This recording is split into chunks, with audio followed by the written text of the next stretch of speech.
Good morning, everybody, and welcome back to the NRG Series Pioneer 5K. On day 2 here, we're going to jump into round 2 very shortly, but my name is Rakdos, and I'm joined here with Devin O'Donnell, the legendary Doomwake. Welcome, Devin. How you doing?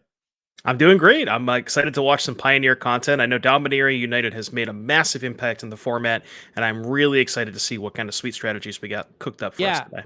For sure. I think today's event is going to be very, very important because it's going to be one of the breakout events where Dominaria is now legal in Pioneer. And, around the corner, we do have a very important coming up for just all of Magic in general. It is DreamHack Atlanta that is the or North America's, I believe, first RC regional championship. So that means slots for World, slots for the Pro Tour. And that is a Pioneer-based format. So, if you're watching today, congratulations, you are in the right place to get, the first glimpse of what, DMU Pioneer looks like. I mean, I'm sure people have been playing it for weeks now, and a lot of the developments have started coming to fruition. But, that's what I want to ask you first is, Devin, you've been playing a lot of Pioneer lately. What are your thoughts on Dominaria United? What do you think we should be expecting to see today? So the set has definitely made a massive impact in the format. Maybe not quite the same cards that are impactful in Modern. Like Leyline Binding is a great example, probably the best one for Modern, but not quite as good in Pioneer because there's no fetch lands. The cards that we're looking for, Liliana the Veil in the Rakdos midrange deck, and the Greasefang decks got a massive upgrade with Liliana as well. Mono Green Devotion still at the top of the format. Those are probably, I would say, the three big decks, as it were. I was looking through some of the deck list, and those seem to be the ones that popped out the most. Tribal decks got a massive upgrade. They all got a Lord, so Goblins, Elves, and Merfolk, potentially maybe something that we're looking out for. Mono White Humans, not necessarily got anything from Dominaria, but just a very solid aggressive strategy. And yeah, that seems to be a Phoenix. There's been a little bit of a downtick in Phoenix lately because more people are moving towards like main deck licensors and things of that nature, but still people playing it. And yeah, that's pretty much what we're looking for today. Absolutely. Yeah, there's a card around the block that has been a name that I've heard. Originally, I looked at this card and I was like, there's no way this card is really playable in any format. And then suddenly, oh no, there's like a Phyrexian Praetor at 4 mana, Sheoldred. How do you feel about that card in Pioneer? It's good. I think maybe the hype is a little bit overblown because at the end of the day, it is still just a four-mana creature. It is nice that it dodges a lot. Well, not dodges, but specifically one of the more common played removal spells in the mirror match is Dreadbore, and it's not always easy to get some to have like a permanent lying around for the Revolt Trigger and Fatal Push. So even if there's a Dreadbore, you still get something out of the way. The thing that Shieldred, and I think part of the reason is we talked about why Phoenix has been kind of pushed out of the format, is Shieldred is very, very punishing against blue decks that have a lot of cantrips like Consider and Opt and Treasure Cruise. So those, if you can just, say, Thoughtseize their Lightning Axe and then slam a Shieldred, it's going to be really hard for them to be able to kind of dig their way out of it if they don't already have a second copy available. So I think it is a good card, just maybe not as quite as good as people think it is. Yeah. Yeah. All right. So let's take a look at some of the deck lists that we have going on here for our first feature match in Pioneer. The matchup is going to be Abzan Greasefang against Golgari Devotion. And I'm kind of interested in the thoughts here. So you mentioned Abzan Greasefang as one of the decks that has gotten a boost thanks to the new printing of Liliana. Now talk to me about what this deck is trying to do and how Dominaria United has facilitated this, because I can guess Liliana is a very powerful card. What's it got? Specifically, just being more ways to discard Parhelion from your hand. And Greasefang is trying to set up Parhelion in the graveyard and then cast the card Greasefang to reanimate the Parhelion. So just having more ways to put that into the graveyard, which you didn't necessarily have enough ways before, is something that the deck really, really wanted to have access to, along with just being a good mid-range card. Yeah, absolutely. I think this deck is one of the decks, like you mentioned, that we've been seeing a lot of lately in Pioneer as the players are now ready and starting here. On the other side, we have Golgari Devotion, which is not your usual take on, I'm used to mono green Devotion. This is definitely a spin on the situation here. What does black add to this deck? So if we take a look at the deck list, we got a couple of Vraska Golgari Queens. Now, the cool thing about this Golgari Devotion deck is there's actually another infinite combo. I know that the regular Devotion decks already have infinite combos, but this deck can loop Vraska Golgari Queen, and then you can Karn for an Ugin's Nexus out of the sideboard. So what Ugin's Nexus does, I believe the exact text is when it dies, I believe you exile, then you can take an extra turn. Yeah, put into a graveyard instead of exile and take an extra turn. So basically, you can Vraska, blow up your own Ugin's Nexus, then you can Karn to get the Ugin's Nexus back and kind of just take a bunch of turns that way. I believe is, or no, you sacrifice it to the Vraska, not blow it up, but sacrifice the next to the Vraska, and then you can Karn -4 it again, so on and so forth, and just kind of take a bunch of turns in a row. So that's mostly what the black adds, along with some interaction like Fatal Push, I believe, in the sideboard as well. Okay, but otherwise the deck looks mostly stock here as you're playing, the primary core. You can even see it right now in play. Turn 1 Elf, turn 2 3-mana Planeswalker Kiora, the Behemoth Reckoner now in play here. And this is a piece of one of very many. I remember when first I was told Kiora's got an infinite combo with Karn, and like what is it with the Pestilent Cauldron or Restorative Burst rather, to combo infinitely with your multitude of Planeswalkers here. And so this is somewhat of an aggressive start, but this is like also somewhat of a just this is what these devotions deck do, the turn 1 ramp, and then no play on turn 3 is interesting. Yeah, so you see no payoff from Drew here, because if Drew had anything, a Cavalier, an Old Growth Troll, they would have cast it, given that they, with the Kiora would have had access to 5 mana. So likely just kept a hand that was mostly, I'm guessing, mana and a Storm the Festival, because didn't have access to 6 mana this turn, will have access to 6 mana next turn. So probably just, no Cavs, no Trolls, and 1 or 2 copies of Storm potentially. All right, Which well, it that looks looks like like a I Grizzly do Salvage on see a the end Storm in the step. hand. Yeah. That is going to untap after that. Let's see here. How is the graveyard looking right now? I do believe I see a copy of Parhelion in the graveyard. So, this is a matchup where how do you feel about just jamming a Greasefang in right now? Oh yeah, 100%. The mono green deck, so they have a couple of, sometimes 1 or 2 Besachus, but even if your Parhelion gets Besachu'd, you don't really care that much because you can just run it back the next turn. The green deck doesn't have any interaction ways to remove creatures from the battlefield. So if you go Greasefang for Parhelion, and then even if they have Besachu, you can just run it back next turn. So you 100% just jam. So yeah, it looks like Harrison did not have the Greasefang. Okay, yeah, and so that makes sense here. Witherbloom Command going to deny a little bit of mana here, picking off the Llanowar Elves, and now we'll see what happens on the upcoming turn here for Drew, because let's see, like realistically speaking, last turn there was no 4 mana play, so this turn maybe we can just expect a rinse and repeat here as, Right, and yet Harrison recognized didn't have a troll, didn't have a Cav, so killing that Llanowar elf likely means that Drew is also going to get time walked again. So right. yeah, and obviously the most important card in this matchup is Karn the Great Creator. It's usually I've played this matchup quite a few times from both sides, and typically it's just a race as to can I Parhelion before they Karn. But you'll notice, Harrison doesn't have Greasefang and Drew doesn't have Karn, so it's kind of we're just kind of in the waiting room, and somebody just trying to find. I'm looking their at the script all-star. right now, and I'm just like, what is going on? This is not how the doctor ordered it up. So what? But that makes sense. Karn does give you access to something like Tormod's script, which is pretty powerful. And just I mean, honestly, the way I look at these mono green decks, or these devotion decks rather, is that Karn has almost the entirety of the sideboard devoted to the card. So having those options accessible, very important, regardless of what matchup you're playing, but especially so in this one.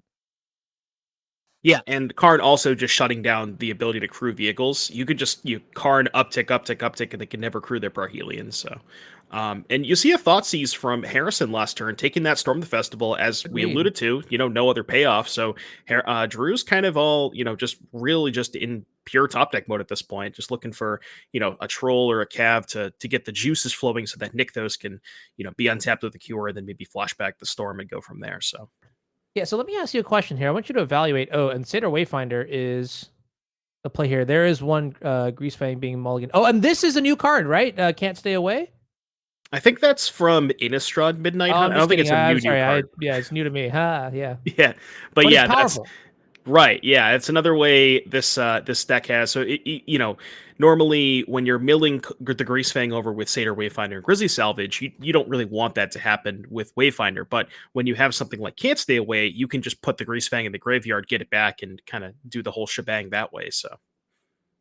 Yeah, and so this to me just sort of begs the question, and I'll let you answer, is like, how do you feel about the keep that Drew had here? The curve was pretty powerful, turn 1 mana dork, turn 2 a 3 mana planeswalker.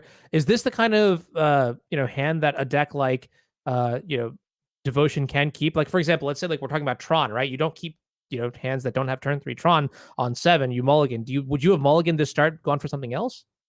So Drew kept what Elf, Storm, Kiora, and lands with a Nykthos. I think you have to keep those hands. Okay. Maybe if the hand didn't have a Nykthos, I think maybe you could consider mulliganing. But just having Nykthos plus Kiora plus Elf and one payoff, you can't really ask for a ton more than that from your ramp deck. You just kind of have to keep and shrug. Yeah, and the Parhelion having haste here is actually quite incredible. We're gonna see, yeah, that is the Greasefang combo all wrapped up there. Game one gonna be taken down by the artifact, the vehicle combo there. I love to see angels in play. I mean, as an ex Whoa, that was close. I almost did that. As a Miracles player, nothing gets me going like the 4/4s, and it just makes an insurmountable board state from that position. You know, it's I mean, from that, like, there's not enough mana set up there, not enough board presence. The Nykthos isn't really active, so I do appreciate that concession. I think that is a smart move in order to save time, mental energy for the post board games. Let's take a look at some of the deck lists here. Let's see what its sideboard options for the Golgari Devotion list. Is there anything here that you're interested from? Notably, the black cards in the sideboard are Abrupt Decays and Fatal Push. Otherwise, things look pretty simple. It's pretty stock. Yeah, Drew's basically got a 4 card sideboard. You're never going to bring in the card targets, so we're looking at Abrupt Decay, Fatal Push, which both of those happen to kill a Greasefang. Fatal Push less so because Drew doesn't have a ton of ways to turn on Revolt. So I don't know if you look at Drew's deck list, like really, there's not really much here to turn on Revolt. So I don't really think we even want the Fatal Pushes. Decays are a slam dunk, but I think it's really just Decays. Okay, yeah, I mean that's super interesting. Nothing like extra copy of Besage. There's only one in the main deck, making space for any of your dual lands there: the Blooming Marshes, the Overgrown Tombs, and the Pathways.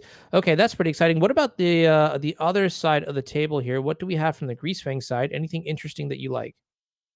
So this looks pretty stock. There's a languish which you don't usually see. Personally, from this side of things, I like cards that interact with Karn. So definitely want the duresses. Those are pretty easy for me. You could consider the Sky Sovereign. So there's a lot of common play patterns where you go Karn down tick. So even if you obviously you wouldn't be able to crew the crew your vehicle with a Karn, but if you get back a Sky Sovereign, you can kill the Karn with the trigger, and then still before attacks, you can crew the vehicle. So I think Sky Sovereign is excellent in this matchup. By bringing those 3 cards, you could look at some amount of removal spells for Llanowar Elves and Elvish Mystics, but I'm generally not the biggest fan of those. I think if I was leaning towards anything, it would be Trophy, because Trophy also kills Karn, and maybe Decays to kill some of the Karn targets. But Okay, yeah. Any cards here that you might not necessarily like from the Greasefang side? What falls off as you move from game one to game two, from pre to post board? So I tend to not be a huge fan of Liliana the Veil in this matchup. I think it's pretty slow. And, from the Greasefang side of things, you're just trying to set up as quickly as possible. And Liliana is, a little bit slow in that regard. So I wouldn't mind cutting a couple lilies. And then from there, you pretty much just trim. Like, I think you can trim maybe I Can't Stay Away, because, again, that's more so something that's playing towards a longer game, and you don't want to play a longer game in this matchup. So Liliana's Can't Stay Aways, and then maybe you can trim like a Rafine's Informant or something along those lines. Okay. Yeah. So I think I might know the answer to this question, and I'll follow up afterwards. But like, what are the key cards that both players are looking for in their opening hands again? I mean, I'm just gonna give a shout out here that maybe the Greasefang deck wants the turn 3 Greasefang. But on the other side, is there? I mean, you see, here's the thing, right? Like, I asked this question, and I realized that maybe it's not the most interesting question, because these are really both very proactive strategies, and I think that's something we'll see in Pioneer a lot today. Is that the decks are very proactive. Unlike the modern counterpart, where there's a lot more removal spells and you see a lot of planeswalkers generating value over time. These are pretty cutthroat decks that are trying to just win the game, as fast as like turn 3, put my Greasefang into play kind of deal. And so, what are your thoughts on the texture of these post board games now that both players are appropriately adjusted for the matchups? I'll answer that in a second, but just going back on that point, the reason for that is because the threats are a lot better than the answers in Pioneer, and I think it's vice versa in Modern. The answers are a lot better than the threats. Okay. But to answer your question, obviously Harrison's looking for some sort of enabler on turn 2 into a Greasefang on turn 3, and Drew's really just looking for mana plus Karn.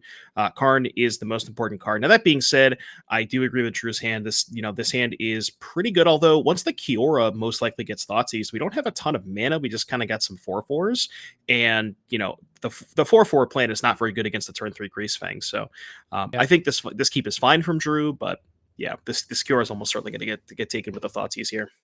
All right, checking up on Vraska Golgari Queen here. The hand has 2 copies of Old Growth Troll and then 1 Overgrown Tomb as well. And so you're saying that the pick here is Kiora. You're just trying to deny mana here. Is there any reason to take maybe the Vraska, for example, or even an Old Growth Troll? I asked. It's interesting because I was asking some friends about like Old Growth Troll. I was reading the text on this card and I was like, this card is actually like kind of terrifying. And then one of my, when I was talking about it, my friend just said, yeah, most decks will just try to ignore this card. And I was like, that makes a lot of sense. And I definitely feel like Greasefang falls in that. This deck, like the Abzan deck, falls in that category.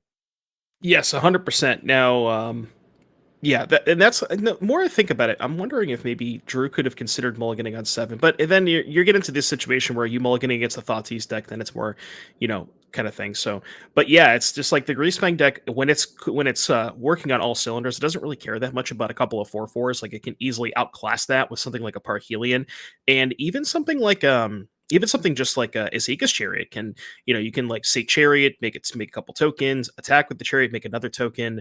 Maybe they block with the Troll, and then you could trade 2 tokens for the other Troll. So, it's something that the Abzan Greasefang deck doesn't care too much about. Now, that being said, when it doesn't have the Greasefang Parhelion stuff, yeah, 4/4s are going to kill you pretty quickly. Can you explain to me the value of Rafine's Informant in this deck? I've been looking at this card a lot, and Rafine's Informant, it's 1 and a white for a 2/1. When it ETBs, it connives. Is this just another enabler that you're looking for that adds board presence, or is there something beyond that? It's mostly because it costs 2 mana. So you're really Okay. looking for 2 mana enablers that help you put a Parhelion in the graveyard so you can set up a Greasefang on turn 3. There are, almost certainly, enablers that are a little bit better than the card Informant, but most of them, cost, like, you don't see additional copies of Liliana, for example. You would think that, oh, well, you just play 4 Liliana, but that's because of the fact that it costs 3 and you just want that's like your setup turn is turn 2. Yeah, that's a lean, mean Greasefang machine here. We're gonna see Duress take the Vraska from the hand here, but bad news because double Old Growth Troll swinging in for 8 chump block here with the Informant, and now the board state is not looking good here for Harrison Fang on Abzan Greasefang. Maybe Golgari Good Devotion going to take this one. We're going to go to game 3. Yeah, looking at Harrison's hand, I think it was 2 Chariots, a Greasefang, a Temple Garden, and an Informant. So you can shock to 3, play the Chariot. You can double block one of the Trolls and still dead to the other one. Yeah, we just couldn't just didn't have like a ton of enablers. Like he drew the Rafine's Informant, Witherbloom Command, but just didn't obviously just didn't find the Parhelion. So I think we're about to go to game 3. Okay, yeah. I actually missed that. The literal first word on the text for Old Growth Troll is trample, and I mixed that. I was like, oh my goodness. Like, how much text can you add to a card? But this is what I'm saying. Like, this is actually kind of interesting for me because, like, it's really cool to see that the devotion deck has like these multifaceted plans. The first one is just like what you would normally expect, right? Like you mentioned, Karn is the name of the deck. It's one of the most important cards in the deck. You have a bevy of other planeswalkers to leverage Karn's power. Also, just cards like Kiora, cards like Vraska that are pretty good on themselves. But then this random beatdown plan, because your creatures are quite incredible. Now, obviously, to me, what's interesting is I don't know if we actually saw any sideboard cards on the devotion side of things. So this was just like raw, like solitaire. Like here's a 4/4, here's a 4/4. Make you have it, and it worked. Yeah. Yeah, if you're stumbling, turn 2 4/4, turn 3 4/4 can that I guess like you said, that's just a backbreaking plan against a lot of decks, and even against the decks that have a ton of removal. You think something like Rakdos, those 4/4s just replace themselves essentially. Now there are some, you have to look at the database because there are some weird situations where you look at like I've played the devotion deck a couple of times, and there's pathways and there's fast lands, so you can there's actually situations where you go like turn 1 fast land, turn 2 pathway troll, and then you just don't have a forest in play to get it. So you got to watch out for that. But yeah. Okay. Yeah, no, that is because then if it dies, you can't enchant a forest, and can be tricky. This is one of the things I love about Pioneer too, is that now in most formats, like in Legacy and Modern specifically, I feel like mana is it's just a bit too free sometimes. And so I love that, Pioneer is a format that has access to like a wide variety of cards, but then deck construction does matter, and those are the things. Let's take a look at the sideboards one more time because I want to see if there are any reevaluations going in from game 3 or going into game 3 rather. Uh Abzan Greasefang does have a more varied sideboard here because we talked about the Karn board, the artifact board from the other side. So any reevaluation after seeing the beatdown plan here from Golgari Devotion? You could maybe try to talk yourself into like fatal push in the play for Llanowar Elves, but when you're on the play, I don't even think you can. I think you're maybe more likely to want that on the draw, but on the play, you're really just trying to have a discard spell on turn 1, an enabler on turn 2, and a Greasefang on turn 3. So fatal push doesn't really kind of fit into that. I guess like if you don't have a discard spell, but yeah, I think I wouldn't bring in the fatal pushes. I'm still really just looking at duress trophy boat as good cards against Karn, cutting some of the slower cards. Yeah, I don't think too much changes play draw. Okay, nothing like languish to bring in here. If I'm languish is -4, right? Yeah, it is. Yeah, Nothing like that, perhaps. nah, too slow.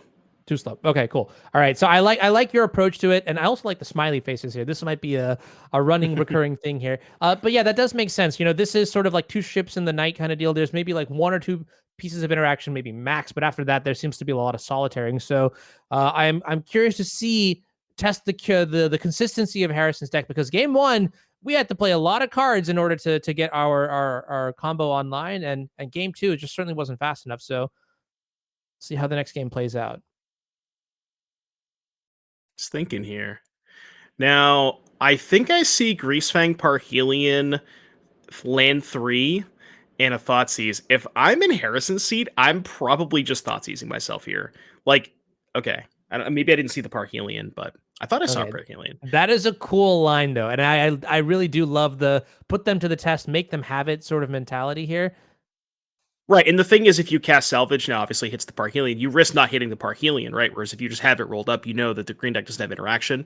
Doesn't really matter here. Did hit the Parhelion, so no harm, no foul. But yeah, typically that's something that I think a lot of people kind of overlook a little bit in this deck is just the Thoughtseize yourself line, especially when you're playing against Modern Green, your opponent doesn't have meaningful interaction on turn 3. So Yeah.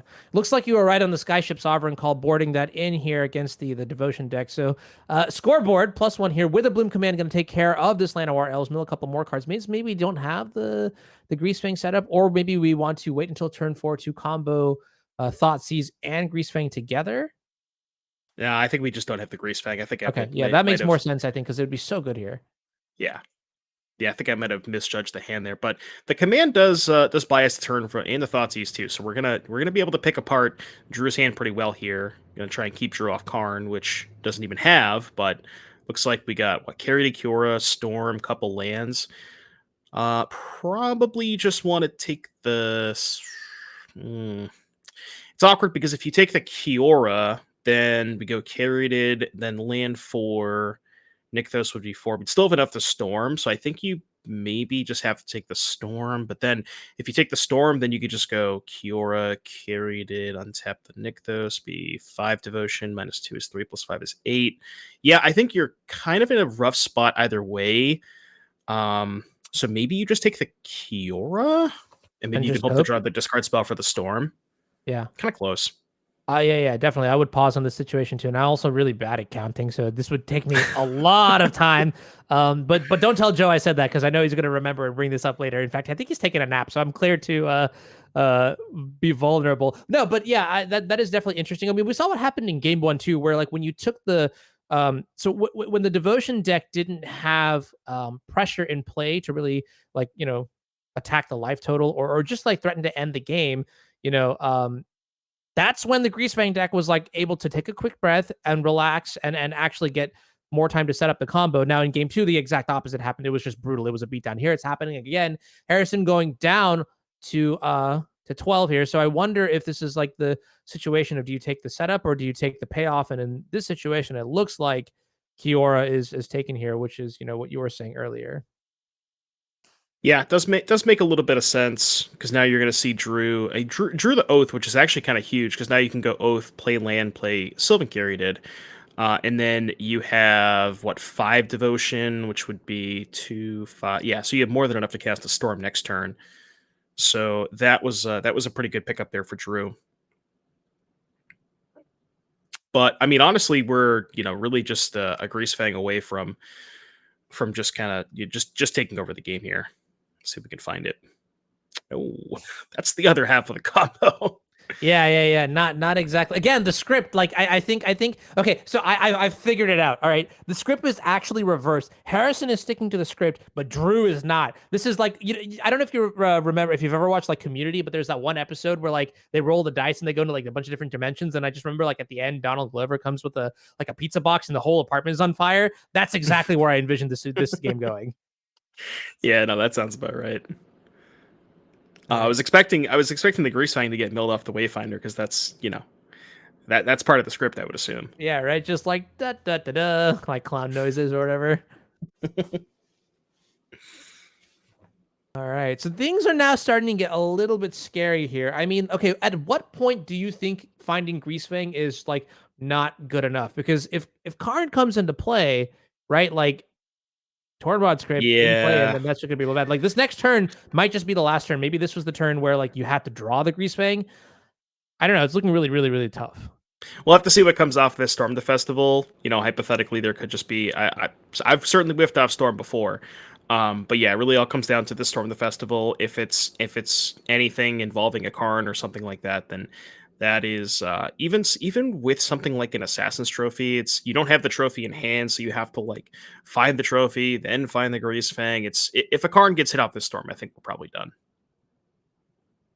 Yeah, because I mean, already the pressure from the old growth troll adding up here. You have a 1/1 to block, but again, keyword trample, powerful stuff. And All yep, right, there it spin is. the wheel. Doing a Ooh, little gamba. Chat loves that is gamba. good wheel. What do we I got? don't We see got. I Karn, think but it I do was. see a couple other cards there. I see like a Vraska, Kiora, and then was there another old growth troll? Okay, I don't believe the Druze played a land, so this is actually kind of massive because Kiora can untap the Nykthos. Drew can play land from hand and then activate the Nykthos again.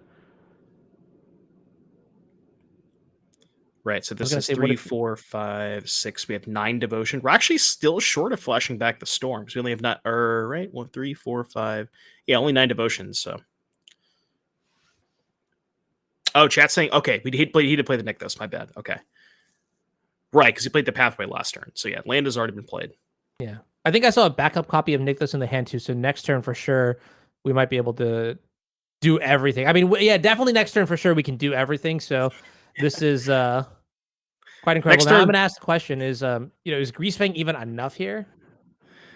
Uh, probably not. The thing about Greasefang is, yeah, I guess you can maybe try to fight over the Kiora. This Besieger would be pretty good. From Harrison's perspective, it looks good, but we both know that Drew has a second Nykthos in hand. So, but yeah, I mean, with Drew at 20, Greasefang, well, a little late to the party. There it is, but it's only what 13 damage. So I guess you can kill Kiora, but then yeah, the Nykthos is just going to allow the storm. I mean, hypothetically, if Drew draws a land for turn and then flashes back the Storm of the Festival and hits maybe 5 lands off the Storm of the Festival, then maybe that probably will be enough. But I guess that's just going to come down to the second storm. I said it to Joe about me getting onto the pro tour. I'll say it to you. So you're saying there's a chance. Okay. There's always a chance. All right. So Greasefang going to crew the Parhelion here. Drew pretty confident with that thumbs up. It's okay. Yeah, Drew knows he's sitting pretty with the second Nykthos in hand. So On a scale of like 1 to 10, 10 being the most consistent deck you've ever played, 1 being like, I don't know, like really bad. Where would you say Greasefang is on the scale of consistency? How often do you I mean, okay, against you probably a 10, but against like the average player, like, yeah, I see that. Yeah. How consistent would you say it is? somewhere between like a 7 and an 8, probably. Okay. It's tough because there's a decent number of things that have to go right. Like you need to have an enabler. Your enabler has to hit pretty well, and also the mana base is actually kind of sketchy. Most mana bases, and I'll see if I can take a look at Harrison's list, but most mana bases only have between 9 and 10 white sources, and needing a white source on turn 3 with only 9 to 10 can be a little sketchy sometimes. So I would say it's probably somewhere between 7 and 8 for me. Okay. All right. There's a lot of mana being added here off of the Nykthos. So what is the follow-up play? Are we just flashing back the festivals here? No, we're playing the Cavalier. Okay. Yeah, we should have enough. Do we have enough to Cav first? Well, hit a second Nyctos, so I guess we do. If we didn't, we definitely do now. So 3, 6, 7, 8, 9. We used 5 for the cav, 4 floating, minus 2 is 2, plus 3, 6, 9, 12. So it should be 14 mana, I think. And then Yes, I Storm should be trust 4 you. floating. I said earlier that, like, I look, a Pioneer is a super sweet format, and I was doing my homework this week, but really, like, you are my cheat sheet. So when you were doing all of these, like, like when you see like players just like tap the table in front of them as they're doing calculations, so like, oh, this is that, and you're just like looking on the other side, like, oh, I'm that dead. Well, that's where you come in, and you're just like, yeah, this is what they're actually thinking when they do that. Yeah, I've played a lot of this devotion deck, and you're looking at Drew's sideboard there. I don't know if you caught a glimpse of that, but you saw a Willful of Haven cut, so definitely did bring in those abrupt decays. Just looks like maybe trimmed on some of the extra ramp. Now I don't know. Let's take a look at. I'm tilting my head sideways, even though it's not going to change anything. I'm trying to look at Drew's graveyard. I don't believe there was a second Kiora, or maybe there is. Right, because he thought he's the first Kiora and then killed the second one, but there's no second Karn, so I don't think this is lethal.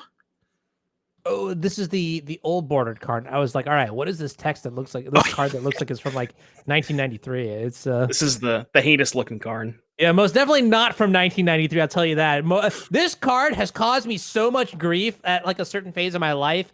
Like I will say this, like, wistfully, I'm actually glad this card got printed, because like it really did change the texture of Magic in general, like all Eternal formats. So Karn here, the name of the deck, it's not the name of the deck, but like probably one of the most important cards in this deck particularly.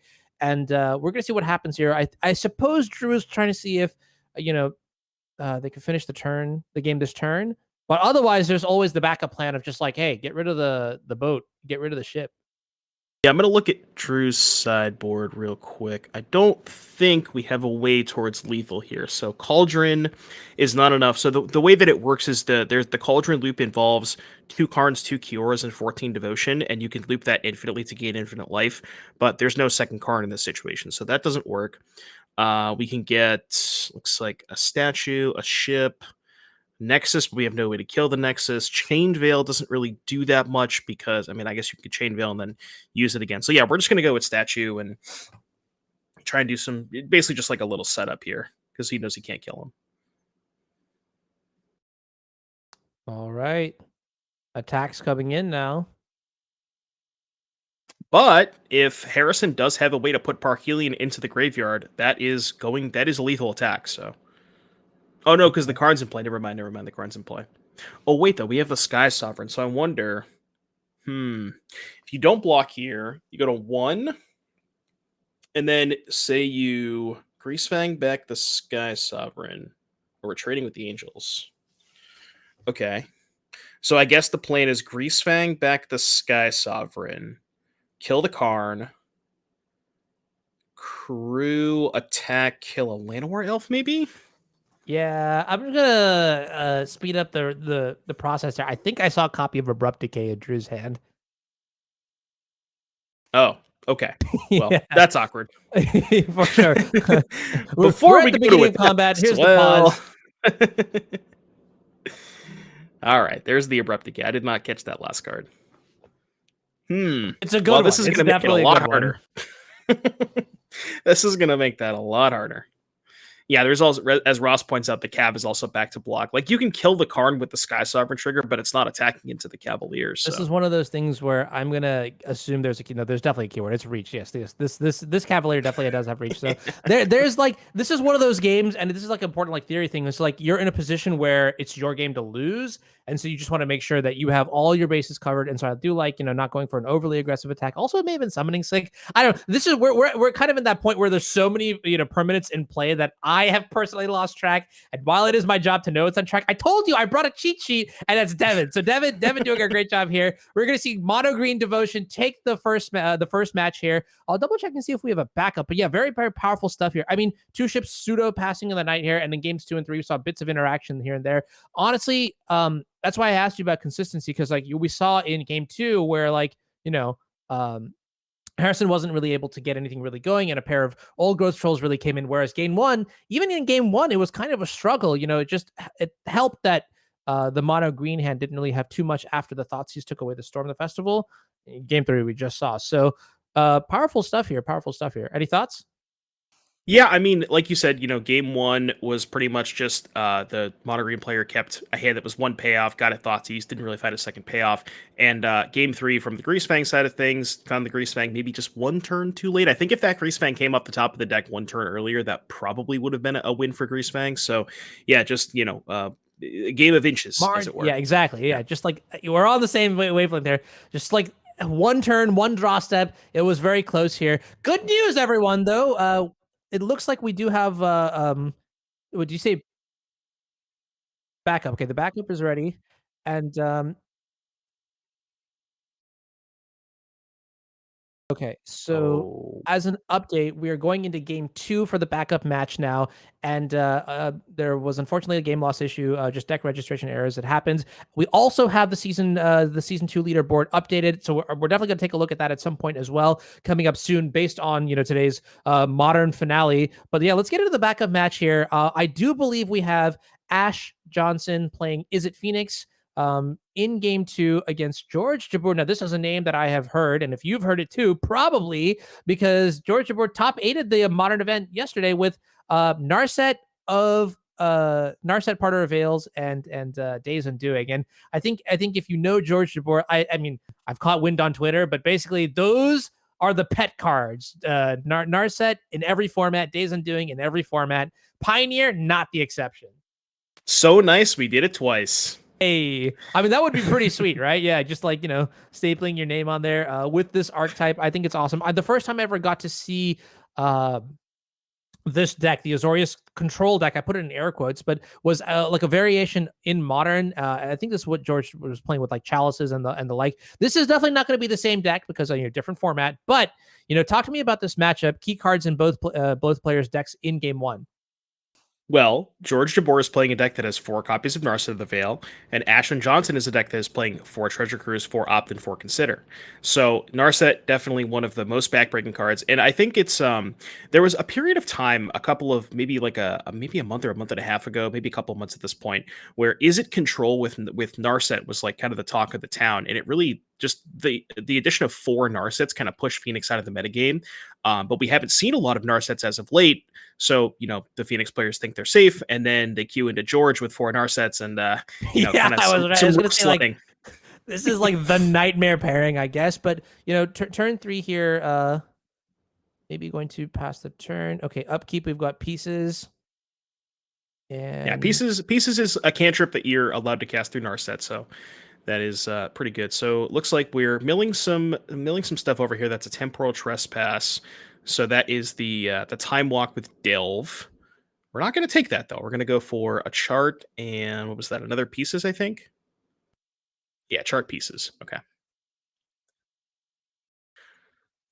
No phoenixes in the graveyard to speak of. So that's something to keep in mind. So one, maybe a common play pattern is like, maybe George runs out a Narset, maybe down ticks it. If there's a Phoenix in the graveyard, he's got to worry about, even if Ashlyn, kind of quote unquote spews a couple of cantrips into the Narset just to get the Phoenix back, as long as you've answered the Narset, that's, an exchange that you're fine with because you got the Narset off the battlefield.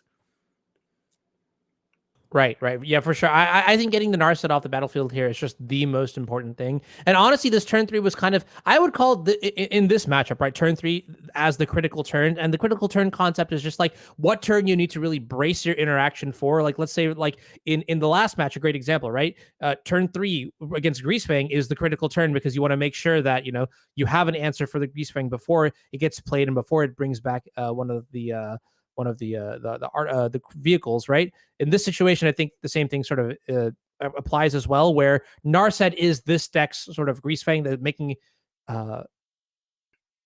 turn 3 the critical turn where you want to hold up your spell pierces, where you want to hold up your interaction, and it goes both ways. George understanding that Narset being incredible here means that we could probably surmise there is no spell pierce in Ash's hand. Yeah, I want to take a look at the deck list here to see how many spell pierces we're working with. 2 main deck and then a third in the sideboard. But this is no sideboard, right? With the game loss, I believe it's no sideboard. I believe so, So yes. yeah.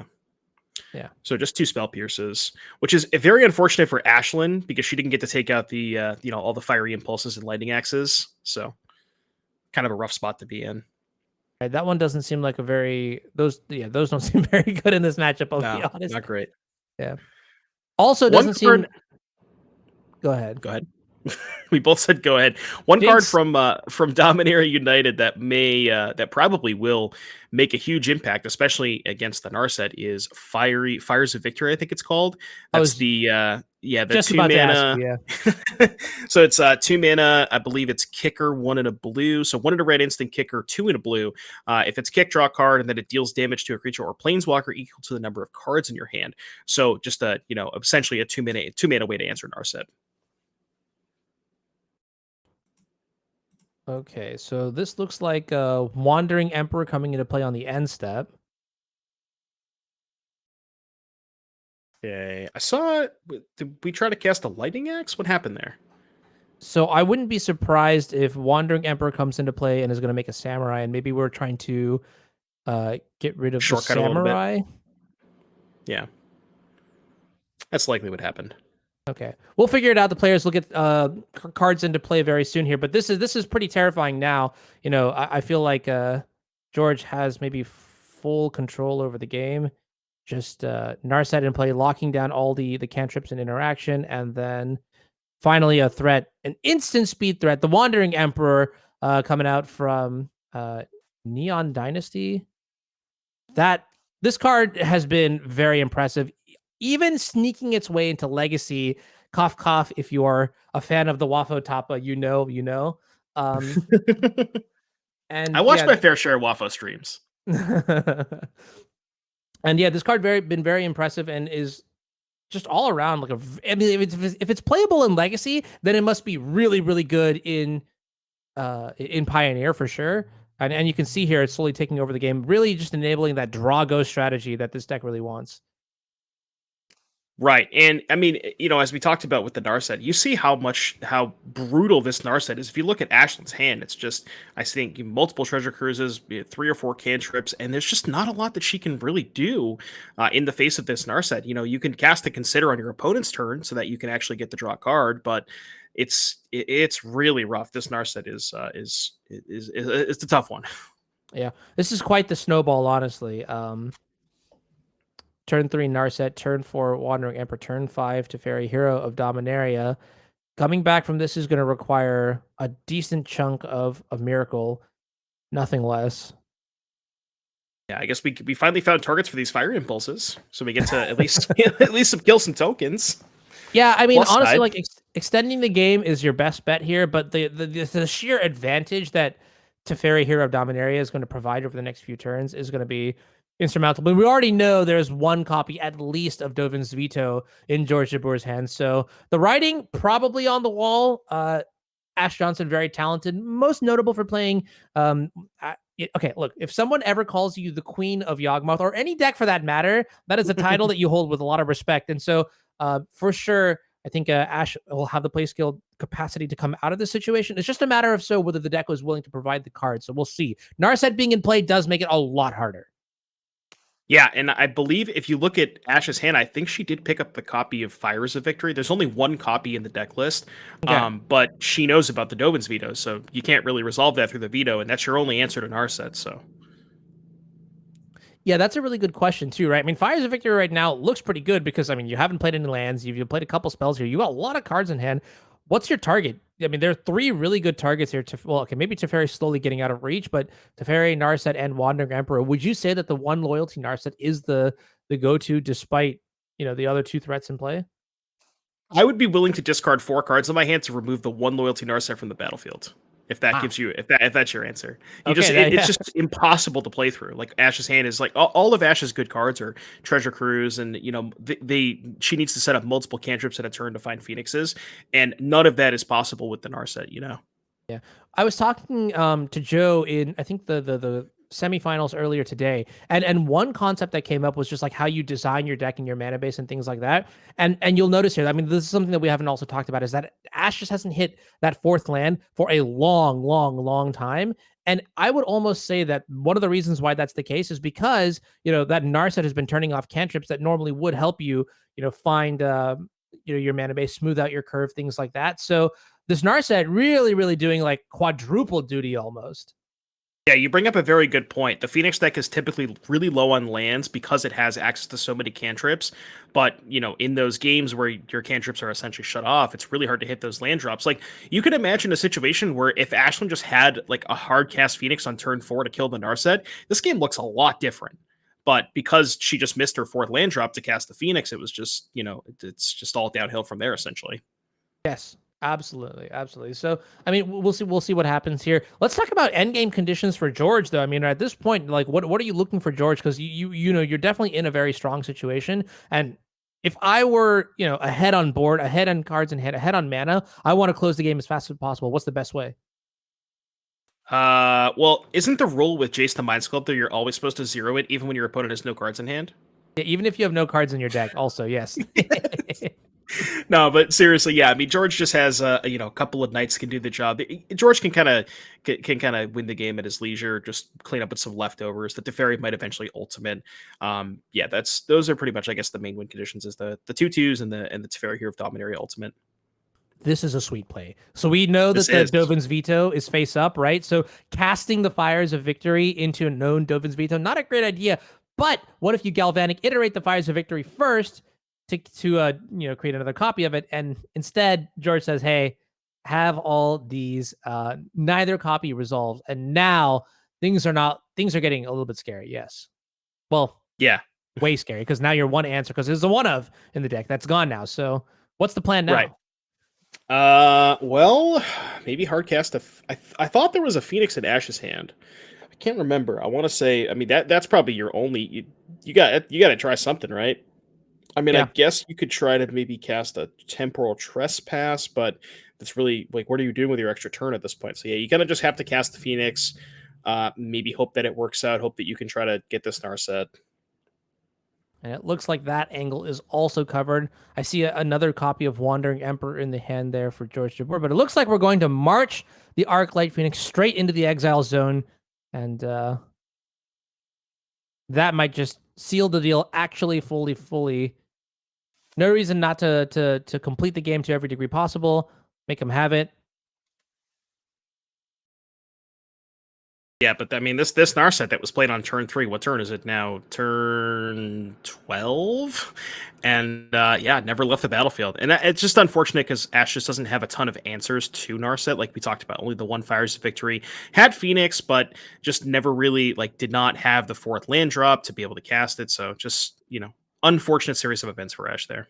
Yeah, absolutely. Unfortunately, game loss in the first game, so we don't have any sideboarded games to watch. But generally speaking, like even evaluating sideboarded games, who would you say is ahead, the Phoenix side or the Azorius side?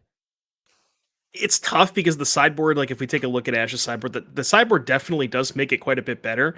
We got some young pyromancers, mystical disputes, spell pierces to help fight over the Narset. So more interest in Narset plus additional threats with young pyromancer. So I think it maybe gets slightly better for Phoenix post-board, but it's still maybe an uphill battle. So just Okay, yeah. against the 4 Narsets. Yeah. Why don't we also take a look at George Jabbour's deck too? Because we didn't get a chance to actually see the full thing here, and I always get excited. I'm just asking, one Narset plus days when doing fan to another, what the deck looks like, and this looks like a pretty. Now that I think about it, kind of a stock Azorius control list. 4 copies of Censor, a load of Planeswalkers, good removal in the form of March of Otherworldly Light, counter spells. Okay, so this is fairly solid here. Anything notable in this list for you? Well, specifically for the Phoenix side of things, the Rest in Pieces would have been great. Stroke Gust, not really too much. Maybe the Settle the Wreckage. There's another card that we could talk about. Dominator United Temporary Lockdown. A card that we haven't seen a ton of here, but just overall, I think that card is an incredibly powerful tool to have for Azorius control decks to have access to. There's just so many matchups like against Mono White Humans, against Boros Heroic, that just have a plethora of 1 mana permanents, and just being able to 3 mana get rid of all of them, exile, which is pretty important. So yeah, that card is a massive boon for these control decks. Yeah, Temporary Lockdown is a card that I originally read, and I was like, you know what? Maybe it's not for me in Legacy. Maybe it's not for me in Modern, but in Pioneer, this is the format where, because think about it, right? Like, they don't make 3 mana sweepers, especially in White, ever often, honestly. Whenever I think of like a 3-mana sweeper, I think of like Anger of the Gods, you know, I think of like Volcanic Fallout, but something like that, or Temporary Lockdown, very, very interesting. And honestly, it does fill up one of the holes for this deck, because I think one of the ways that you lose with Azorius Control is just if you have, well, if you just get like run over a bit too fast, a bit too early, right? Like a very, very hyper aggressive curve, and Temporary Lockdown, 3 mana is exactly what you're looking for. And it doesn't cast, it doesn't take any, like you don't need to splash a color for it or anything crazy like that. So, Right. looks like, looks like we are now going to time in the round here. So I wanted to take a look at some of the infographics that we've got updated now with the results from our modern events. Let's go ahead and take a look at the leaderboard here for season 2 to see who is in contention for, some of the slots, the at-large slots that we have feeding into the championship. And you can see here the season 2 leaderboard updated. First seed, Jesse Robkin, no surprise, with a crushing success of powerful performances over the season. Connor Mullally, Max Komanowski, these two players in orange because they are already locked for the end of year championship event. And then following up, you have Scott Player at 63 points. And so I do believe there will be 2 at-large slots for from season 2, the leaderboard. We also have a year-long leaderboard, which I'm not really sure if that one's updated, but if it is, we will get that on the screen as well. But Jesse Robkins, Scott Polera in contention. Zach Dubin also really, really close, a couple points behind here. So this event could switch who we see at the end of the year, event. And yeah, George I Jabbour am there pretty as well, excited. who we just saw on camera. Close reviews. All right. In that case, why don't we cut to a quick break? We'll be back in just a little bit here. And then once we're back, we'll talk about some of the upcoming events here at the NRG series for season 3 and onwards, and what you can expect. Don't go anywhere. Grab your popcorn. We'll be right back.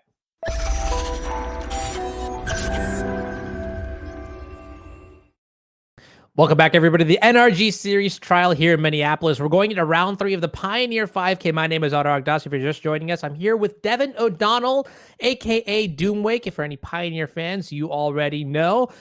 We just came out of an exciting match. We had Abzan Greasefang against Mono Green Devotion, or actually, sorry, it was Golgari Devotion, and the games were really close. They were very exciting, but we're moving on to a different subject here. We've actually got 2 decks that look very similar, but they're actually just not. Jund Sacrifice on one side, Rakdos Midrange on the other. This is going to be pretty exciting. Devin, how do you feel about this matchup? What is going on with each of these decks? So Rakdos midrange is kind of the Jund of the format. A lot of removal, a lot of discard spells, some cheap efficient threats, and that really just trying to do some Jund stuff. Really just trying to set up removal spell or like discard spell into 2-drop and kind of interact up the curve. And then from Eric's side, we got Jund Sacrifice now. This is a deck that if you played some standard during Throne of Eldraine, you might be pretty familiar with this. After the Oko ban, of course, there is deck revolves around the cat being Cauldron Familiar plus Witch's Oven, and then ways to kind of pay you off for either sacrificing the cat or the food that you get from the oven in Mayhem Devil, or Trail of Crumbs, which also pays you off for sacrificing the food, giving you some more advantage that way. Looks like we're topping the curve with the typical, I guess the more common version of sacrifice is Rakdos, but looks like Eric's choosing to go with Jund, not just for the Trail of Crumbs, but also for Corvold, which is a really, really massive top end threat that draws you a ton of cards. So trying to establish that kind of stuff. Yeah. All right. Eric Hawkins on a mulligan to 6 now, putting 1 card back. What cards are we looking for here from the Jund side of things? Just like, is this like one of those like powerful, we just want our proactive strategy to be in play, or in general, are we okay with any sort of just combination of cards that will, just like lands and spells? Because I'm sure on the other side, from the Rakdos side of things, it's kind of funny too, because you mentioned like, the Rakdos deck is the Jund deck of the format, but the Jund deck is not the Jund deck of the format. And now I'm just going through this like identity crisis. And so, looks like we're going to find out what was kept here, as Thoughtseize is going to enter play on turn 1. Yeah, from Eric's side of things, it's less so about lands plus spells, because Eric's deck is very centered around synergies, right? Like, as we talked about, the Cauldron Layer plus the Witch's Oven, the Trail of Crumbs to go alongside those things. And it's more about trying to establish, it's more of like A plus B, but you have a lot of A's and a lot of B's, if that makes sense. Like it's not just a 2 card combo. You have stuff that combos with other stuff. But yeah, and obviously from John's side, it's really just, John doesn't really care about what kind of spells. It's just lands and spells. Most of John's spells do the same thing from the Rakdos side of things. Yeah, removal spell for the Goose here. So Eric multi 6 kept the 1-lander, relying on this Gilded Goose, kind of a rough spot to be in against Rakdos. And I don't believe that Eric hit a second land drop. He did not. Yeah, this is one of those situations where as soon as you play that Thoughtseize, you know exactly how the next few turns are going to be playing out here. Bone Crusher Giant going to come into play here from its adventure. And new question. Okay, Dragon Skull Summon off the top. That might mean we actually have a game here to play. What cards is John looking for in the next few turns? What is good? I mean, something like Graveyard Trespasser. Is that what we're happy to see?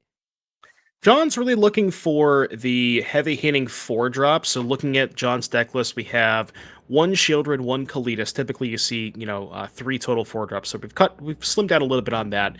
But yeah, Graveyard, just something to kind of add a little bit more pressure, like you said, Graveyard Trespasser. Looks like he does have the Shieldred.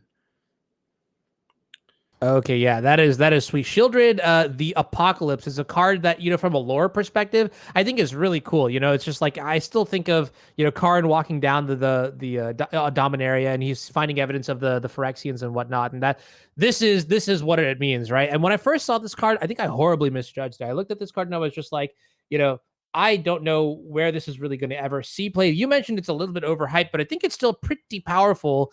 Looking at the card here, what are the implications of this card in this matchup? Specifically, Eric is not trying to draw a ton of extra cards. So, I mean, even if for some reason, if Eric can't remove it from the battlefield, you try to, well, I guess he is drawing a couple extra cards here with the priest, but yeah, even if Eric can't remove it from the battlefield, he probably doesn't care too much about the trigger, because you can, take 2 a turn. You can kind of sort of quote unquote blanket with the Cauldron Familiar, chump block it, get the Cauldron Familiar back, that kind of stuff.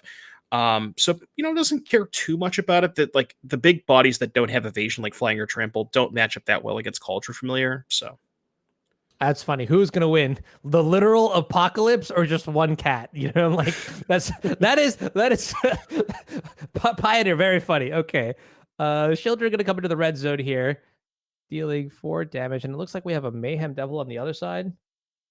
yeah, and there's a Priest of Forgotten card. So if John does not have another removal spell lined up to kill the Priest, you could see maybe Eric gets sacrifice the food to get back the Cauldron Familiar, and then tap the Priest to sacrifice the Mayhem Devil and the Cauldron Familiar. Excuse me, to -2 to or not -2, but to use the Priest to make John sacrifice a creature. So that is a line that is definitely going to be available to Eric next turn, presuming that there's no Fatal Push or Bone Crusher Giant, and it looks like there's not. So Okay.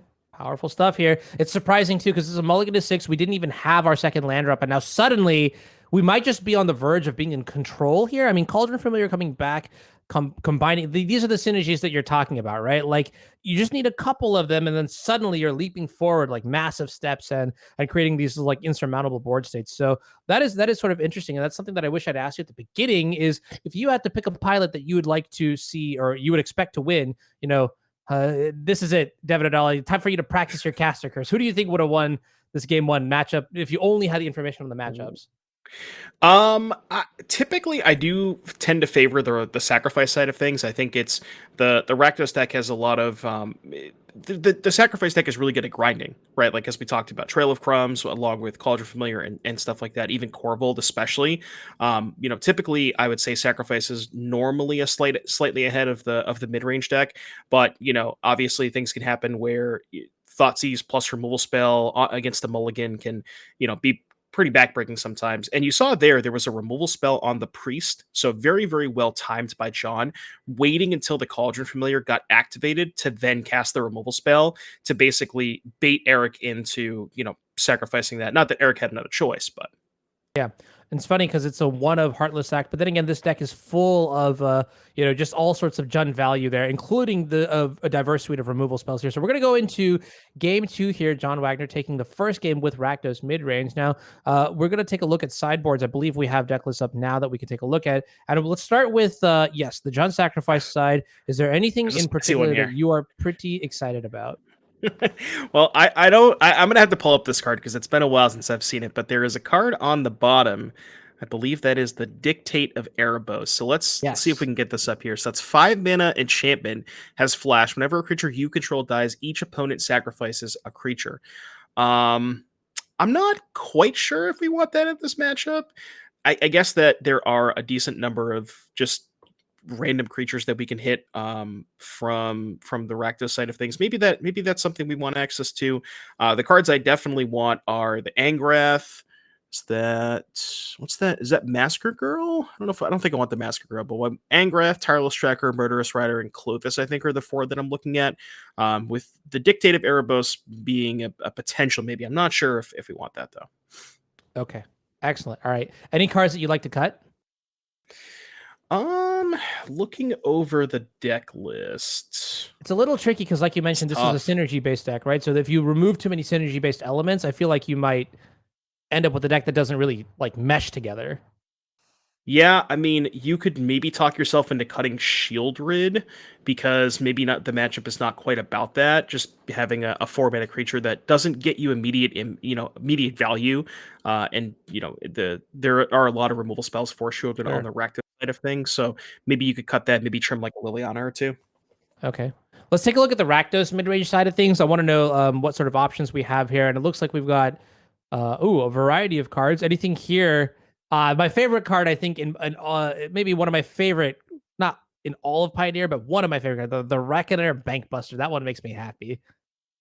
Yeah, that one's mostly for the Rakdos mirror matches where you just need a little Value. bit more card advantage. Yeah, I don't know if we want necessarily that type of stuff in this match. I'm definitely looking at Hidetsugu Consumes All. That's a massive one to be Hmm. able to not only clean up a lot of the Gilded Geese and Witches' Ovens, but also exiling the graveyard could potentially hit a Cauldron Familiar or something along those lines. In that same wavelength, maybe you could talk yourself into Go Blank for the Cauldron Familiars if you can maybe set that up. Meat Hook Massacre is another one that's very, very good, and even less so for the enters the battlefield ability, but more so for the other ability where whenever their creature dies, they lose a life and vice versa. So because there's going to be a lot of creatures leaving the battlefield and things like that, it kind of helps mitigate the Cauldron Familiar a little bit. Okay, yeah. How about something like Unlicensed Hearse? Is that like too narrow, too specific? Because at the end of the day, the way I see it is that the John Sacrifice deck does have a lot of synergies. Does have a big graveyard, portion to it. But at the end of the day, like you could still just like it's not like you mentioned. It's not like delicate as some of the synergy decks that we've seen before. It's weird because specifically with the card like Unlicensed Hearse, I guess you could kind of say the same thing about Go Blank, but with Graveyard Hate in general against Cauldron Familiar, if there is an extra food lying around, like it's really not, you're never going to really be in a spot where you have to time it incredibly well, right? So for example, if there's a food and then you sacrifice a Cauldron Familiar to your oven, if they respond to making a food, well, you already have an extra food lying around to get back the Cauldron Familiar. So it just kind of, it's really hard to line up that specifically, especially against the version with Trailing Goose because they're just making more food. Okay. Gotcha. Yeah, that is super interesting, and that's something I had really thought about. So we're going into game two here. Eric Hawkins going to be on the play. Blood Crypt pass the turn.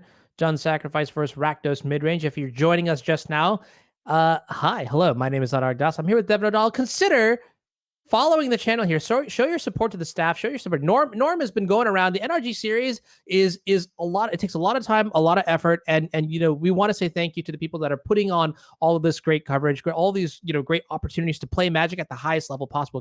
Because remember, winning this event qualifies you for Atlanta. Winning Atlanta gets you in the Pro Tour and the Worlds, and that is a lot, right? This is the first step. So thank you to the NRG staff for providing these opportunities for us.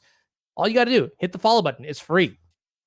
Is this where we do the follow who bid that you did with Joe? Oh. Still can't believe he didn't know. That's a knock joke, right? Like everybody knows that, right? Uh, So a bit of a slow paced game here. Nothing for either player for the first two turns.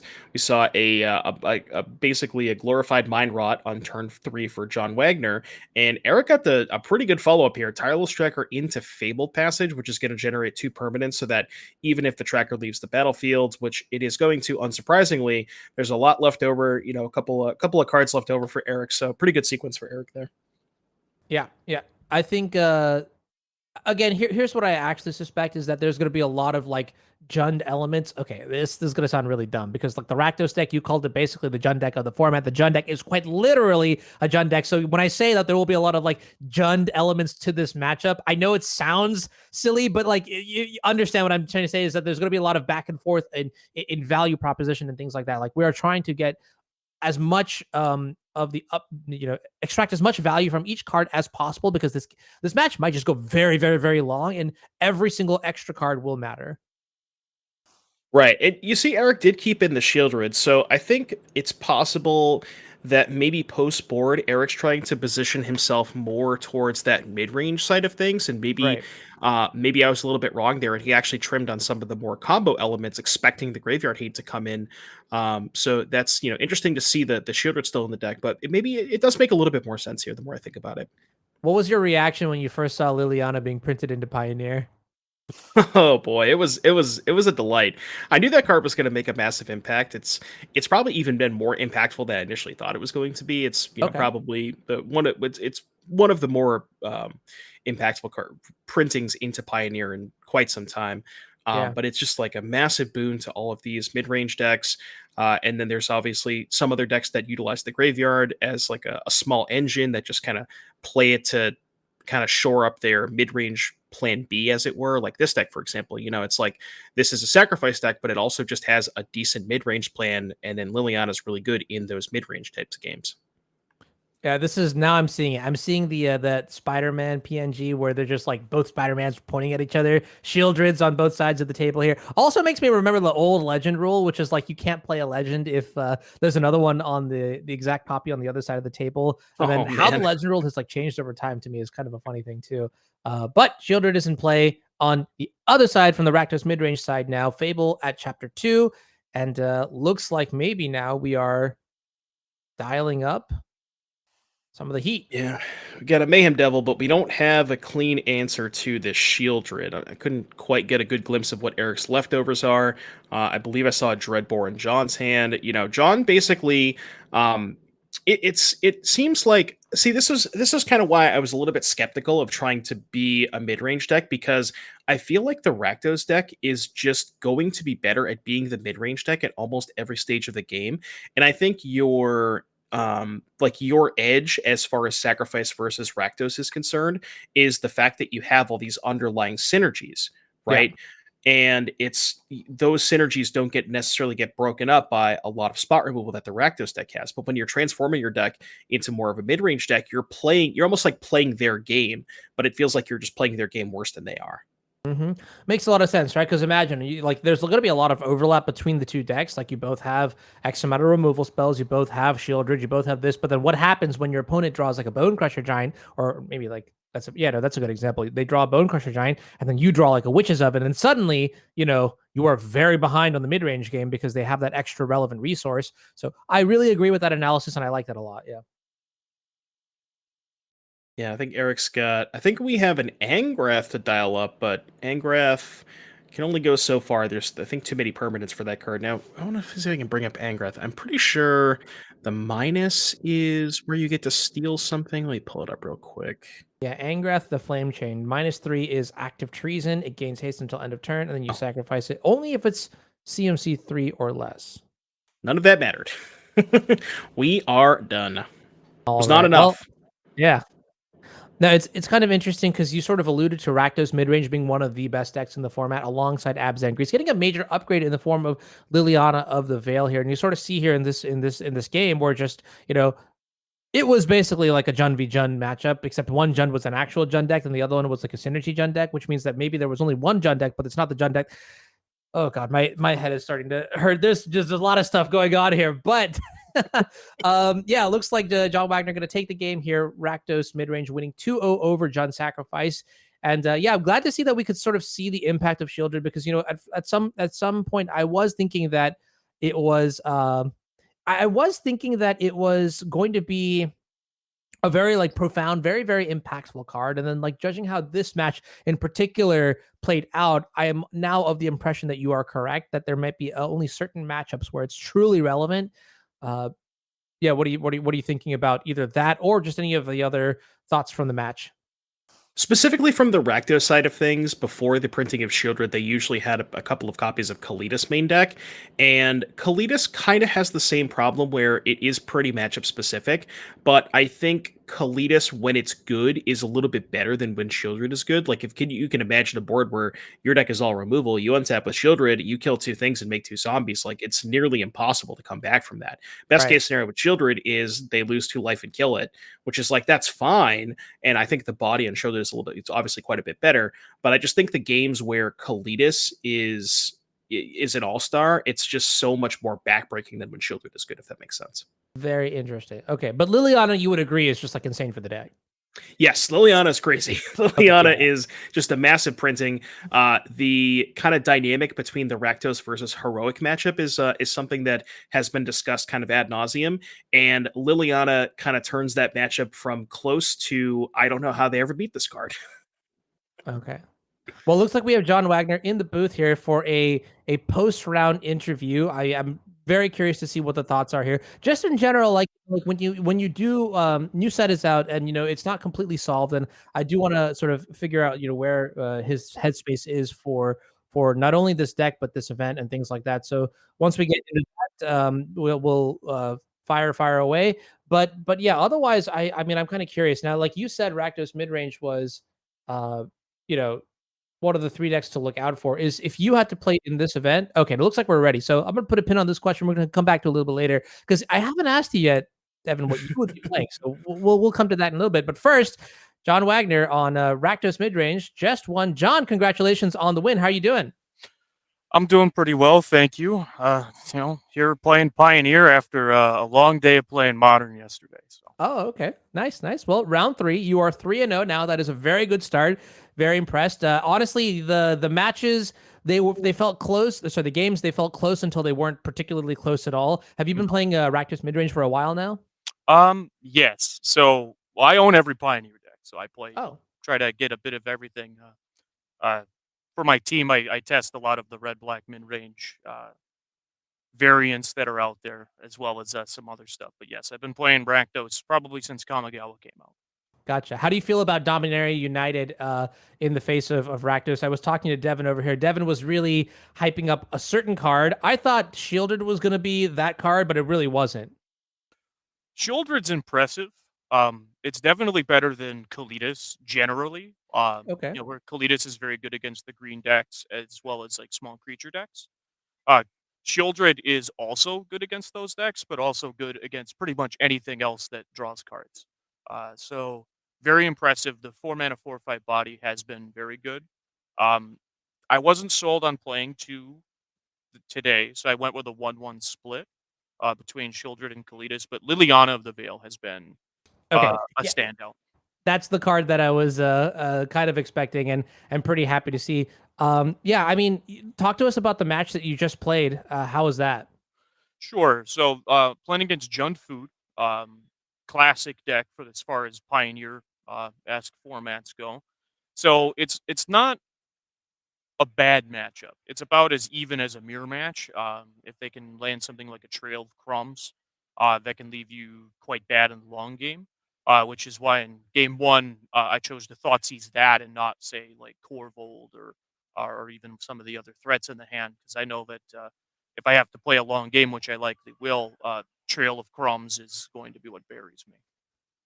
Okay. Yeah, Yeah. and that's the one card that you really can't answer from the Rakdos side of things, right? The Rakdos is not generally good at answering enchantments, so that does make a lot of sense. That's correct. If it actually drew cards, I would consider letting him keep it because then it's a liability with That's right, Shieldred yeah. on the pedal. But since it's bypassing Shieldred, it's especially heinous for the Rakdos deck. Yeah. Wonderful. Well, you're 3-0 right now. Any matchups you are looking to play against to secure the top 8 for today? Well, I'm playing the Rock, so I came here to have 45, 55 matchups. So I'm willing to play against anything. I enjoy playing the mirror matches the most. So I'm looking forward to playing a lot of that, as well as with Liliana. I actually look forward to playing against Green Devotion decks. Gotcha. Any advice you give to fellow Rakdos players on how to win, like the mirror, for example? Side out your thought seizes, and just remember that the card's not very good in mid-range mirror matches. But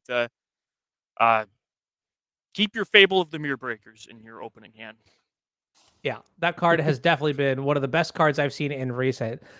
Anyways, so congratulations, John. 3-0. Very, very, very, very strong start. Hoping to see you in the top 8. Hoping to see if you can get that first place finish, qualify for DreamHack Atlanta, get the NRG points.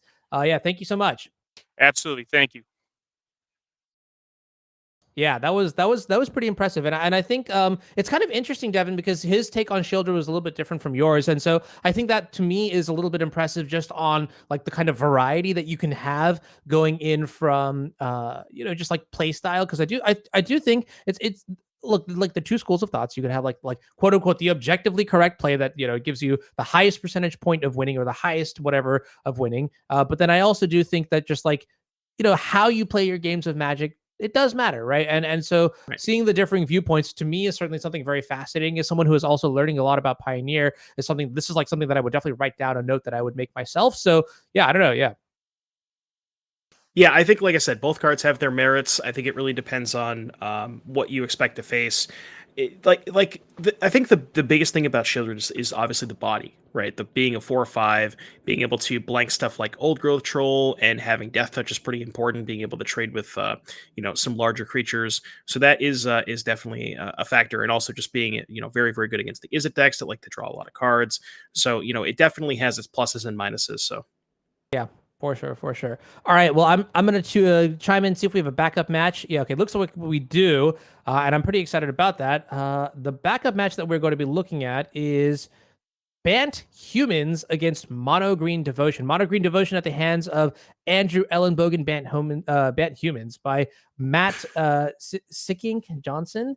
Hope I got that right. But Matt, yeah, let's go ahead and dive right into that and see how that goes. Andrew Ellenbogen, no stranger to the NRG series, already queued for the end of year championship. I believe won one of the showdown events, but we'll get that graphic up later, so we'll definitely be able to see.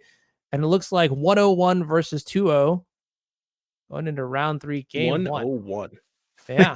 Yeah, 101 likely means a mono green mirror round 1 because those games tend to the combo turn tends to take pretty long. And the thing about the mono green mirror is there's a lot of spots where you want a card for Damping Sphere to make it so they can't do anything broken next turn, but then you are sitting here where a Damping Sphere where neither of you can really do anything. So it's just like this weird board stall that just takes forever to to figure itself out. It's kind of a mess sometimes. Gotcha. So we've already seen the Mono Green Devotion. Now, Bant Humans is a new deck that I'm kind of interested in. 2 questions. First of all, what is the deck trying to do? Second question, how does Dominaria United impact it? Third question, what's important in this matchup? That's a lot. I'm sorry. I know I can push you. I'm not used to this because like Joe, I know he'll be like, well, first of all, slow down. Second of all, no, but I know. Yeah, you got this. What's up? So, well, I'm looking over at the deck list. The card that I was expecting to see here is Aether Channeler, which is, I believe, on the last broadcast we had talked about a couple of times as potentially a replacement for Reflector Mage. But we notice here Matt is choosing to not go with the Aether Channeler and is going with the tried and true 4 copies of Reflector Mage. So, a little surprised to see that, but I understand the where you want Reflector Mage. So, obviously, because the upside is they can't recast their spell, which can be pretty massive against stuff like Old Growth Troll and Cavalier of Thorns. This matchup in particular, I think it's pretty close. I think I would say traditionally speaking, the mono white variants of humans are maybe a little bit more favored against mono green, mostly because they have just a lot more early pressure. They're like way more focused on the 1 and 2 slot, and Matt's deck is focused on the 2 and 3 slot, where you see Charming Prince, Thalia, Werewolf Pack Leader, and then 3s being Adeline, Extraction Specialist, Reflector Mage. So it can't really apply nearly as much pressure, and that's where typically the mono white deck gets an edge. Also, no Brave the Elements is pretty massive. So. All right. Well, looks like Hopeful Initiate in play and also Thalia, Guardian of Thraben. On the other side, though, we did see the turn 1 Elvish Mystic followed by back-to-back Wolf, the Havens on the other side, Wolf Willow Haven. And now, looks like the mana is quite set up here. Thalia being very powerful, certainly much more impactful on the play. So from this position, I mean, I kind of feel like Andrew Ellenbogen is playing for a really large turn here, but seems like it might just be an Oath of Nissa finding a lot of mana. Yeah, I think it was like 2 elves and a land. Yeah, I think it's 2 elves and a land. I don't know if Andrew has a payoff left over, but yeah, Thalia not doing too much here, as Andrew kind of already has his mana pretty well established with 2 elves, two havens. So just really looking for that payoff, and like you said, the Thalia is not really hampering him that much. So, well, Right. never mind. There is a payoff. I have been corrected. Yeah, I mean this deck, like we saw earlier in round two, mono green devotion just is one doozy of a deck. I mean, a lot of the permanents there are so terrifying. Whether it is Storm the Festivals, whether it is Karn the Great Creator. Now we talked about Karn the Great Creator being great against the Greasefang matchup. How does it line up here? What are some of the targets? We see Skyship coming into play, or to the hand rather. But how do you feel about it otherwise? That is certainly the most common target. Just wanting to get the boat to be able to answer, some of Matt's stuff. Now, I will point out a couple things here. There is a hopeful initiate that has 4 toughness. So, because the hopeful initiate can not die to the Sky Sovereign trigger because it has 4 toughness, we can't target. Well, we can't kill that with the boat trigger. And hopeful initiate, I don't know if you want to pull it up on screen. It has an ability where you can pay 3 and remove 2 +1/+1 counters from among creatures you control to essentially destroy target artifact or enchantment. So if Matt finds a land, which he did because he didn't have a land last turn, he's going to be able to kill that Sky Sovereign now, which is really, really massive. I was about to do my best Titanic impression, and I realized I probably shouldn't. Not yet. I don't think I've trained at all for this, or would want to do that to our 600 viewers. Who, by the way, if you haven't already, hit that follow button, show some support. And if you really want more paper coverage of this, consider subscribing as well. You get a lot of perks here, a couple sweet emotes, but most importantly, you get to support your favorite coverage channel here at NRG Series, which is awesome, awesome, awesome. And it looks like, as you mentioned, yep, the hopeful initiate is actually just doing its job here. I would say more than an initiator now is what's like the next step after initiate? Like probably like I don't know, like Disciple. yeah, sure, disciple or just like I don't know, like mentor or something like that. Whatever. It's definitely done its job, and the boat has been taken care of. But another backup copy of Karn coming into play now, and the game continues. Well, the good news for Matt is, I would say almost 100% of Mono Green Devotion decks don't have a second Sky Sovereign in the sideboard, and Karn obviously can't fetch from the graveyard, so that is a plus side for Matt. The basically free himself of having to deal with that Sky Sovereign, and I'm trying to think like a lot of stuff that Andrew could get. I guess we don't really have any counters on the Hopeful Initiate. It's going to take a little bit before we get that going again. But the one thing I will note about Hopeful Initiate, it can remove counters from anywhere. So, say, for example, if you put a couple counters in the Lieutenant, now it's not going to matter because the Initiate's dying, but you could have, if there was 2 counters in the Lieutenant, you could use the Initiate to remove counters from other creatures. All right, I'm not gonna lie, I'm very excited because Karn Takedown pulled out a Meteor Golem and was just like, yeah, you mess with the boat, you get sent to the graveyard. I don't know. This to me, Meteor Golem is just like one of the funniest cards. As we see another Lieutenant coming into play, also an Experiment 1. Okay, sounds good. Meteor Golem going to block to protect the Karn. Good sequence for Matt there. Just basically making a creature that is a 4/4 to essentially force the chump block because Andrew really wants to protect the Karn there. So good sequencing to, just make a 4/4 attacker to be able to pressure the Karn. And we'll see what Andrew has. Now, Andrew, if I want to just pull up Andrew's sideboard real quick to see what we're working with here. And in the meantime, Go I ahead. want to ask you, was there any consideration to like double blocking the 4/4 with the Elvish Mystic? Or is that too crazy? Devotion too important. We don't really have very many green pips in play. Was there an elf untapped? I thought they were both tapped. Oh, maybe they were both tapped. Okay, that makes a lot of sense. Yeah. Maybe. Yeah, If there was 7 mana an for the elf Meteor Golem. untapped, yeah, I was gonna say if there was an elf untapped, I think double blocking is pretty reasonable. But I thought they were both tapped. Fair enough. Yeah. So we're gonna go for Cauldron. Going to very, very much so commend the players for their pace and pay. You just love to see it. The joke is that this is sped up. Yeah. The joke is this. Please laugh, Twitch chat. Laugh. No. Nervous sweat down my side of my face here. All right, cool. So we see The joke, if that makes you feel any better. I appreciate you. What is it called? Humoring the teacher. You know what I mean? Oh man. All right. So the board said there are a lot of permanents in play. I think Meteor Golem returned back to. I see it in play again. So something must have happened. You said something about a cauldron. Yeah, so there was a pestilent cauldron, which most of the time you're not going to be casting that half of the card. You're going to be casting restorative burst, which is funnily enough, Karn normally can only get artifacts, but it can get an artifact that happens to have a backside as a sorcery, which is kind of weird. But yeah, we see everything gets picked up. But basically, that card is 5 mana and it's a double regrowth essentially. So the fact that Karn can essentially tutor for a double regrowth where it normally would only be able to get artifacts, kind of messed up.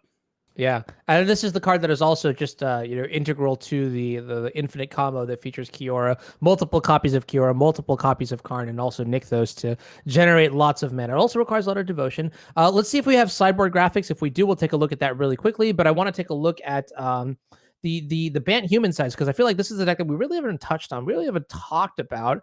And we're going to see, even though Mono Green Devotion did take the first game here, what are our thoughts for sideboarding? Who improves better? What do you see from Matt's side that you'd like to bring in for this matchup? All right, I'm going to do the little Joe thing and kind of squint on the screen a little bit. So I I love see. that we're just ripping into Joe. We're gonna have a group meeting, like a post NRG sort of like, I don't know, what is it called, like a post meeting or whatever. We're definitely bringing this up, 100%, 130%. All right, yeah, continue. Sorry. So we got a new card here, Anointed Peacekeeper. I don't know if we can pull that up on the screen, but that is a card that I don't think is too bad in this matchup. I just want to pull the exact text up on it, but I believe it's something like you name a card and their spells that card name cost 2 more. Yeah, okay.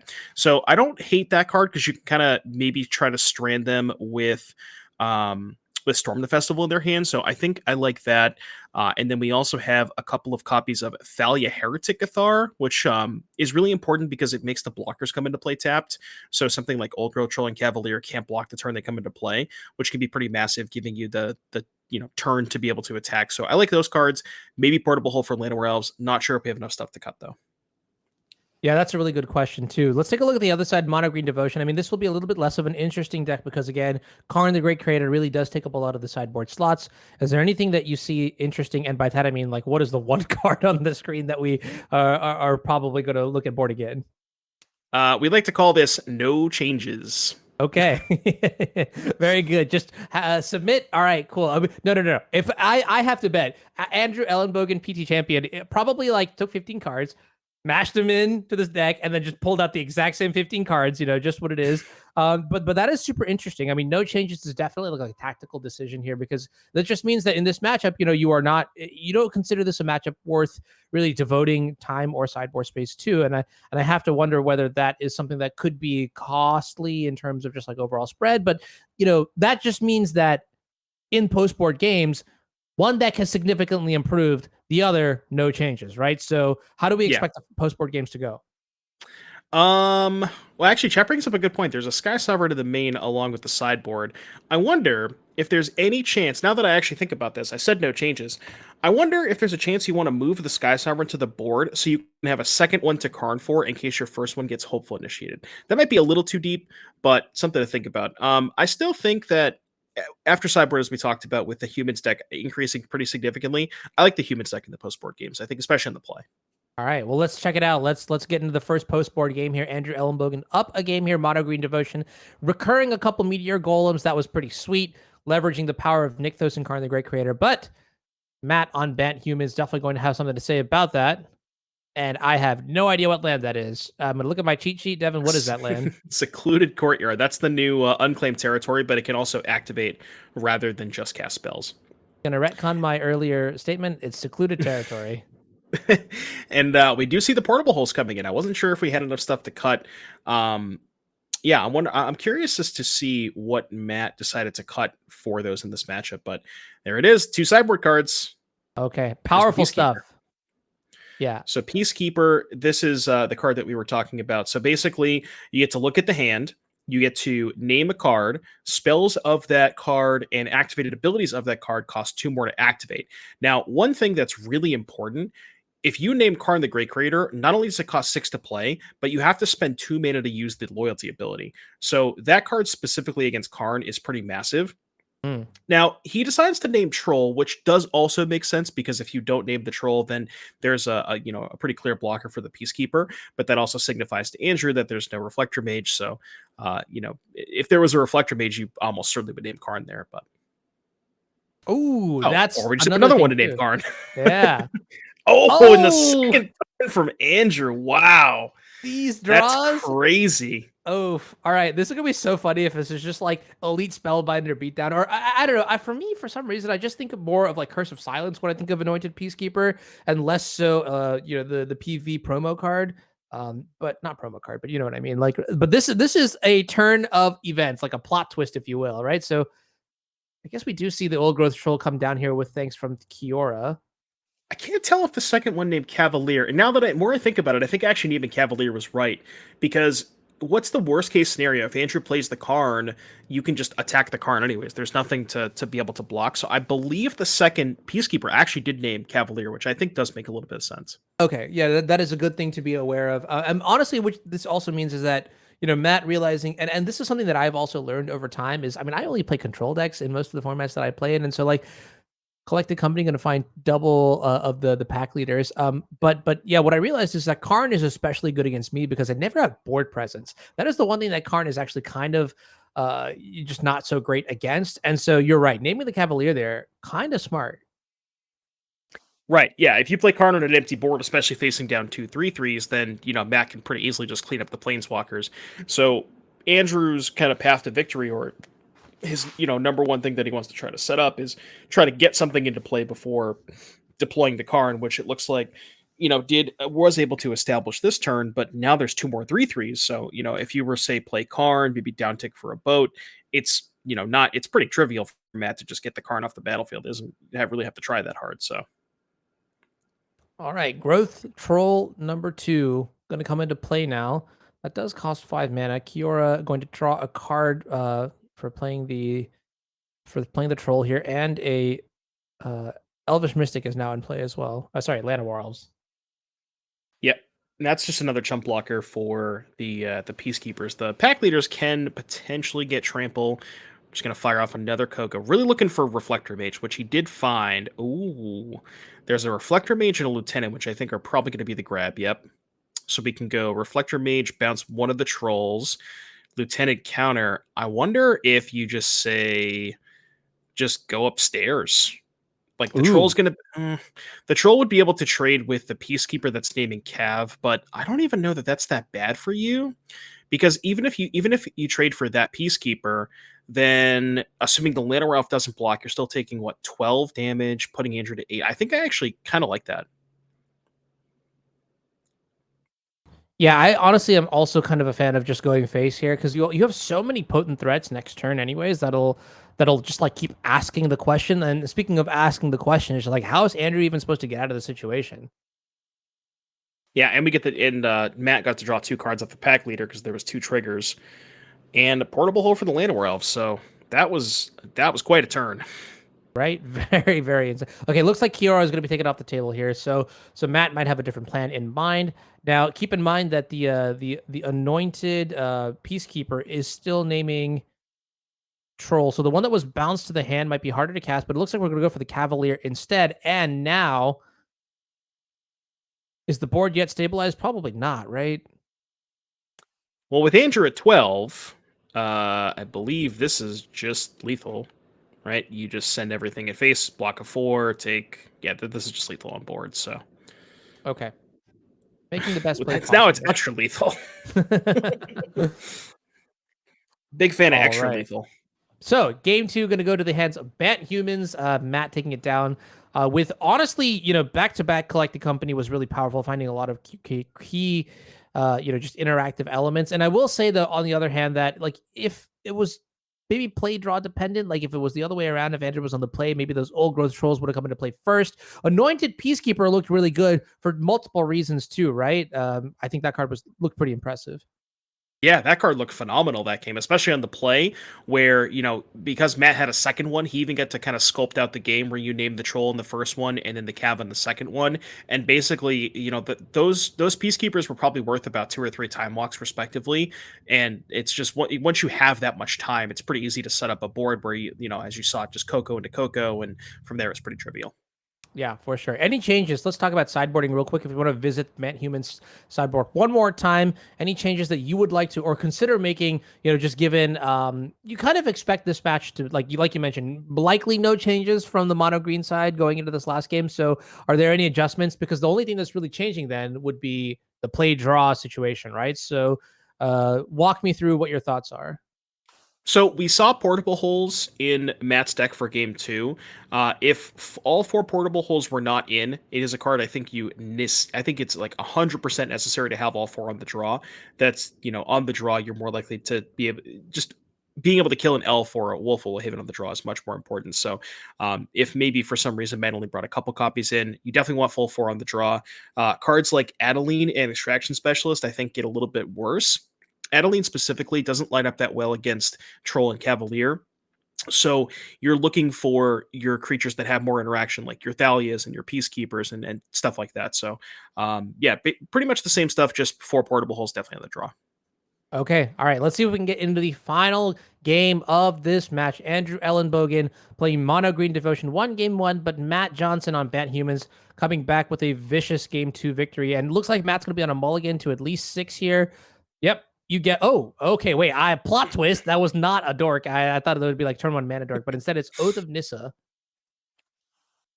Yeah, it's one of those things where it's like usually you kind of pump the fist when they have turn 1 Oath of Nissa, but not if your hand is portable hole in it. You're like, come on, why couldn't you just have the elf this game when I have the portable hole? Something. Check this script. Did you not get the memo?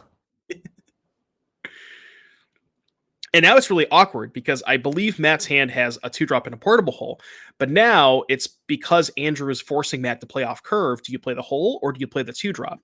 I think it's a Thalia. That's a pack leader. This is really tough. It's like you have to think about. So if you don't portable hole the Haven, worst case, Andrew has like 4 mana to play Karn. But if you have a 3/3 in play, you don't care about the Karn as much.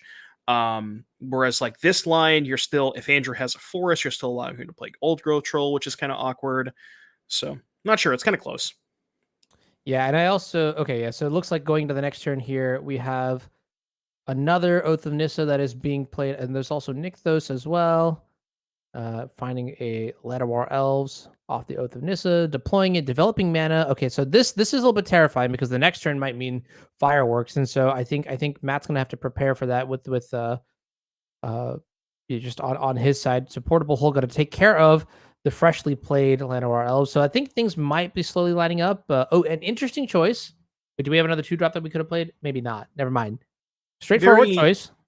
Very minor, but I think I would have killed the Haven there because you could eventually Reflector Mage the Llanowar Elves. I don't know how much, I don't know how interested you're ever going to be in Reflector Mage a Llanowar Elf, but I guess maybe prioritizing the fact that maybe giving Andrew one less chump blocker, but it's pretty close there. Teferi, who slows the sunset. Now, when the infinite combo with this was explained to me for the first time, I kind of just like dropped my jaw and I was like, who even thought about this? Unfortunately, Teferi, who slows the sunset is it's blue white in this mono green deck. So I am going to be interested to see. Oh, I guess you have Oath of Nissa in play, right? So like all your colors will tap to fix your mana. I'm not gonna lie, Otto. I have no idea what that promo is. Any idea? Oh, ooh, I literally don't know. I got this. I got this. And my answer is I have no idea either. Yeah, it's really good. Is it Charming? No. I don't think it's Charming Prince. It might maybe it's Thalia. Is it Thalia? Okay, chat's saying it's Thalia. I've never seen that version of Thalia. Okay. Yeah, it's the vampire I've Thalia, never right? seen that one. I need to figure out. Yeah, Mina Harker. Yeah. I think that's. Okay. Yeah. Because I was looking at the text box and I was like, that's not a long enough text box for it to be Thalia, Guardian of Thraben. But yeah, no, that you're right. Chat's saying it's Pikachu. It definitely could be Pikachu. I'm Pikachu, chat. Come on. Yes, just finishing the cycle. That is actually me. No, just kidding. All right, it looks like Storm the Festival is going to be here in play. Top 5 cards. What do you have? There's a Karn the Great Creator. I think I saw an Old Growth Troll as well.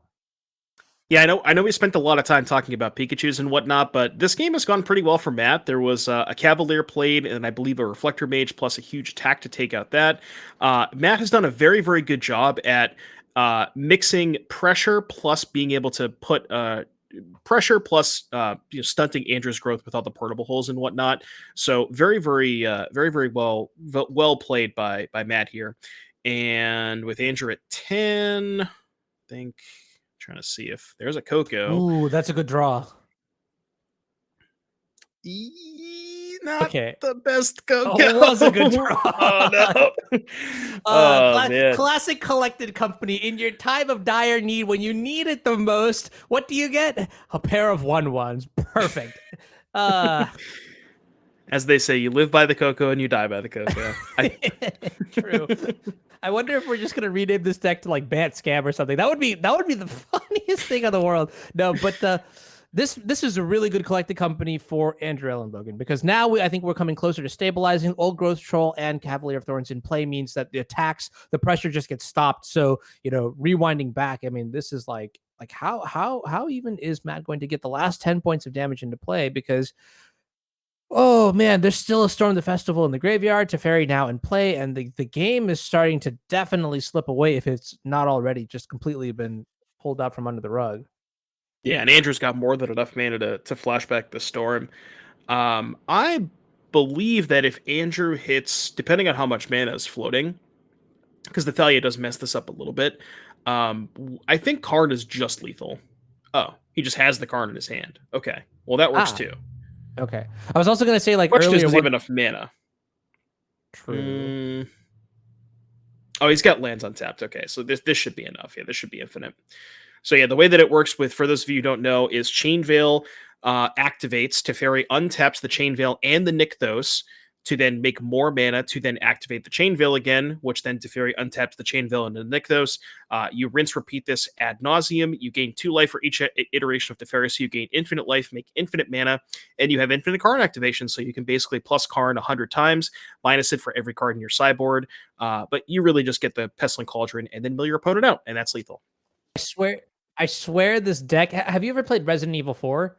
Yes. Okay, you're like the merchant, right? There's a character in the game who's the merchant who you can like buy and sell wares from, and he's just like, "What are you buying? What are you selling?" Those like iconic lines, right? And for this deck, I just feel like this mono green devotion deck is kind of like that, but it's just like, you want infinite combos? I got all of them, like with Teferi or with Kiora or like like the Cauldron, or Restorative Burst rather.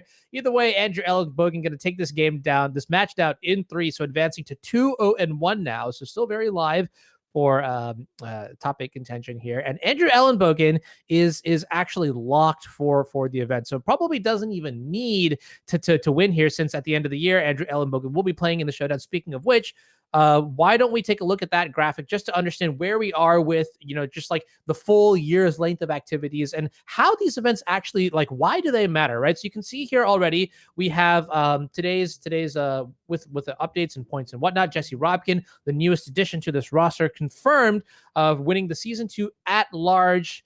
One of the season 2 at large slots. There's still one more that is in contention here. We saw that earlier in the slides here, but congratulations to all of these players who are playing in the 2022 championship. You have Ivan Espinoza from last year, and then all the victors from all the showdowns and the at large bids from season 1. So it's going to be a great event, and I am looking forward to it. It is a 16-person 20K event. It's going to be great for sure. In other news, though, it looks like we are 2 minutes over time in the round here, so we may take a look at some. Actually, honestly, I think we're gonna cut to break real quick. Let's cut to break. We'll come back afterwards, and we'll have some updates for you with the rounds and things like that, where we're going. And then, obviously, I still need to talk about season 3, because season 3 of NRG series might just be the best one yet. All right, see you back. Don't go anywhere. We'll be right back.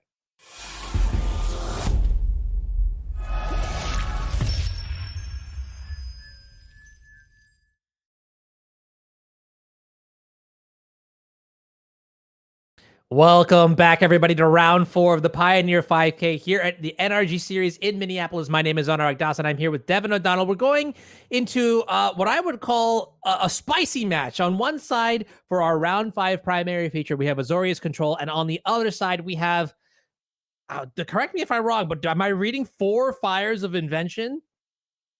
Yes, you are reading Four Fires of Invention. This is a deck that has kind of we've seen a little bit in the past, but it's basically revolving around the card Enigmatic Incarnation, which has a lot of words, but basically it's like a birthing pod where you can sacrifice enchantments and get a creature with mana value equal to 1+ that enchantments, the sacrifice enchantment.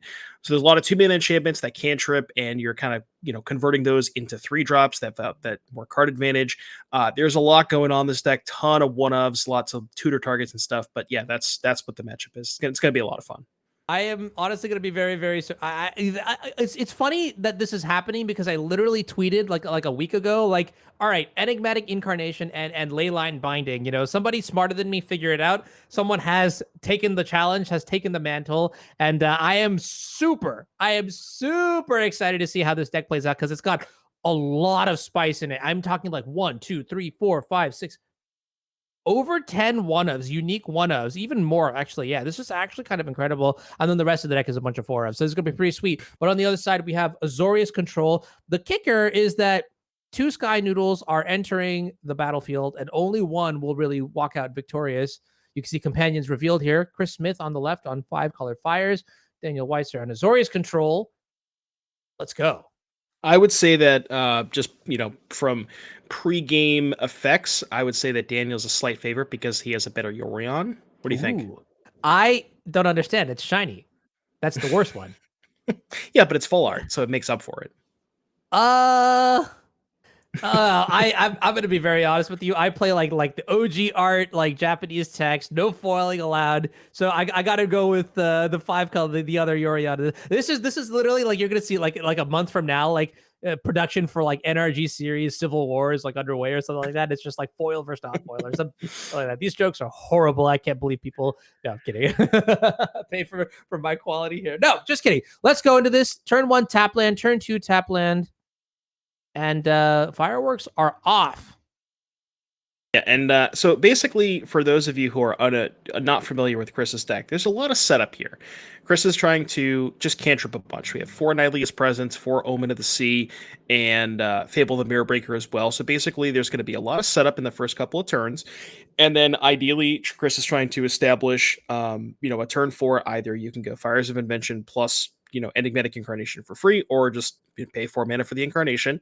And then we're trying to parlay those 2-drops into 3-drops. Now, you might ask, what 3-drops are we getting? Well, there's quite a few of them. The most common one, I would say the first one you're going to get most of the time, is Renegade Rallier, which if you sacrifice, say, Nihilious Presence, you get Renegade Rallier. You've already fulfilled the Revolt requirement for the Renegade Rallier to get back the Presence, which is just, another free card. And it's essentially trying to do that, where the end game is you have a Scarab God as a win condition. You can get stuff like there's a main deck Yorion, which you can then get to blink all of your other stuff and draw more cards. And the other cool interaction here is, as you talked about, Leyline Binding plus Incarnation. So the 7-drop of choice we're going with is Titan of Industry, which is a card that just puts a lot of pressure on and is, maybe you can, especially against the Supreme Verdict deck, you could say make a 4/4 and then put a, what is it called? A shield counter on the 7/7, so that if they verdict you get to keep the 7/7.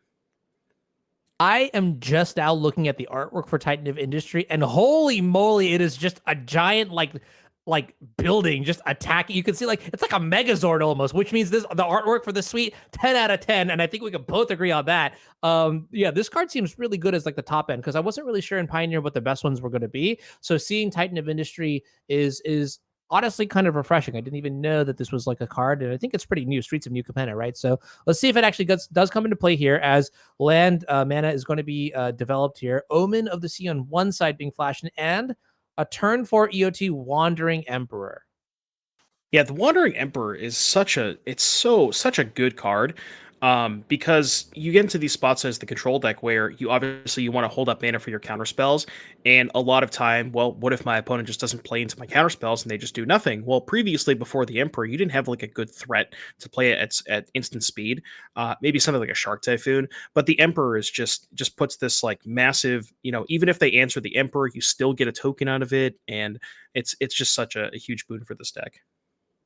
Yeah, this is kind of an interesting question too, because I think Enigmatic Incarnation is like a super sweet card, like the birthing pod that sacks enchantments and gets you the creatures, right? But my question is, what happens when you sacrifice Leyline Binding and your opponent gets back like the permanent that you got rid of, right? This is one hold that I wasn't really sure of, which is why I was even thinking of a card like Agent of Treachery as something you could tutor up.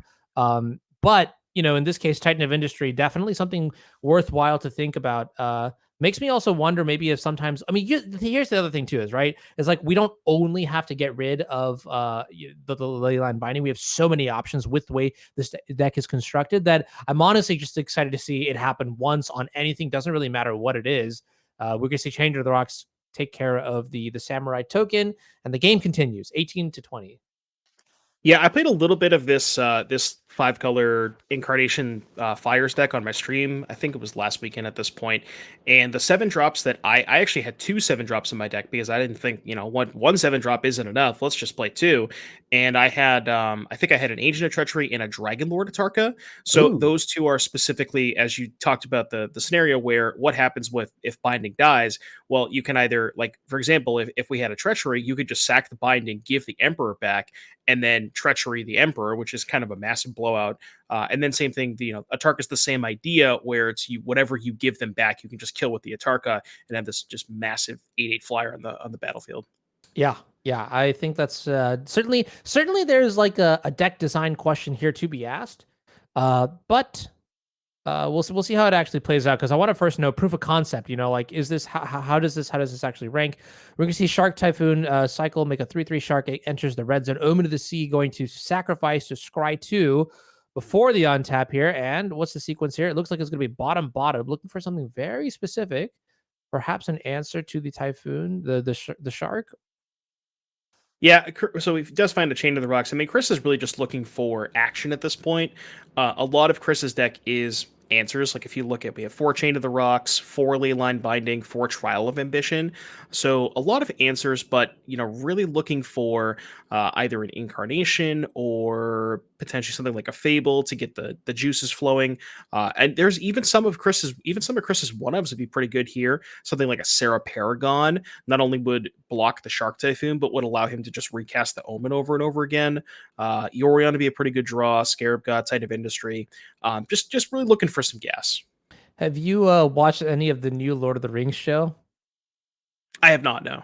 Okay, well, we're about to give you some of it right now. Tolsimir, Friend of Wolves, coming into play here this turn. So Tolsimir is a 3/3 legendary elf scout. When it ETBs, create Voja, Friend to Elves, a legendary 3/3 green and white wolf creature token. And whenever a wolf ETBs, you gain 3 life, and that creature fights up to 1 target creature you don't control. So, looks like that trigger has been done in response. Okay, so basically the wolf comes into play, but Tolsimir has been taken care of. So, that actually does sound very Tolkienish. I don't know, like friends dying in battle and stuff like that. I don't know, whatever it is. Anyways, the artwork for this card is super sweet too, because like the wolf Voja has like all this like gear donned on it, and I'm just like, wow, all right, good concept. I love this. Yeah, the token is called Voja, Friend to Elves. Okay, that's kind of some cool lore there. Friend to Wolves, Yeah, Friend to Elves. I like the lore there.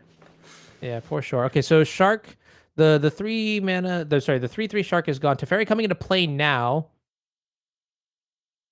And Portable Hole going to wow. Okay, yeah. Portable Hole, super powerful at that board state. Wow. Good stuff. Yeah. Chat also brought up a very good point that I kind of glossed over early on. Leyline Binding. So we talked about Leyline Binding in Modern, where you have fetch lands to get triomes.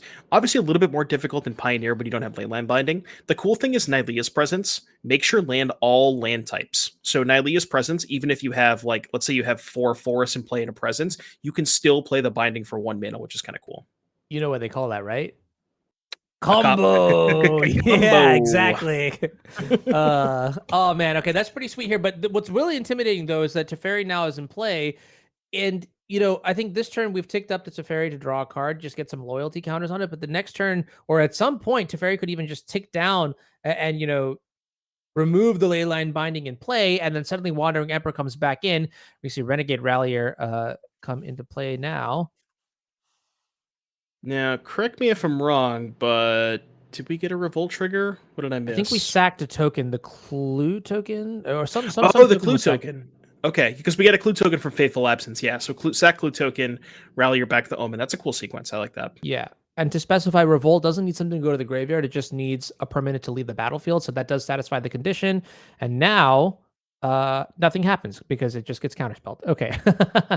And that was really good bait, really well sequenced there from Chris. Baited the absorb with the Rallier and just had the binding for Teferi. So very, very good sequencing from Chris there. Look at the follow-up on that. That was good. I really like that. Yeah, just saying like, hey, you probably have a counterspell. Because the exact sequence, right? Waiting on that Teferi to play at the turn where you conveniently untap with 3 mana. Just like thinking emoji. Yeah, that's like the green decks when they pass with 4 mana and 7 cards in their hand. It's like, nah, there's no way. There's nothing. I got nothing going on here. Don't worry about it. What is that LSV like settle the wreckage play? That's all I can ever think of nowadays. That's what's in my dreams. But it looks like okay, yeah. So this is really interesting because like I don't recall if the Teferi, no, it was an empty board where the Teferi came into play anyway. So there was a chance that maybe that turn itself you could have just ticked down and then put the Emperor back into play and then gone that way. But ooh, all right, now I'm excited. There it is. Finally. We're gonna put the end. Boo. All right. Look, I'm a Hunter buddy like through and through, but. Boo! Like, I want to see the fireworks. Don't worry, chat. The casters are not biased. I promise you. Yeah, no, me. Oh no, not another one! Stop it! Something. No one can have fun. No one is allowed to have fun. No, nobody. Including the 644 viewers. Hey, I see you having fun over there, and I will only allow it if you hit the follow button for the channel. Get some support in for NRG. This is some good content. If you are enjoying my coverage here, my commentary with Devin O'Donnell, hit the follow button. That's what I want to say. I want to see that positive reinforcement, that affirmation. Yeah, fun is only allowed after you hit the follow button, so exactly. that is a requirement. That is a requirement. Yeah. All right, Narset on 1 counter. It's an interesting question. Does the Narset passive actually do anything in this matchup? I have to wonder about that.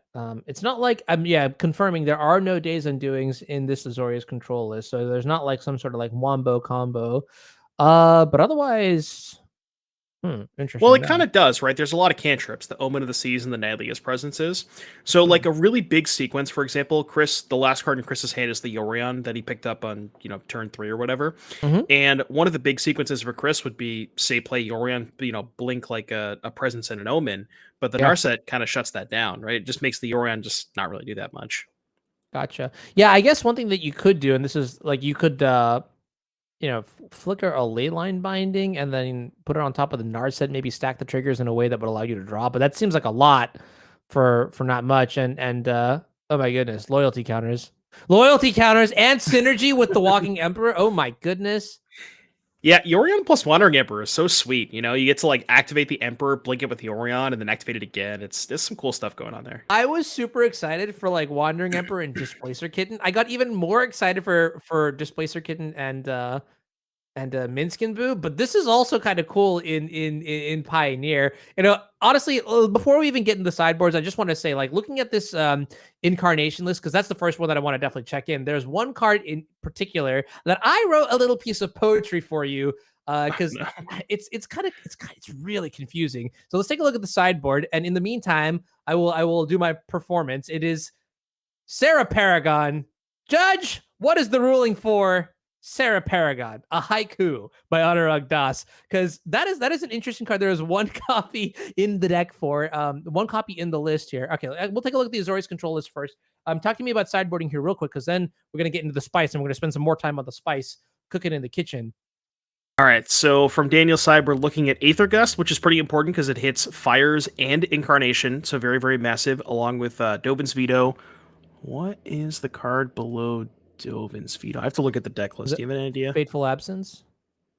No. Knockout Blow. I haven't seen this card yet. What is Knockout Blow? Oh, the other side. Okay, knockout blow. Yeah, 2 and a yeah. white. So it's 2 and a white, deals 4 damage. Okay, we don't want that. That's for the aggressive decks. Mystical Dispute, definitely good against the Incarnations. So Disputes and Gus and Veto. I think that's maybe the Hullbreaker Whore. Okay. Yeah, just good blue-white cards. I could see that for sure.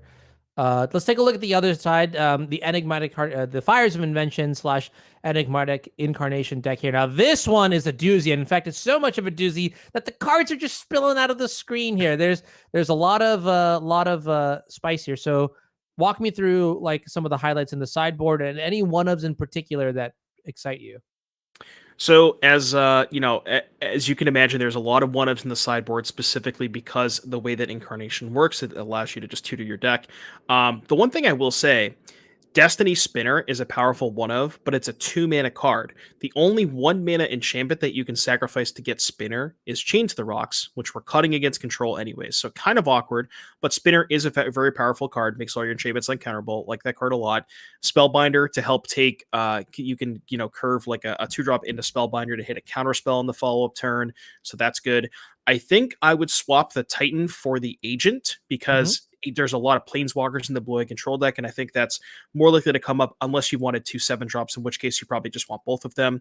The Tamios, I think, are pretty good. Just, another thing that that the control deck has to answer, providing some card advantage.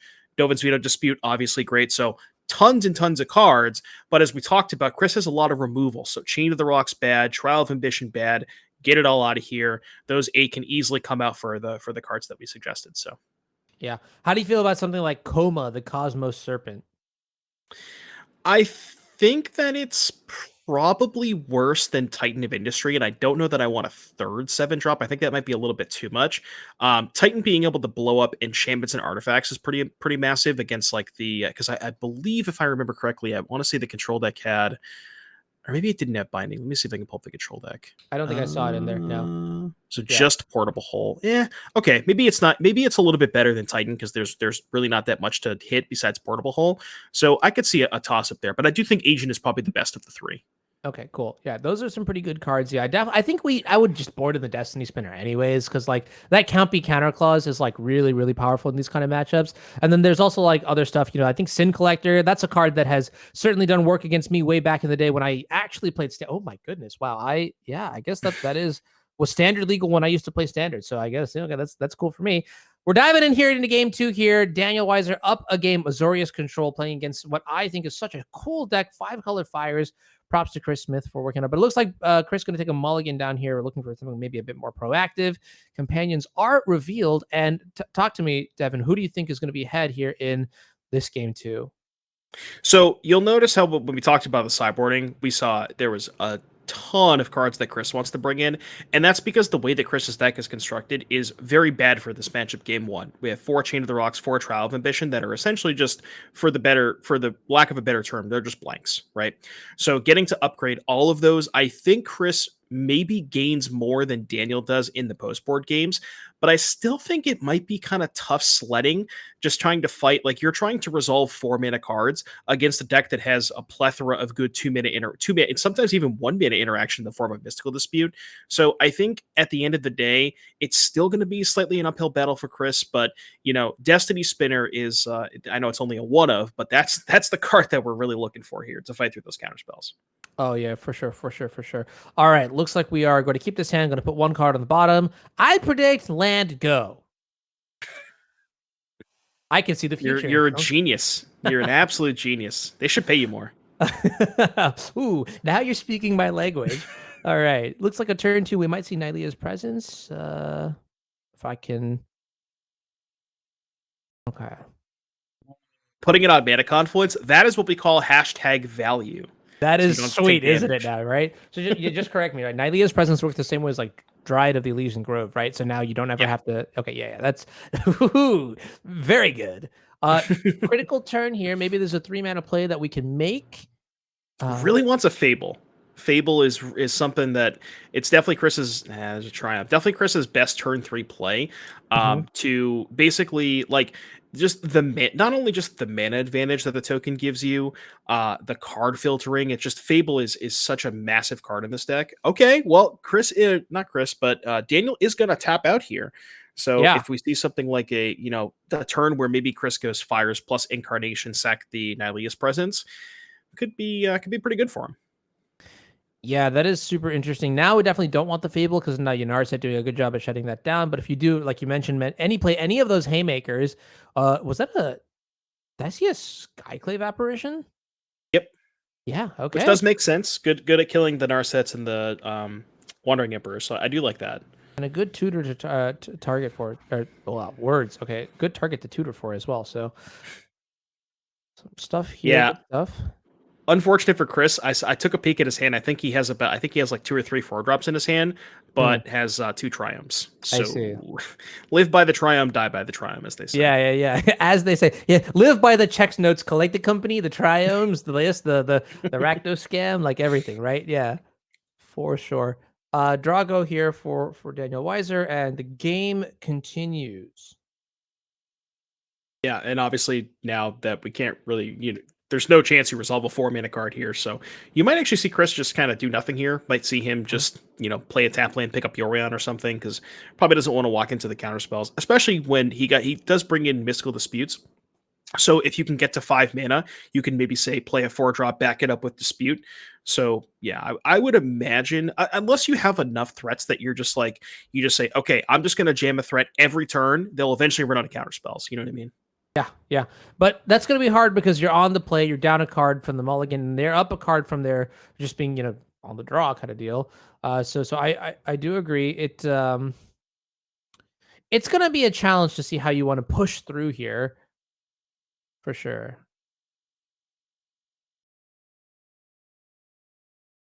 And we got an Omen. Omen for Daniel, end of turn. Daniel, I think I saw a couple counter spells. It's hard to get a glimpse of what Daniel's working with. I know Chris has, I think that was Glasspool, Mimic, Yorion, Tameo, I think Leyline Binding, and probably a land.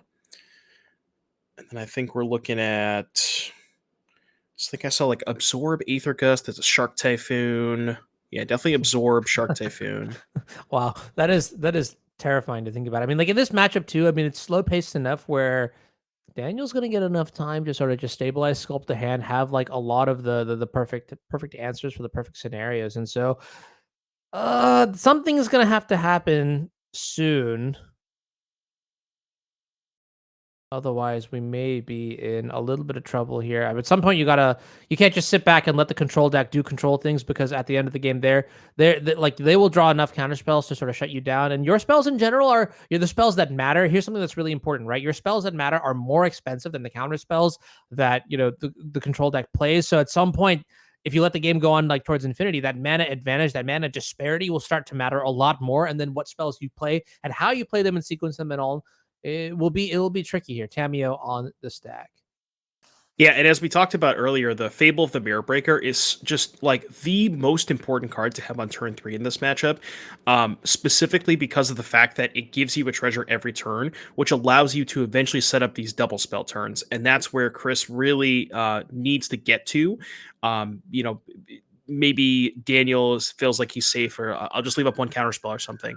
And then, you could see a turn where Chris goes thing into thing and he gets to resolve something. But it's pretty hard to do that when you don't have the additional treasures from the Goblin token. Okay, Leyline Binding going to take care of the Teferi Hero of Dominaria that just came into play. 2 lands will be untapped, and that can represent a Dovin's Veto. And I feel like, ideally, 3 lands now with the land that's being put into play this turn. So there's high chance for some sort of counter magic.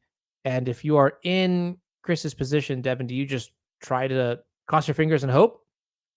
Trying to see. I think there's a Yorion. Yeah, it's one of those things where it's tough. You're down so many cards. I think you probably just kind of have to jam. Maybe you jam the Yorion because you probably care less about that one resolving. Or you just play the Yorion, maybe just put a 4 or 5 into play, blink the presence, draw a card. Maybe use that as your bait spell. Because there is some consideration to okay, well, maybe I'll eventually draw a Mystical Dispute, but it's how long do you really want to wait, Yeah. especially given that, in your 80 card deck, you have 3 mystical disputes and not much else. And it's just like, Yeah. you want to, it is a tough call. I don't know how you stomach it one way or another, but given the cards that you have in your hand, you want to make a plan here. There is, in terms of blinkable permanents, there are very many. There's the Unbinding, Skyclave Apparition, but also um, Nylea's presence in the mana base. So we will get to draw at Yeah. least one card. And I this think is we're good. just Yeah. gonna blink the presence. Okay. What were you saying? Oh, no, I was gonna say one thing I like about putting the Yorion here is that, like, in this matchup, Yorion seems like the kind of card that is like it puts a little bit of pressure, but like not enough pressure to merit a response. Kind of like what's the card that I'm thinking about? Like Baleful Strix and Legacy, like in the control mirror match, right? Like all it does is cycle, but the 1 point of damage is kind of annoying. Yorion feels exactly like that. Yeah, it adds up over time, And the cool thing about Yorion is it's also potentially a way to make Teferi a little bit more of a sketchy proposition. Whereas, like, Teferi uptick, well, then you have 6 power in play. Teferi downtick will just dodge to the Skyclave. So just having something in play that is, makes Daniel a little bit more hesitant to, deploy a Teferi, that's pretty good as well for Chris. All right, Shark Typhoon has put a 1/1 into play. Now, what's really interesting is that the board is finally somewhat relevant on Chris's side. So I wonder if we're ever just going to start. I mean, how much pressure is enough to make you feel comfortable to start tapping out for other threats that maybe like draw you cards or generate more advantage. And then the question is, how much counter magic does Daniel have in hand? Because you know that Daniel paused on the Yorion, so that means there must be something. The question is, what is that something if you're in the seat for Chris Smith here? Yeah, looking at Chris's hand, I don't really think the more I think about it, I actually don't think he has much left over. I think he's got I think he drew the main deck Yorion. So it's got that. Oh. The Field of Ruin. Oh no, I missed it. So what happened there was Nylea's presence targeted Blood Crypt, and Field of Ruin was activated in response, which means Nylea's presence never resolves, and you don't get to draw cards. So that's kind of tough. Although to be fair, Chris didn't have a basic land in play to play around that anyways, so that was going to happen regardless. Yeah, that is a straight up counterspell in that sort of situation for 3 mana. And so a little bit unfortunate. Did we tap the Blood Crypt by chance to cast the Nylea's presence? Because there's a chance that might just be something like bait or something like that. Maybe tap mana low, then you can resolve something else. But I would guess maybe not. Yeah, I think I think I know there's a Glass Pool Mimic and a Yorion. I don't know what the last card is. It might have been.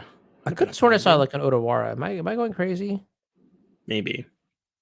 But yeah, not regardless, not really much good leftovers here for Chris. Oh, there's a Tolsimir. Kept that one in. I guess you just want something to again. Tolsimir can apply pressure, right? You don't have to fight, so it's just being 5 mana for 2/3/3s, just some pressure. But yeah, this is. Go ahead. From the Avengers, where you're like Mark Ruffalo's like, that's my secret. I'm always angry. Yeah, that's my secret. I'm always crazy. I don't think there's an Otawara. Okay, all right, that's fine. But yeah, like Chris's leftovers just didn't really kind of pan out. We have 2 creatures in hand, the Yorion and the Glasspool Mimic, and just really never found like that incarnation to be able to convert some of these enchantments into more relevant cards. But yeah, this is, as chat was talking about, this is probably one of, if not the worst possible matchups for the incarnation deck. Just game 1 we talked about just a lot of cards that don't really do that much, and then just way too many counter spells where you're trying to cast 4 mana threats. So all right, Memory Deluge is going to find 2 cards to put in hand here, and I think there are 3 copies of Supreme Verdict in the 95 for Daniel Weiser, and 2 copies of Farewell, 1 copy of Settle the Wreckage. So there's a chance that we could just clear the whole board and not have to worry about any of the permanents in play. The question is how much mana will we have left over, and if this pressure is quote unquote just there to get. God, we get the Teferi back too. Good God. Oh, that's not good. Well, this one's probably over. So That's kill your not good. board, get back my Teferi, and still hold up a counterspell. Oh, yeah, because Teferi can activate, so we still get to hold up a even if we have a 3-mana counterspell. Yeah, that's rough. And you get a 3/3/2. The icing on the cake. My goodness, that's just actually too good. Oh, That's the too good. presence in play should be gone too. Which Yeah, actually pretty relevant because there is a Yorion on hand, so I don't know if we want to just get that fixed. The Nightleaf's presence in play should be gone because the farewell killed all enchantments. So there's an Nightleaf's presence on the mana confluence that. See if we can get that corrected. All right, let's see what else is in the hand here. I see one promo card, one Yorion, and Yeah, there we go. Cool. We're good. Yeah, it was the Glasspool Mimic, I believe, was the other leftover for Chris. right, Glasspool Not clone's not doing so much when you have nothing in play. So yeah, this is a rough spot. And as like I said, just not only does it kill the board, but it also kills all of the farewell, killed all of the stuff that the Yorion would have been able to blink. So now the Yorion's just not even really doing that much. Right, putting the noodle in as a 4/5 is powerful. I mean, it's still a 4/5 body that can attack and block, but just not even getting that luxury now, right? Dispute going to send Yorion into the bin here, and yeah, it's just a matter of maybe going through the motions here, unless there's some sort of top deck miracle here for Chris Smith. Not a literal one, but whatever. I guess it's a literal one in either sense because the situation is so dire. So I take it back. Never mind. Yeah. What is the fastest way then that Daniel can close out this game? Probably just Tef uptick and eventually ultimate. I assume that Chris will probably. I don't even think Chris is going to take that many draw steps. Okay. This game, the writing's pretty much written on the wall at this point. We got Chris has nothing left over. Daniel's got a grip full of good stuff going on here. But yeah, Teferi uptick, maybe attack with the 3/3 here and there. Kind of just closing out the game. Oh, there is a Hullbreaker Horror as well, so that could end the game pretty quickly. That's cool. There's and on top of all of that, there's also the Memory Deluge that you could flashback from the graveyard. So yeah, there's oh yeah, and I like this. It's just like, yeah, all right, whatever. I'm just gonna play this Hullbreaker Horror. So that probably does finish the game super fast. Hullbreaker Horror, correct me if I'm wrong, but is that a 7/7? 7/8. Oh my goodness. Okay, it is a 7/8 Kraken Horror. Flash can't be countered. It can't be countered being maybe the most powerful thing. Flash being maybe the second most powerful thing. I don't know. That's a really good question. 2022. But yeah, when you cast a spell, you can either return a spell to its owner's hand or return target non-land permanent to its owner's hand. So and to clarify, return target spell you don't control. So it's sort of just like a counter spell bot. So on top of all the counter spells that are already in the Azorius deck, well, here's a passive ability that just gives you a bunch more. Yeah, and I wonder if they I know we're kind of talking about some random stuff here, but I wonder if they put that line of text you don't control specifically just so you can't go off with Lotus Petals and stuff like that. Huh. Yeah, that would be kind of just Infinite Storm, right? Be kind of cool. Oh yeah, you're right. That is Infinite Storm. Lotus Petal, okay, trigger bounce, Lotus Petal. Yeah, that's good. That's good. That would literally break the game in half. Oh my goodness. Okay. Yeah, I'm sure Justin Gennari would be very excited about that. But okay, I'm kind of surprised that the Tamiyo got to resolve, but maybe it's one of those things where it's just like I'm just gonna. Whoa, I love it. Looks at the Tamiyo on board, says, "Nah, don't really care about that. Attack." Yeah, we don't need that. Yeah.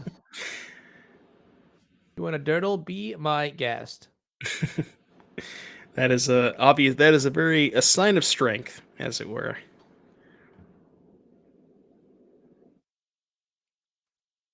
All right. How can the Tamiyo help us out here? Chat's telling me that it works. It says return target spell you don't control. I think they must be referring to the second casting a mode. Lotus Petal. Yeah, I think they're talking about the other side. Return target. So I know it non-locked. goes off with 2 Lotus Petals, but what I'm saying is if you only had 1 Lotus Petal, you could bounce the spell to your hand. I know I got you, chat. I got you, chat.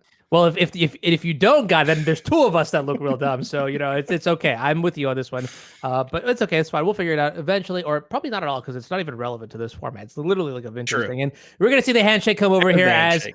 the Kraken horror establishes why it's just so terrifying here. Teferi also close to ultimating anyways, and so yeah, like you mentioned, this did not at all seem like a good matchup here for the enchantment creature deck. I mean, it's a sweet idea, but just the overall like what you have to go through to win there, like the bevy of counter spells, it's a lot, you know. So yeah, Azorius Control going to take that one in 2 games here, and going to advance to 3-1 here. I think we might have a backup match at some point, but looks like we do have a backup match. Getting note of that, and I believe one of our feature match players for the backup match, young Theo Jung, who's actually honestly not even that young at this point, but is qualified for the NRG Series Showdown at the end of the year, which is great. Theo having won the team trios event, I believe in the legacy seat for that event, probably playing some sort of Izzet pile, is now playing Mono Green Devotion. So maybe Theo in the camp of play, quote unquote, the best deck in every format, all the time, every time. Just play the good deck, as the kids say.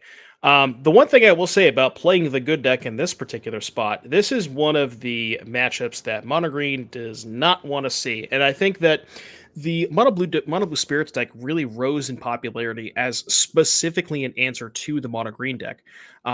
And the reason this matchup is so rough for Mono Green is combining cheap threats with card advantage like Curious Obsession. All of these stuff cost 1 mana. Your creatures cost 1 mana. Obsession costs 1 mana.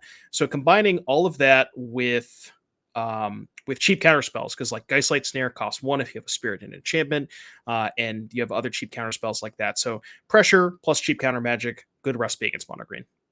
Yeah, I'm looking at this list and I've never really actually ever seen it before, but yeah, it was a very aggressive list. Like just spirits that you could very flashy, put them into play. Curious Obsession, Combat Research. Combat Research is an interesting card because for the first time, I played Magic with my wife and it was great. We're playing Dominaria, what is it, like the Jumpstart packs where you can like make your own deck sort of. And I had a creature, I had Combat Research on it, and she just looked at it straight up and was like, this is actually absurd. And I was like, it's not really that absurd. I proceeded to lose that match, and I don't want to talk about it. But in this matchup, I'm kind of excited to see, how the Mono Blue Spirits might be able to exploit the Mono Green construction. Things are looking a little bit good for Theo here, though, if I would be completely honest. Yeah, the tough part for Larry here is didn't have one of the 6 enchantments. We got 4 Curious Obsession, 2 Combat Research. So having one of those on turn 2 is pretty important to be able to leverage the pressure that you're having and kind of making that into the mid game with all the counter spells. So not having one of those enchantments is kind of tough. And also I noticed that Larry's deck actually has a little bit less counter magic than we're probably used to. I know that these decks had Lofty Denial before. I don't know if that's kind of fallen out of favor, but only 4 Geistlight Snare as the counter spells of choice, with a couple of slip out the backs here. I get a Spell Pierce. So there's the Obsession, though, so that, a turn too late, but still, a welcome addition. Wow, Geistlight Snare not only is a really cool name for a card, but like it is powerful ability, especially in this deck. And the same thing would slip out the back here, like phasing. Putting a counter and then phasing means you don't lose the counter when the creature comes back or phases back in, rather, which is kind of a cool interaction here. We're gonna see. I believe that is that Combat Research? No, it's Curious Obsession. Curious Obsession on the Ascendant Spirit, and gonna battle in for some damage. Draw a card here, and we're still going. Theo does have a lot of mana here. Now playing an Old Growth Troll off of the Wolf Willow Haven and the 2 forests. And so Kiora going to draw a card.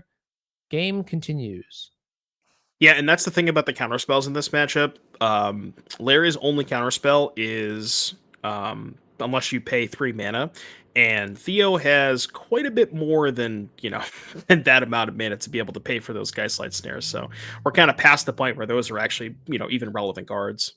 Right. So that's a really interesting choice is that like I mean like okay, here's the thing about these sort of counter spells, these soft counters if you will, is that they are very good early and then they fall off late. So the question is if your deck is designed to be very good early, then maybe you continue playing them in like post board games as well, but it seems like I don't know, this deck is so good at making mana, the mono green devotion deck. And so I'm not even sure what to do. We'll talk about that when we get to that bridge, but right now, there is an overwhelming board presence here, and I've got to ask you, how does the mono blue deck even handle something like a 4/4 old growth troll?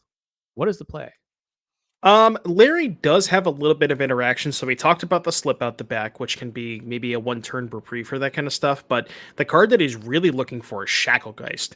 So Shacklegeist, for those of you who, it's basically a 2/2 flyer, and you can tap 2 spirits to tap any creature. So it's a way for if you have like these other cheap spirits that maybe aren't attacking. So for example, on this board, you have the Ascended Spirit as your threat, and then maybe you're just Wanderer that's kind of just chilling there. Shacklegeist, you can basically use the 2 smaller spirits to tap a creature and then keep on the pressure with the other, the one that you're actually want to attack with. Are we going in the red zone? All of our wow. Okay. Wait, no. Yeah. Okay. Yeah, that was an attack for Yeah. 9. That's yeah. That is funny. Yeah, I mean Theo's draw is kind of weird, but oddly enough, what like is that? I think you drew all 4 Llanowar Elves or something like that, where this is just this is enough pressure. We're just going beatdown mode. Yeah, I'm not gonna lie. I've been staring at these elves for a while, and I think they're elvish mystics, but I cannot for the life of me tell what set they came from because they look No a little. idea. Yeah, they look gorgeous. Don't get me wrong. They do.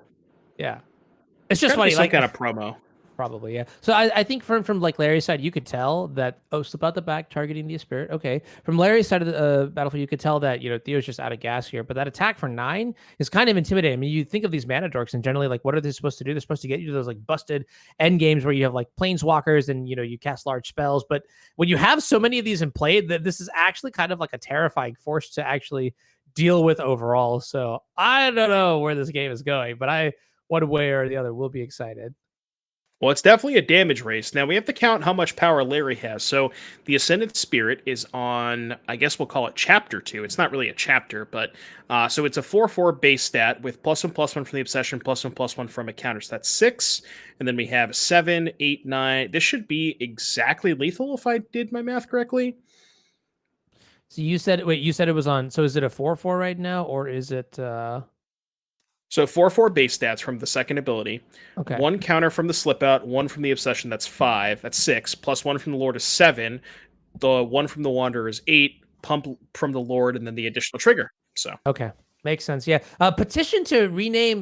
Okay, just hear me out. This is between you and me. Petition to rename level 1, level 2, level 3, 2, Super Saiyan, Ascended Super Saiyan, and like is double Ascended Saiyan. I don't know. That would be kind of a funny because I mean, if you really think about it, it is like an Ascended Spirit. That is literally the card. So that the more I think about it, wow, this is okay. Knock. I'm hoping it sticks. But okay, game 1 going to go to the mono blue deck in a very close game. It was like maybe 1 top deck away for Theo's side to just completely take control of the game here. But like you mentioned, this mono blue deck is designed specifically to target the mono green matchup. So sort of like a matchup lottery thing, which, can be up and down here and there. Let's shift over to sideboards. But, when you see mono green devotion played in this massive capacity, you're very likely to hit it. Anything interesting in the sideboard besides the Karn tech? no changes. Hey, all right. And then if we have the other sideboard, we'll take a look at that real quick. There might be a bit more of a discussion here. What do you like? All right, so Cerulean Drake, not for this matchup. Brazen Borrower is interesting as both a flash threat and a little bit of interaction, so I don't hate that. What is that next card? It's got a lot of words on it. I see witness protection, and you see a guard approach. Yeah, guard approach. What's this one? So this is tap a creature or give a creature hexproof. Don't think we want to get towards that. Aether Gust is a slam dunk. And witness protection, I think, could be pretty good at like specifically the games where the mono green player resolves a Cavalier. If that slips through the crack, you can kind of make it so that the Cavalier no longer has reach. So that's something to consider. But yeah, the witness protection, the Gus, and maybe the Borrower. But again, with a matchup this good, you don't need to do a ton of stuff. So Okay. Well, game 2, let's get into it. We're going to have Theo Jung on Mono Green Devotion playing against Larry Fields on Mono Blue Spirits. Theo down a game, but on the play for this one. And being on the play in these sort of scenarios is where you definitely get to leverage the explosiveness of your deck. You know, playing a Mana Dork on turn 1 and going forward. Here's something that I've noticed too in game 1 of this match. Theo actually led with Oath of Nissa, and I'm finding now slowly that like every time that I see that Oath of Nissa starter, it's just like such a sigh of relief. Oh, Mulligan is 6. Okay. That's not an oath. Yeah. Yeah, like like that now I feel like a lot more pressure, especially again like in this deck that doesn't really do too well with removing creatures in play because it's mono blue, right? You mostly bounce or like phase out or do things like that, like enchant. No hard removal. Everybody's favorite word, tempo. Yeah, there you go. Right. Where's that butterfly? Where's the picture of the person memeing around? Is this tempo? Well, let me tell you, I know a thing or two about tempo, and it rhymes with predict. Here we see Ascended Spirit equipped with a Curious Obsession. Going to draw a card here as it enters combat. And I mean, is this maybe the best start for Larry Fields in this matchup? Oh yeah, especially if he's got a Geistlight Snare, which we're gonna find out right now. No Geistlight Snare, okay. But yeah, one drop into Curious Obsession is certainly the best possible start for Larry. And Theo can sort of breathe a sigh of relief at that card. Theo doesn't have a choice, right? He has to jam. He can't play around the Geistlight Snare. It's going to get him no matter what. Because the longer he waits, the worse it gets for him, as with Larry drawing 2 cards a turn. So he just kind of had to pray there. Now, I'm assuming with this card resolving, I think you have to just get the boat, the Sky Sovereign, and kind of just hope and pray that Larry doesn't find another counterspell or rattle chains. But I don't know, it's kind of tough. Yeah, you do have to get the boat here, I think. Yeah, Theo, same, concluding the same here. And yeah, I don't know. Is this card art popular? Like, chat, can you please like weigh in here? I personally like. I think honestly, my favorite card art might be like the altered art one, the Japanese altered art one, where like Yes. he's like his like chest is exploding, or he's just like come out of a workout and he's like all pumped up and just like I am Karn, the great, whatever. Okay, anyways, that's my personal favorite art, but I probably only play with the OG art, anyways. What is this? This is another Ascended Spirit. Okay, cool. So pressure is somewhat on. Yes. And you notice there, the Ascendant Spirit did not go after Theo. It went after the Karn, which is interesting because that would lead me to believe that Larry drew an answer for the boat, but with the boat resolving, okay, maybe this is a rattle chains. Because it's just kind of weird. I feel like maybe you would have, because if think about it this way, right? If the boat's the best target for the card anyways, and the boat's already in hand, I feel like maybe you would rather have attacked the card. But okay, so he does have the rattle chains to protect what's being targeted from the boat. So Oh yeah, and we're that's gonna cool. see Theo. We're gonna see Theo go uptick on the boat. Now the cool thing about this is it remains a creature throughout Larry's turn, so it is now a blocker for all Larry's creatures. So very, very important. Yes. Doesn't have any special abilities either, does it? Oh, that's kind of a, yeah, I mean, this is the baseline combo. Mono green 101. Actually, you know what? Maybe 102 where you put the card into play and you can actually attack with the Sky Sovereign and get the trigger. That's kind of cool. And in this matchup, I know this board shape, boat might be able to stabilize. At this point, though, what is Larry going to need in order to, to keep the aggression, keep the, tempo dialed in and widen the gap, make it so that Theo cannot come back possibly into the game? Shacklegeist is definitely a big start for Larry. Okay. Once the boat has been resolved, Shacklegeist being able to tap it down every single turn is pretty massive. So, we're looking for like a really good turn for Larry would say be something like play a Shacklegeist, play a 1-drop, use the Shacklegeist in the 1-drop, tap down the Sky Sovereign, send the Rattle Chains at the Karn. Or I guess no, you would send the Ascended Spirit with the Curious Obsession at the Karn, and then leave back 2 creatures to be able to then tap the boat again on Theo's turn. That's probably the best sequence for Larry here. All right, and as far as I am aware, we have not poured any extra mana into this curiously obsessed Ascended Spirit. Now, I believe Curious Obsession does have a downside, right? If you don't attack with a creature this turn, then you will have to sacrifice the creature that is equipped with the enchantment. No, sorry, you just sacrifice Curious Obsession. Never mind, I take it back. So it looks like we're going to Interesting see here. See an Alpha Strike, Skyship Sovereign blocking the Enchanted Ascended Spirit. 4 mana. for Larry Fields here. Do we have a play? Yeah, I wonder. I wonder what Larry's got here. I'm trying to think of what would make this attack. What would make this attack make sense? So if you right now the spirit's a 2/2, right? So if you pump the spirit once, it would then be 3 power, right? If you activate the first ability, it'd be 3 power. And then if you play a Lord, say a Supreme Phantom, it would still be 4 power. So that wouldn't kill the boat because the boat has 5 toughness. So I wonder. I guess you just really have to get Karn off the battlefield there. Sure, I can get behind that because now you turn off the way for the sky ship to be animated for free. Ooh, that's a good one. Old growth Yeah. troll So replaces the need. even if Theo didn't draw a creature or a way to crew the boat, could have just fired up the lair, right? Because Yeah. you can go tap. Well, actually, no, because the Haven is on the lair. So Ho-ho. if you go to, yeah, because you wouldn't have had enough, because the most you can do is make it a 2/2, but that involves tapping the elf. So yeah, that would have been awkward.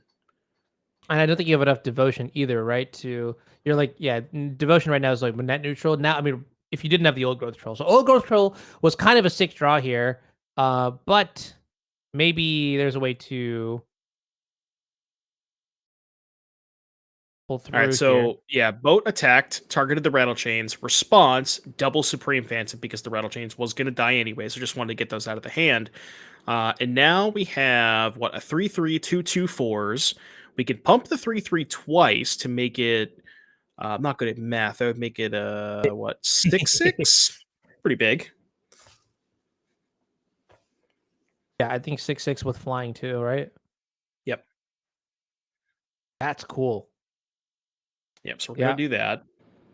Question is, do we go to the second level? No, we're holding up mana. So that means Larry's got something that he wants to deploy here.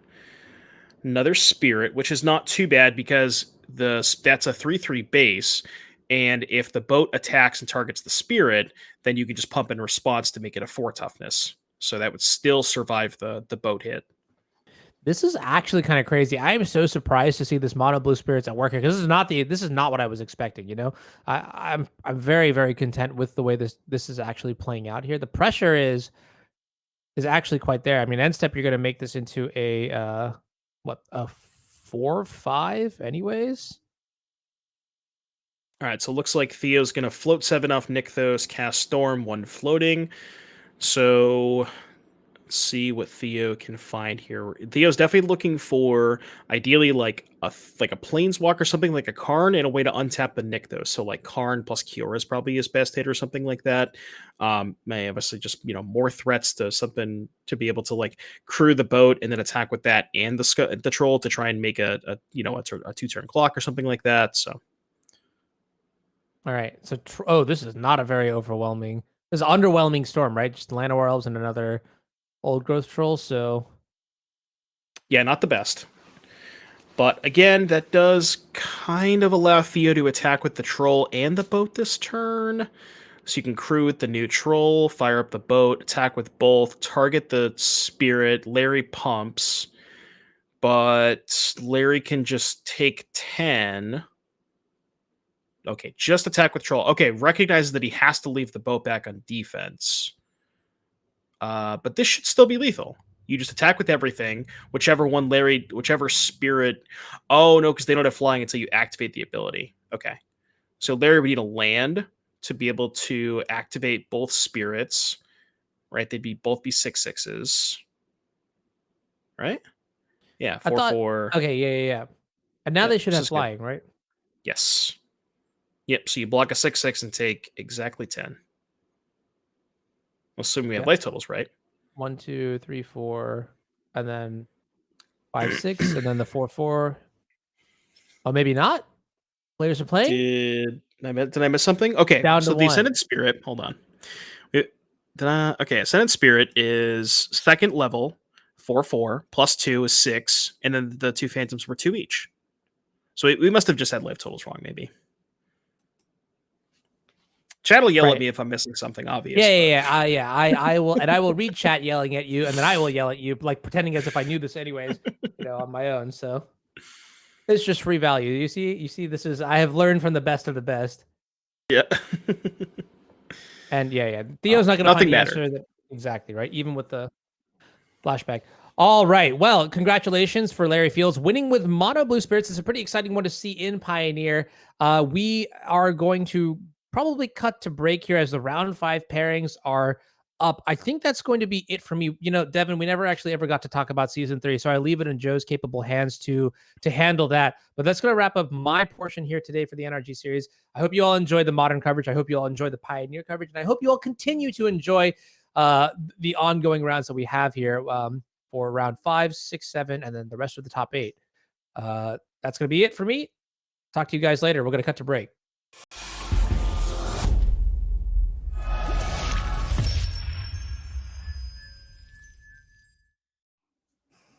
All right, we're back. I'm back with Devin O'Donnell now. Looks like you guys did an awesome job covering for a few rounds there. Anything stand out to you in the rounds you missed or the rounds that I missed? A lot of Lilianas. A lot of Lilianas. Okay. A lot of Lilianas, a couple Shieldrids. Trying to think. We saw some Leyline binding out of the Incarnation deck that was kind of cool. But yeah, we saw some like Greasefang, Rakdos. There was a Junsack, a couple Mono Green, some Blue Eye Control. But yeah, there's some Dominator cards seem to be making an impact. But I think this round is going to feature another Dominator card. And hopefully we'll get to see that one in action. So no Lotus Field? No Lotus Field yet, Joe. That's my deck. How did you not have Lotus Field on? Come on. All right, we'll get our director to look into that potentially for future rounds, although my suspicion is there aren't any doing well. All right, round 5 underway. Vox Howland versus Ricky Life, Elves versus Phoenix, or Mono Green versus Phoenix. Is it Elves? It is Elves. So Okay. this is the new Dominator card I was going to talk about. So Leaf Crown Visionary, which is the new Elf Lord from Dominaria United. And the cool thing about that is it's not only a Lord, so it helps you when you're kind of going wide and helps your beatdown plan, but it also kind of has the added bonus of whenever you cast an elf creature spell, just creature spell or elf creature spell, you pay green, draw a card. So it allows you to kind of cast an elf spell. So it allows you to kind of go churn through your deck a little bit. So it's like a beatdown card, but also provides some card advantage. And this list looks very, very similar to a list that I was trying out, I think, a couple of weeks back, and I was very, very impressed with this deck list. So okay, all right. Well, we'll see how that plays out. In the meantime, playing against Blue Red Arclight, a deck that anyone that plays the format is familiar with. Although it's, correct me if I'm wrong here, but I feel like it's faded somewhat in the last month or since Dominaria United came out. a little bit, yeah, and I think part of that has to do with the printing of Shieldred. So the Shieldred just being such a massive, massive card against the deck that's trying to set up Treasure Cruise and Opt and all these cantrips, where it's, if imagine the Rakdos player, if they can set up, Thoughtseize, your Lightning Axe, and then slam a Shieldred, you don't have an answer to it. It's really hard for you to kind of draw out of it because you're going to be taking 2 to 4 to 6 damage when you're just trying to find your Lightning Axe. So yeah, Shieldred definitely is a nuisance. All right, so Ricky with Nykthos here to turbocharge things. Is that a Realm? Is it Realm Walker? Realm Waker? I can't remember the name of the specific name of the Changeling Lord that allows you to play off the top. But I think one of those Realm hiding in the end. Realm Walker, okay. But Elf comes into play first. Devotion make of some green 3. mana. And this is a Circle of Dreams Druid. So GGG 2/1, and then you can tap it to add a green mana to your mana pool for each creature. So essentially a Gaia's Cradle. Very, very powerful. Obviously, with the elf deck, you're trying to go super wide. And it allows you to kind of have these like crazy combo turns where it makes a ton of mana, which allows you to then activate your the additional ability of the Lord to, we have a bunch of green mana floating, draw a bunch of extra cards. So that's kind of cool. Right. Well, that might be a powerful card. Jaspar Sentinel, I feel like, is the opposite of powerful, but that makes it into play as well. It's an elf. I guess. That's about all it has going for it. I suppose it has reach, doesn't it? And so that's relevant here. Yeah, it does have reach, so if you can maybe get it a little bit bigger. 2 Phoenixes here. Yeah, 2 Phoenixes. It's nice for Vox, although I think there's more copies in hand, which is unfortunate. That's not where you want them to be.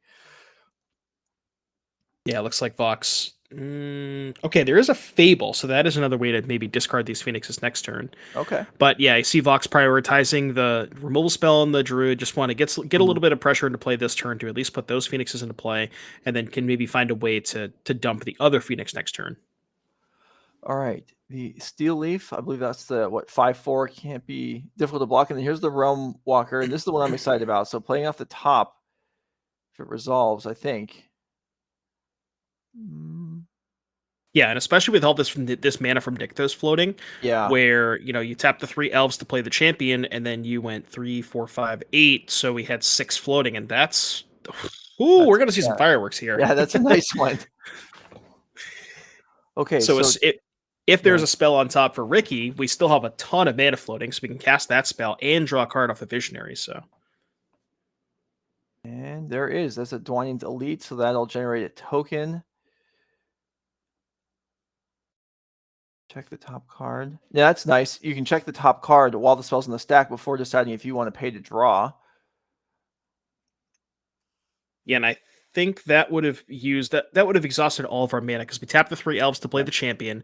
We Nykthos for 8, used 3 of it to play the Walker, 5 floating, 2 of it to play the Visionary, 3 floating, and then 2 to play the Dwynen's Elite. But I think we missed the token from the Dwynen's Elite.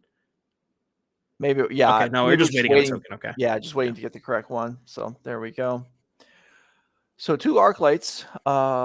Temporal Trespass makes things pretty close as Jaspar Sentinel is tapped.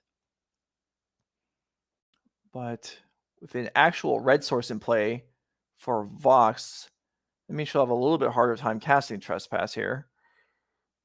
Yeah, there is a Steam Vents. We have to see if we can take a look at the graveyard because there was a Treasure Cruise cast last turn, so I don't know if there's quite enough to delve for the Trespass.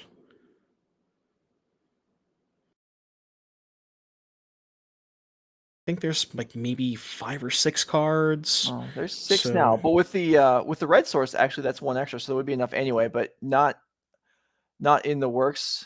No Trespass here. Instead, Pieces looking for another Phoenix or any business.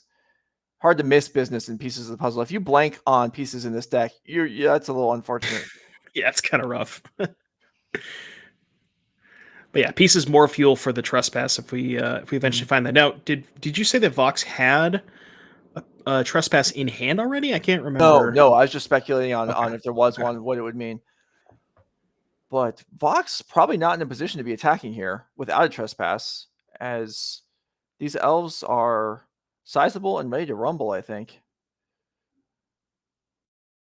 Yeah, with Vox at 18, it seems like a high life total, but with 1 Lord and, if Ricky maybe finds a second Lord off of the Realm Walker, it's not going to take much for Ricky to be able to present a lethal attack here. Mm-hmm. All right, so here's another consider from Vox, looking maybe for another Arclight to be able to get one to play. Actually, it's already in the graveyard, so now a 3rd blocker. Yeah, definitely playing defense here. Does not want to attack into that board. Well, a nice thing about these Arclights is they can play defense and then still attack next turn potentially. Yeah. If a Vox is able to survive the attack, but Ricky's got well, I mean, this is going wide with decent sized creatures, and like you were saying, yeah, another Lord would probably put this out of reach. Yeah, as the board sits, I believe it's 11 damage. Well, after the 3 blockers. There's another Lord. So if we add 6 to that, that's 17? That should be lethal. I think that's just lethal.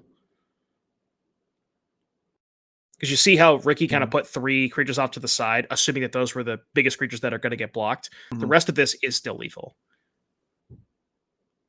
Well, Vox tapped out, so Ricky knows there's no surprises coming here. Oh, this is black mana. This is a shaman. Yeah, okay. This is yeah. We're done. All right, we're done. Attack's gonna go upstairs for around a dozen, and that will definitely be enough to finish that up. All right, so we have deck lists available for these players. We'll see if there's any secrets hiding in the sideboards. Devin can analyze what we can expect to see here out of Vox Howland's Izzet Phoenix deck. Okay, well, sweepers would be good. We have 1. Get an anger. Yeah. Trying to think if there's anything else we want. So anger, probably just want the abrades, more spot removal. Aether Gust. Aether Gust is kind of weird because there are a good amount of 3-drops in Ricky's deck, but obviously it's like, it's obvious it's not going to be great against the 2-minute cards, but maybe even just being able to Aether Gust a Lord mid combat can be good enough. So you probably want the Gust. But Okay. yeah, so like Gust, Abrade, Anger, I think is the cards we're Any looking at. consideration for young Pyromancers to come up the ground, or is that not good enough?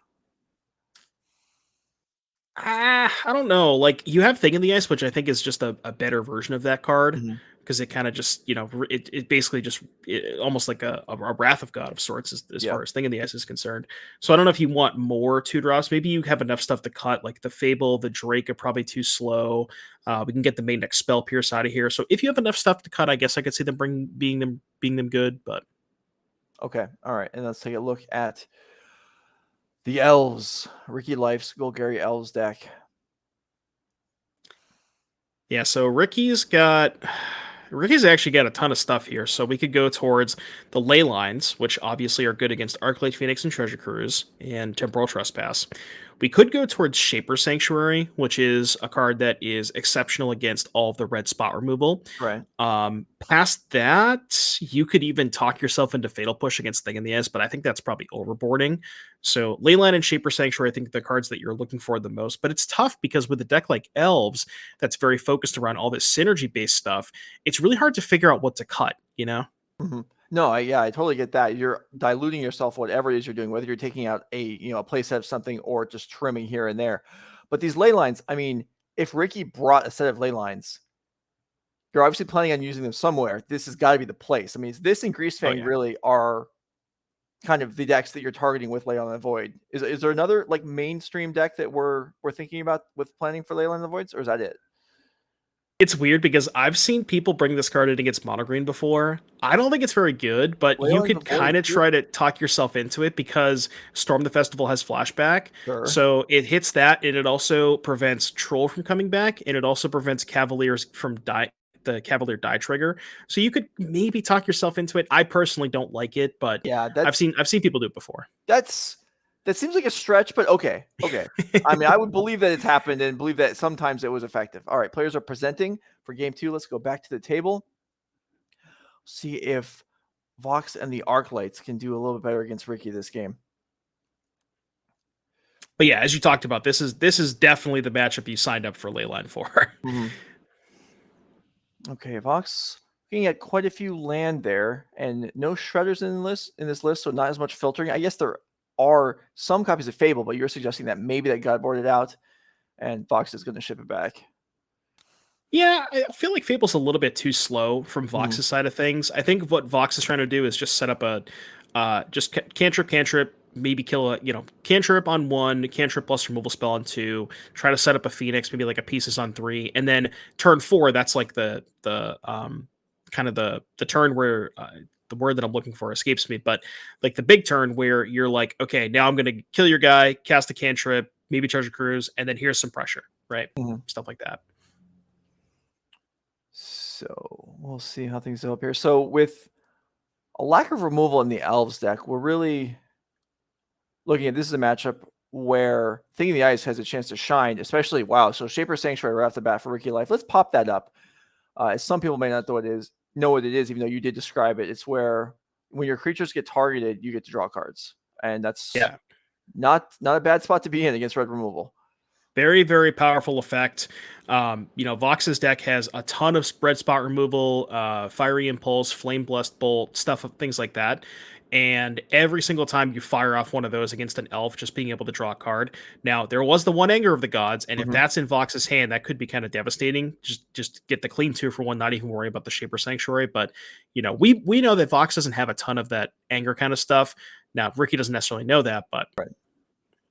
Yeah, and Ricky obviously wanting to prioritize the Shaper Sanctuary on the board. Obviously, with 2 elves played on turn 2, hadn't one in play on turn 1 and chose to lead on Sanctuary anyway. And now sizing up turn 3 here with 5 mana available. Funny enough, Ricky actually didn't have a second land when he deployed the Shaper Sanctuary. So kind of took a bit of a risk there, which I think is correct, because if you play the elf and then your elf dies, then you're kind of in the same spot. Yeah. But just took a bit of a risk and drew that Llanowar Waste, which was just massive. Okay.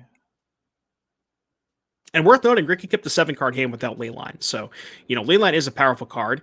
It's one of those things where in this matchup specifically, I like, you think a lot of people think about Leyline avoid against Dredge, where you just, my open stuff doesn't have Leyline mulligan. 6, no Right. Leyline mulligan. You just mulligan to, 3 or 4 cards just to find the Leyline. It's not necessarily that. Like, this isn't quite that matchup where, yes, Leyline is good, but they can still beat you when you have a Leyline. So. Yeah, and honestly, if Ricky draws the Leyline and casts it next turn, it's still going to be almost as good as it would have been if it was an opening hand. Right. Yeah, especially with the graveyard only having 3 cards. So we're not even really close to a treasure cruise yet. So yeah, just even a hard cast Leyline at this point still be pretty good. But we do see a hard cast Arclight here from Vox Howland coming across. Ricky down to 13 here with, kind of set up to be able to do whatever he wants with Shaper Sanctuary there to disincentivize Vox from using removal spells. And yeah, okay, here we go. Yep, couple clan callers start the beat downs. What Ricky's really looking for is a Nykthos. With those clan callers having 2 pips, we would have 7 devotion here. Ricky would be able to just put his whole hand into play. But even as is, the clan caller attack for 3 got a little bit of good amount of pressure next turn. So, and then also if Ricky does find a Nykthos, that clan caller activation ability, I believe it's 6 mana, tap it, search for another clan caller, put it onto the battlefield.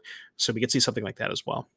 All right, so Vox Howland here with a 5 mana treasure cruise, which is not exactly what you're thinking when you plan the deck out and sculpt your strategy, but it's what's available here, leading to now the Arclight stays back on defense almost because it needs to. Vox at 15, but these elves are they're not small. They're not. Elves are supposed to be in kind of magic history, magic lore. Elves are little, right? What's going on here? Right, exactly. These are brawlers here. Yeah, and then Ricky's leftovers are still pretty good. Nice. I think I saw another Lord, a Shaman of the Pack, and a Realm Walker. So if we do some quick maths here, if we play the Lord and attack with everything, assuming a Clan Caller gets blocked, that's 3, 6, 8. So not quite enough there. If we play Shaman, that domes for 5, put Vox to 10. Lord gets blocked, that's 5, put Vox to 5. So I don't think Ricky has a way towards lethal here, but you can imagine with Vox casting a 5 mana Treasure Cruise last turn, they probably don't have a lot going on. So right, yeah, and it's unlikely. It's almost impossible that Vox would be taking an extra turn next turn. So Ricky's not going to die. At 12, I guess you could die to quad Arclights. That's conceivable. But yeah, here's a big attack. Arclight's going to block. Trade off. Yep, 8, put Vox to 7. Mm-hmm. Yeah, normally you don't want to trade a Lord for a Phoenix, but because Ricky is so far ahead, he just doesn't care. All right, so Vox is going to be looking for a lot of help here from the deck. Planning. Yeah. Even 3 Planning Arclights is in 3 great. Phoenixes. Yeah, I was just going to say that. One, right? I don't think you can take 0 cards on planning. Is it up to? I don't know. I think you have to take a card, but I'm not sure about that. Oh yeah, chat's correcting me. It's 11. My bad. Because the elves were... Yeah, okay. I gotcha. 3 Lords. 4, 8, 9, 10, 11. Yep. All right. Consider still looking for help. Well, I haven't found any additional Arclights yet. Lightning Axe. Not going to get the job done here. And even the red removal is still kind of sketchy, right? In the face of that Shaper Sanctuary. It's just... Right. It's all kind of rough for Vox here. Yeah. So Lightning Axe played anyway here. Card drawn, but it has to be done in order to get the Phoenix out. This at least allows some hope, maybe, for Vox, even though we can see Shaman of the Pack is going to... There's Collect the Company the draw, but Shaman's the play. Yep. 4 coming across. That should do it. I think. Is there others in Ether Gust? I think. Okay. Gust the Shaman. Maybe by a turn. I would like to mention there are over 800 of you in the chat. If you're welcome, I hope you guys are having an excellent time hanging out with the coverage. If you're not following the stream, be sure to hit that follow button. NRG is doing some great work for the coverage scene, and really hope you all having a good time. Well said. All right, Shaman of the Pack on top of the deck now, and yeah, this is still. What's the base on the Lord there? Is that a 1/1 naturally or a 2/2? 1/1. Okay, so it is not lethal. All right, so trade with an elf, go to 1. Go to 1. Okay. Well, the one thing that you had alluded to last turn was there's not enough cards for a time walk. Well, now there probably is. Mhm. But now that Vox had a couple of enablers. So realistically, there still could be a chance here. You see, okay, well, if we're starting with Thing in the Ice, probably not, but All right. We need 4 spells. We have 4 mana. It's possible. Here's the correct Treasure Cruise for 1 mana. okay, that's a good start.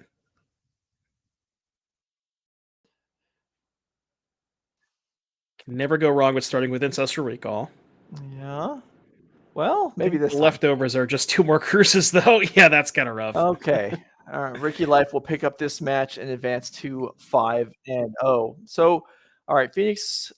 Yeah, I mean the Elves deck just got out, too fast, too wide, and without the Singleton Anger of the Gods, it's hard. There's not really a route to keep it controlling the board there. Right, and the Shaper Sanctuary just put so much pressure on Vox that game. Like, if you look at Vox's opening hand, I think they had, a Fiery Impulse, a Flame Blessed Bolt, maybe a Lightning Axe as well. And it's just that the Shaper Sanctuary making it, not that the cards are useless, but you're just so disincentivized to cast those cards when they're effectively not trading at all. You're going to be down a card in every one of those exchanges. So the way that you kind of mitigate that is racing, but the Phoenix deck isn't that great at racing. So yeah. Okay, well, it sounds like we're gonna have an interview coming up in a few a few minutes, but before we get that set up, so Devin, I haven't talked to you in about a month now since our last event. So my deck is not really a secret. My deck is Lotus Field and in Pioneer. If I had an event today, that's what I'd be playing. I have a qualifier next weekend I can play in. That's what I'm gonna run.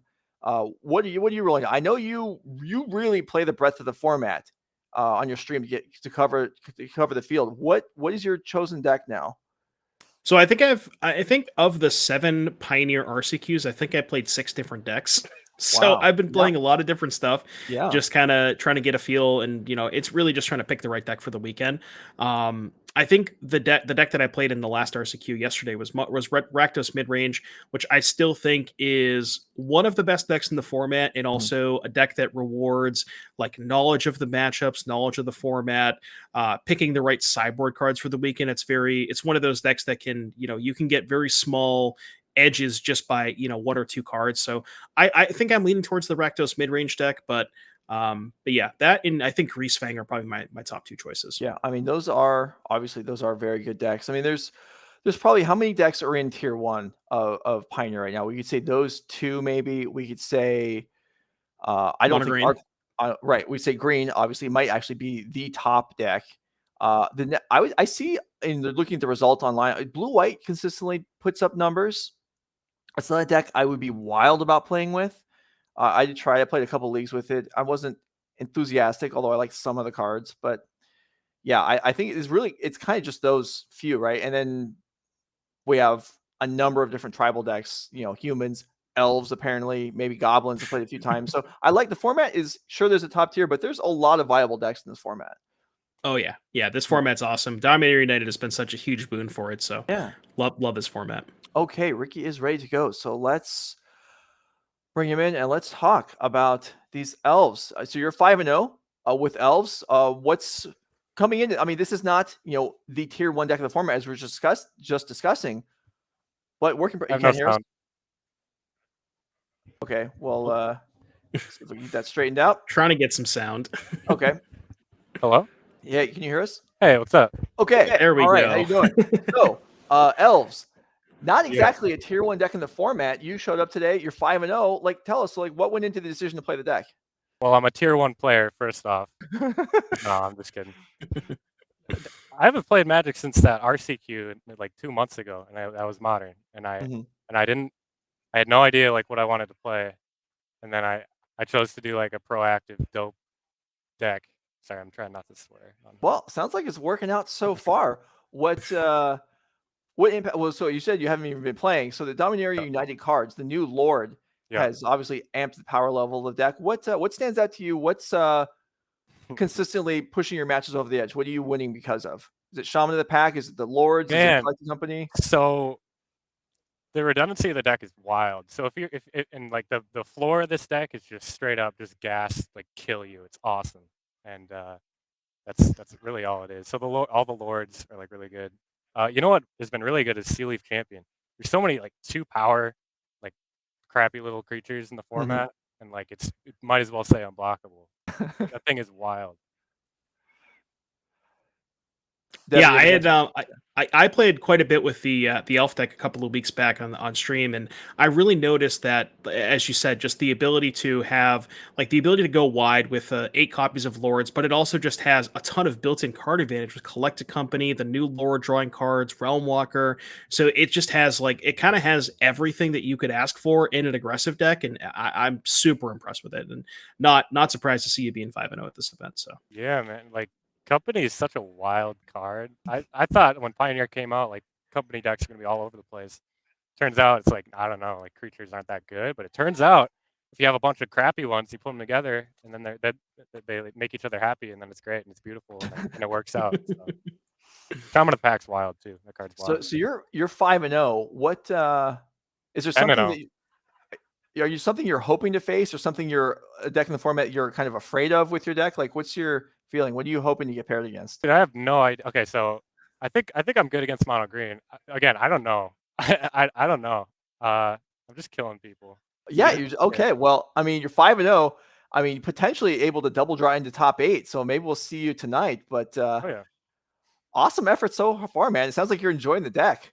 Yeah, it's a lot of fun. I'm having a blast. It's Good. really, really nice going into one of these tournaments. A lot of people like kind of are over analytical and they're trying to like optimize everything. And sometimes it's really good to like sit back and just play a fun deck and just let it take you to the top. Yeah, well, it sounds like it's working, dude. All right. Well, good luck the rest of the way, whether you decide to play or draw the next couple rounds. And yeah, I think we'll probably see you this evening. Yeah, all right. Bet on it. Ricky Life with Golgari Elves crushing. I think Ricky mentioned he was also 10-0, so 5-0, 10-0, hasn't dropped a game yet. I think I heard him say that. So Wow. Well, that's good stuff. 10-0 games. Okay.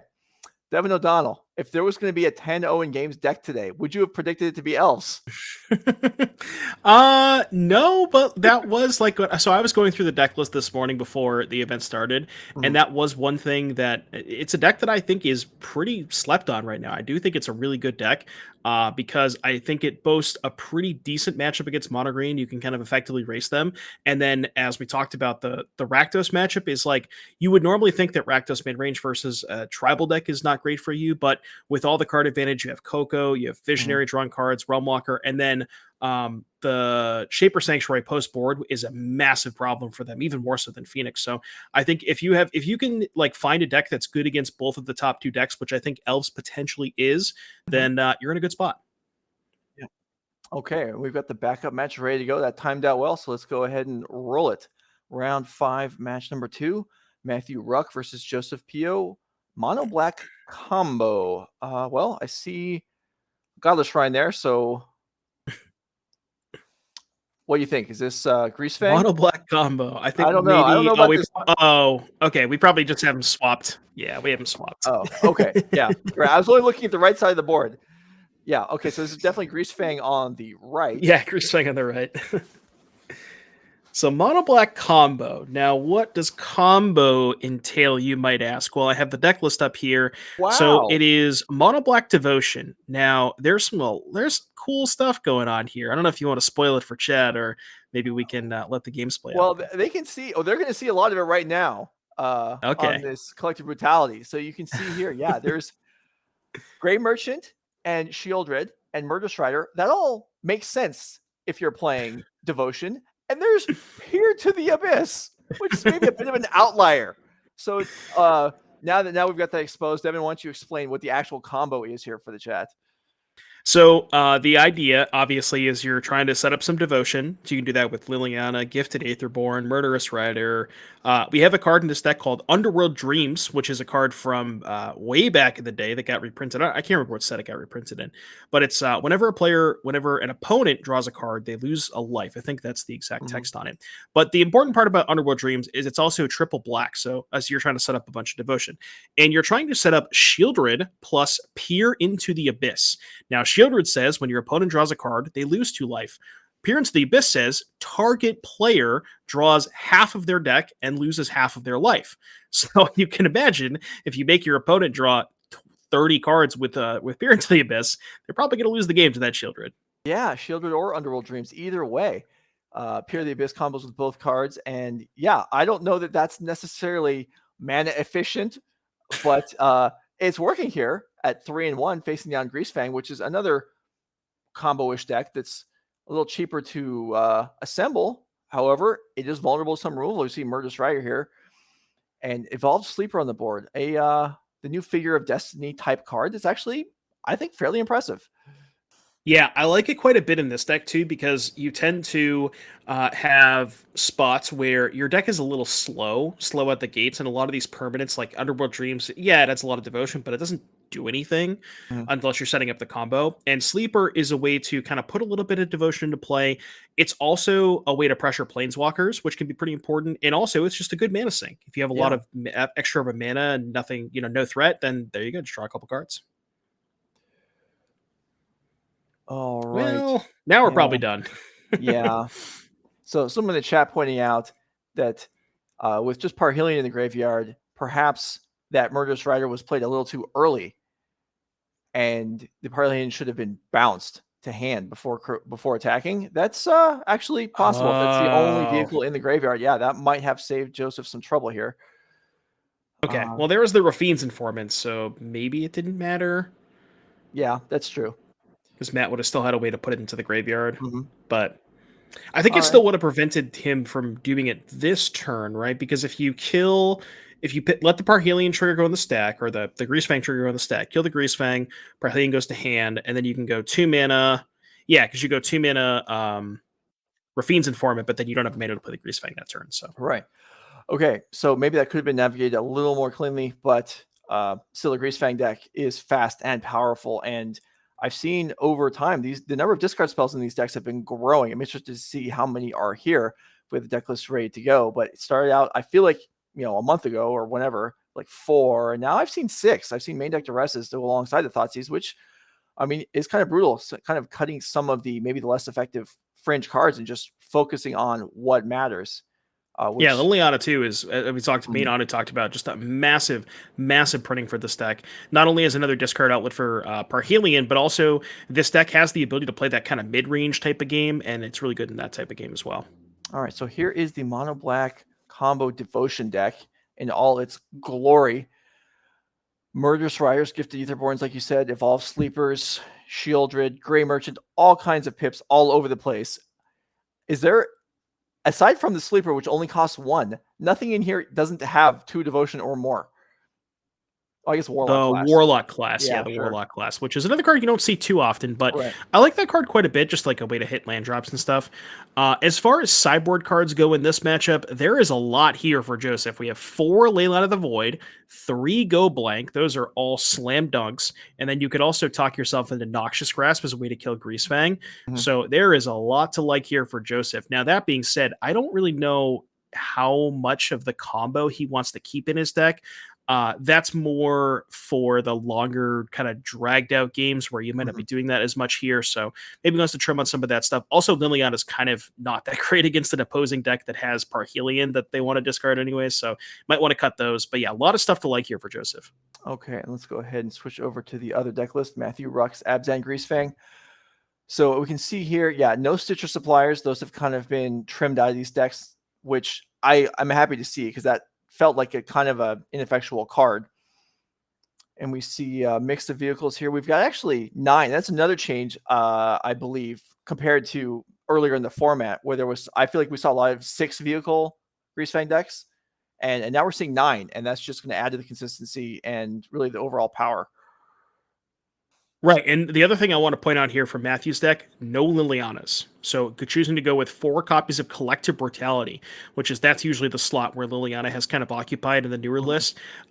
Interesting. It is the cool thing about Brutality is it's another 2-mana enabler, whereas the issue with Liliana is you can't play it until turn 3, which is set up for turn 4, but you want to play as many ways to combo on turn 3 as you can because of the speed of the format. So definitely an interesting thing to note here. So as far as Matthew's sideboard cards, now Portable Hole, definitely not something he wants access to. Hearst, not really.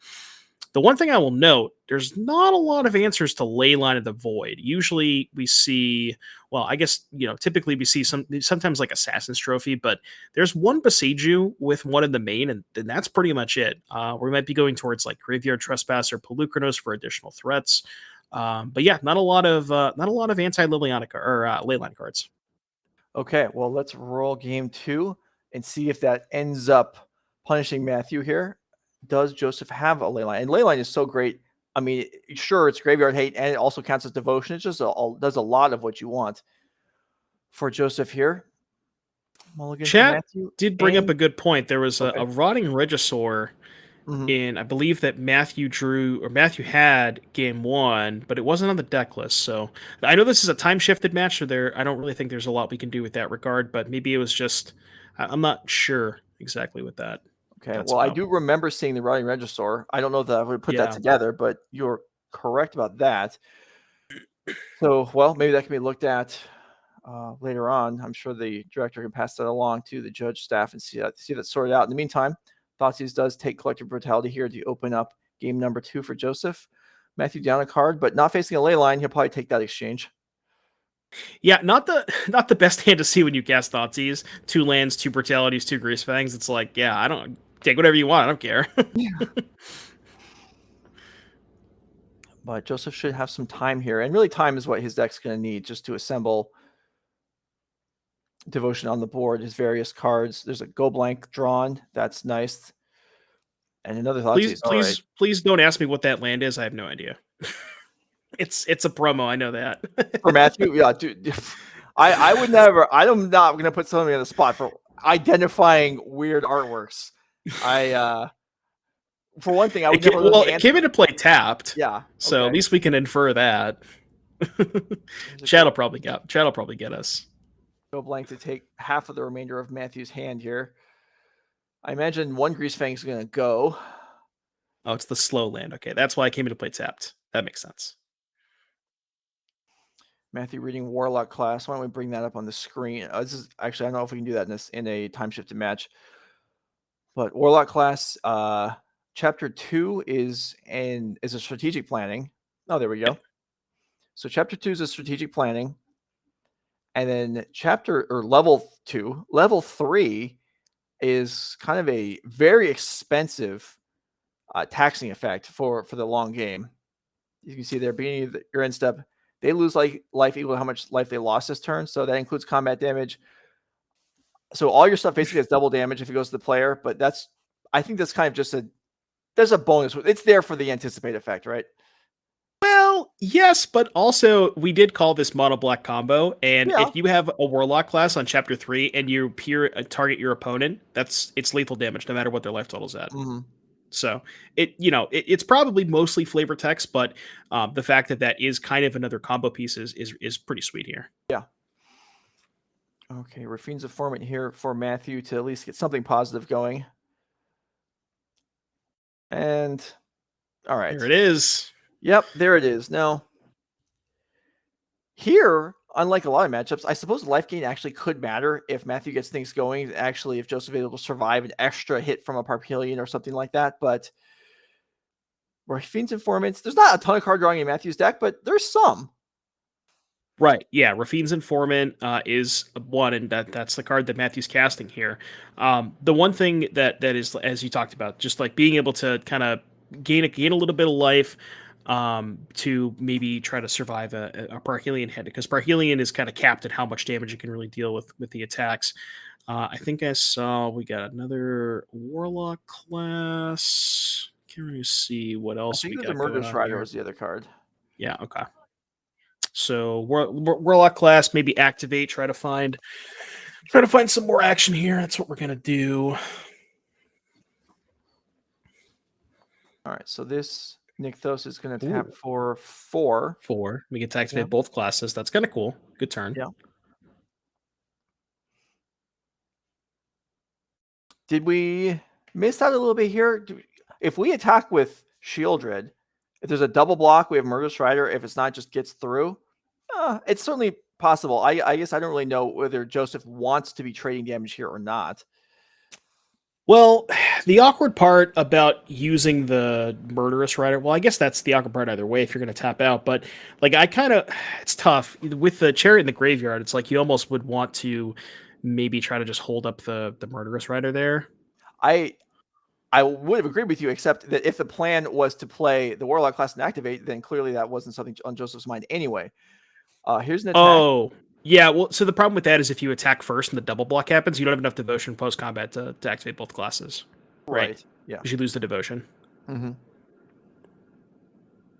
Okay. All right. Brutality. We're trading Brutality plus Informant for the Shieldred, which is not too bad, just to get it off the battlefield.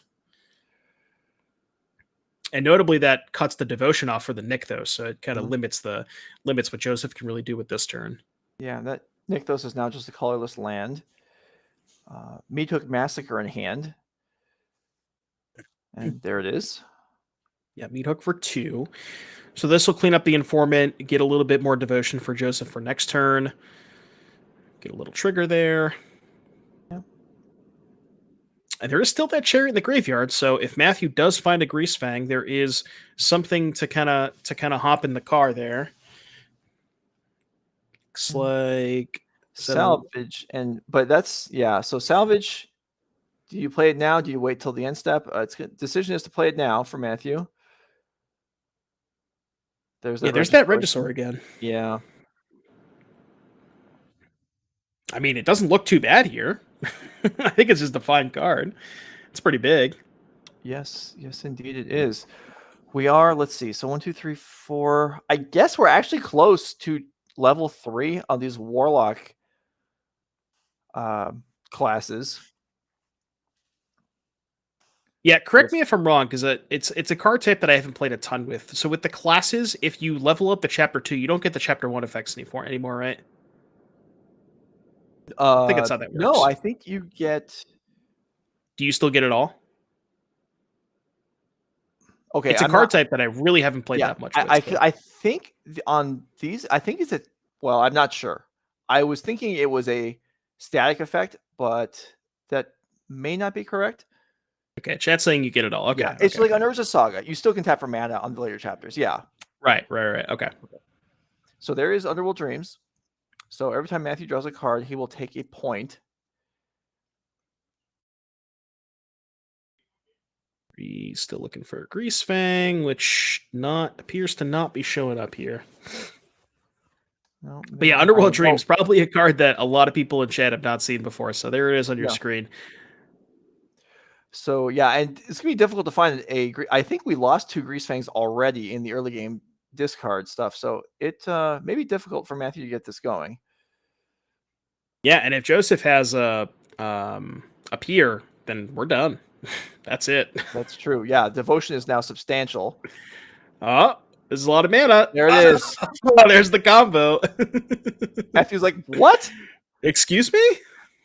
Is either of these cards playable? What are you doing? Let's go. Oh, that was hilarious. This is where Matthew afterwards is telling his friends, you lose one match and you get into the loser bracket, and then you run into this. All right, so let's go ahead and look at the deck list again, see if we can spot this Riding Regisaur. Maybe it's actually there. Maybe chat was wrong. Joseph Pio's deck list may have a flaw. Underworld Dreams, man. Not. Underworld Dreams. Yeah. Didn't think I'd see that on coverage today. I mean, when I was a kid, I thought that was an exciting card, but all right, let's take a look here. I see a Tassiger. There's 4 Brutality. 3 Thoughts, 4 Thoughtseize. Yeah, I don't see the Regisaur. Okay. All right. Well, so that answers that. So we can go back. Let's go ahead and get game 3 started. So potentially there's a transcription error, but maybe Joseph was planning on playing Riding Regisaur and perhaps switched for Tassiger and forgot to change the deck list. We don't know. That'll get sorted out at a later point. In the meantime, back to game 3 of round 5. And Matthew Wruck, well, he's got a match on his hands now. Yeah, thought it was, his opponent was over here casting Warlock classes, and he's like, oh, so, they just gave us the free win today. But then, nope. Underworld Dreams. So we see a couple of sideboard cards here. We got the Go Blank and the Noxious Grasp. So both those are pretty good. And a Rider.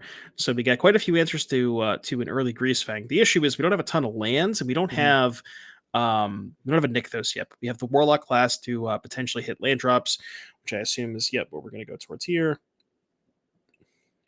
Yeah, this is a mana-hungry deck here for Joseph. So, I mean, he's consulting his hand here. That's not a good sign already. I feel like if it's, which spell do I keep? That means there isn't a land. Right. And showing, okay, there's the combo. Combo in the graveyard. I think he took a Thoughtseize. Yeah, it looks like he picked up a Thoughtseize off the class. But yeah, no land is going to be rough here. And this is kind of the dream start for Matthew. Got, Thoughtseize into Enabler. Did miss on Greasefang, or excuse me, missed on Parhelion, so nothing there. All right. Well, Thoughtseize reveals both players playing with open information here. We've got Rafin's Informant, Double Collective Brutality. That was a Witherbloom command. And is that last card in Asika's Chariot? Yeah, he's choosing to go for the command instead of the chariot, maybe just like hoping that Matthew bricks on land. I guess the other awkward part is if you take the chariot and then Matt rips a Greasefang, then it's even worse for you. So maybe you're just like okay with the chariot being the play next turn and feel like you can maybe erase that. Yeah, well, if there's not an untapped land, then I guess Joseph's actually going to dodge that as well. Here's the land, but a little too late. The Brutality and, well, there's no land to take, which is what Joseph needs. Yeah, I'm going to go with the Go Blank, which makes sense because I think Matthew only has 2 cards left over. So definitely want to take that. Okay, there's land 3 from Joseph, but his best 3-mana play is now taken with the Brutality, so it doesn't really have anything too good to do there.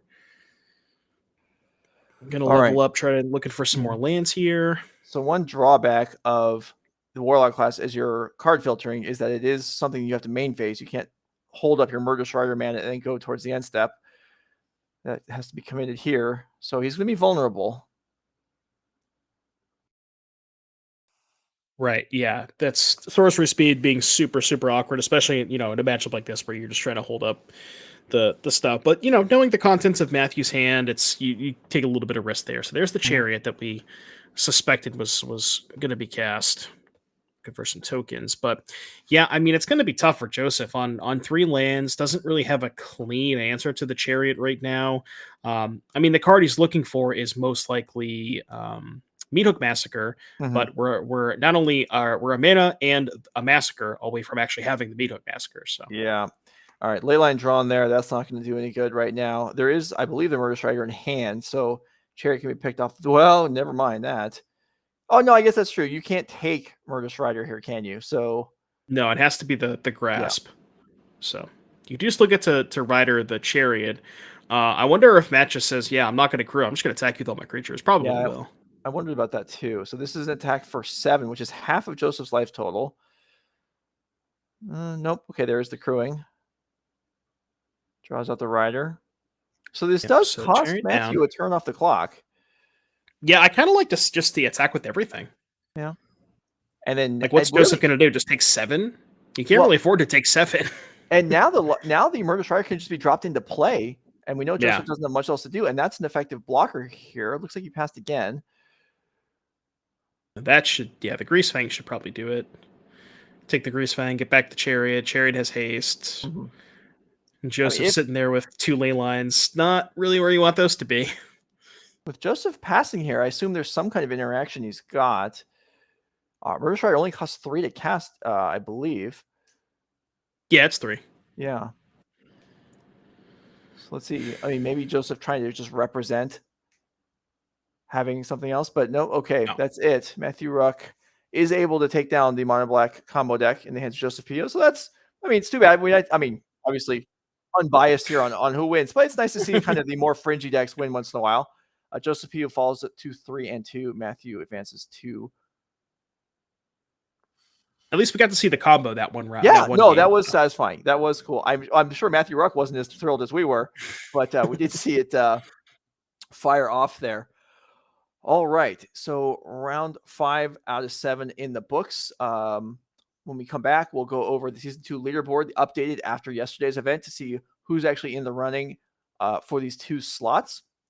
But Devin, I think as your time today ended, are you out of here now? All right, well, Now, I hope you I'll enjoyed be, your time with Onrog, and I hope I was up to his standards a little bit. Did you have a good time? I think you always do, right? Yeah. This is good stuff. Today was awesome. This has been Yeah. a blast, just seeing all the new Dominaria United cards in Pioneer, and it's been an absolute blast. So thanks again for having me. I can't wait to do it again next month, and you make bet. sure to follow the stream.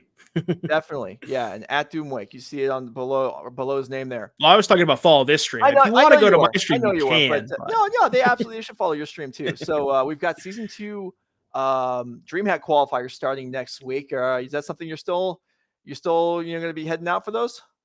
Well, I'm going to Atlanta. I'm not qualified, but I'm going to play LCQs in Atlanta. Right. But right. yeah, as far as season 2, I don't know. I'll have to think about it a little bit. This season was kind of a bit of a grind. I don't know if I want to maybe take a little bit of time off, but we'll see. Okay. All right. Well, I'm sure your fans would like to see you out there. All right, Devin O'Donnell, Doomwake in Atlanta on the RCQ path on stream, wherever you guys can find him. He's bringing the content. Thanks for being here. This is Nerd Rage Gaming. We'll be back.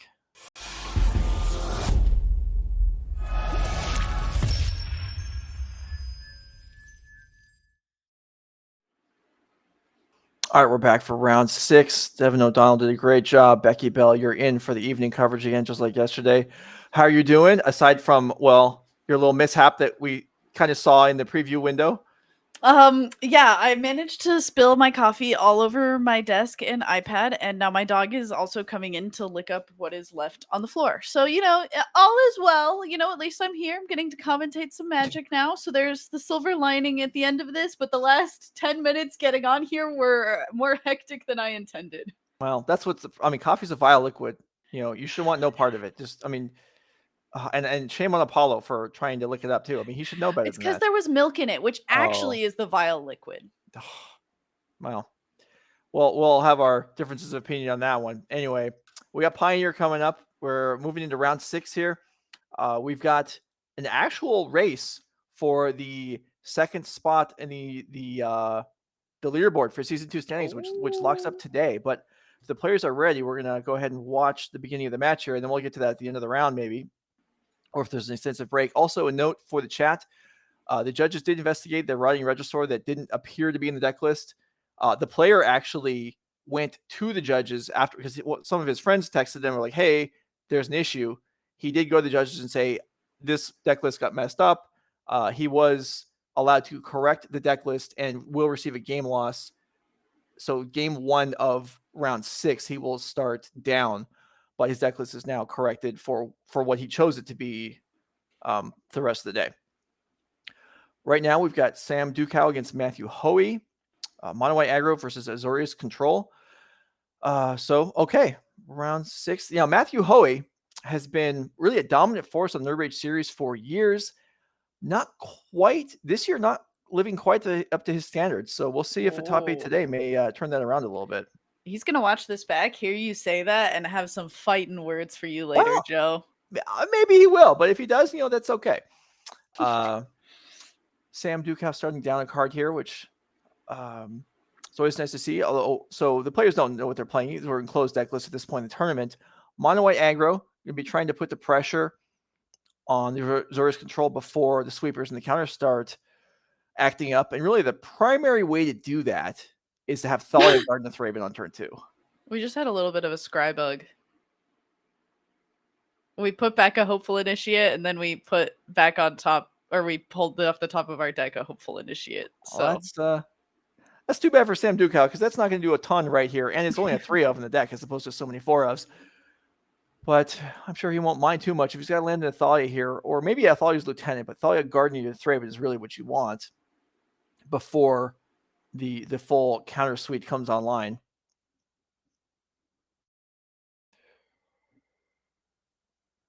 And it's going to be the Hopeful Initiate. So playing around Censor, and Matthew Hoey actually does have a copy in hand, or maybe even 2 copies. Ooh, yeah, it does look like 2 copies and may hold on to this other one or may decide to cycle it as well. Nope, gonna decide to keep one of them. Kind of makes sense. You maybe weren't able to get your opponent this turn, but Mono White usually only has so many lands. That's true. They also only need so many lands to cast all their 1 and 2 mana spells, but there are 3s in the deck. We'll see. Matthew Hoey maybe has a copy of Absorb in there as well. So counter magic flowing, which is great at the beginning, but then he is going to need some board containment at some point, as these attackers, while not overpowering yet, will get out of hand eventually. Here's a Thaw's Lieutenant. And still playing around Censor. As you mentioned, though, that Absorb, that one a little bit harder to play around without playing any counter spells of our own. So Thalia's Lieutenant not going to be making it onto the board this time around. Yeah, still an attack for 4. I mean, that's reasonable. Slightly more damage than Matthew Hoey gained this turn from the Absorb. Just barely. And keeps peeling lands.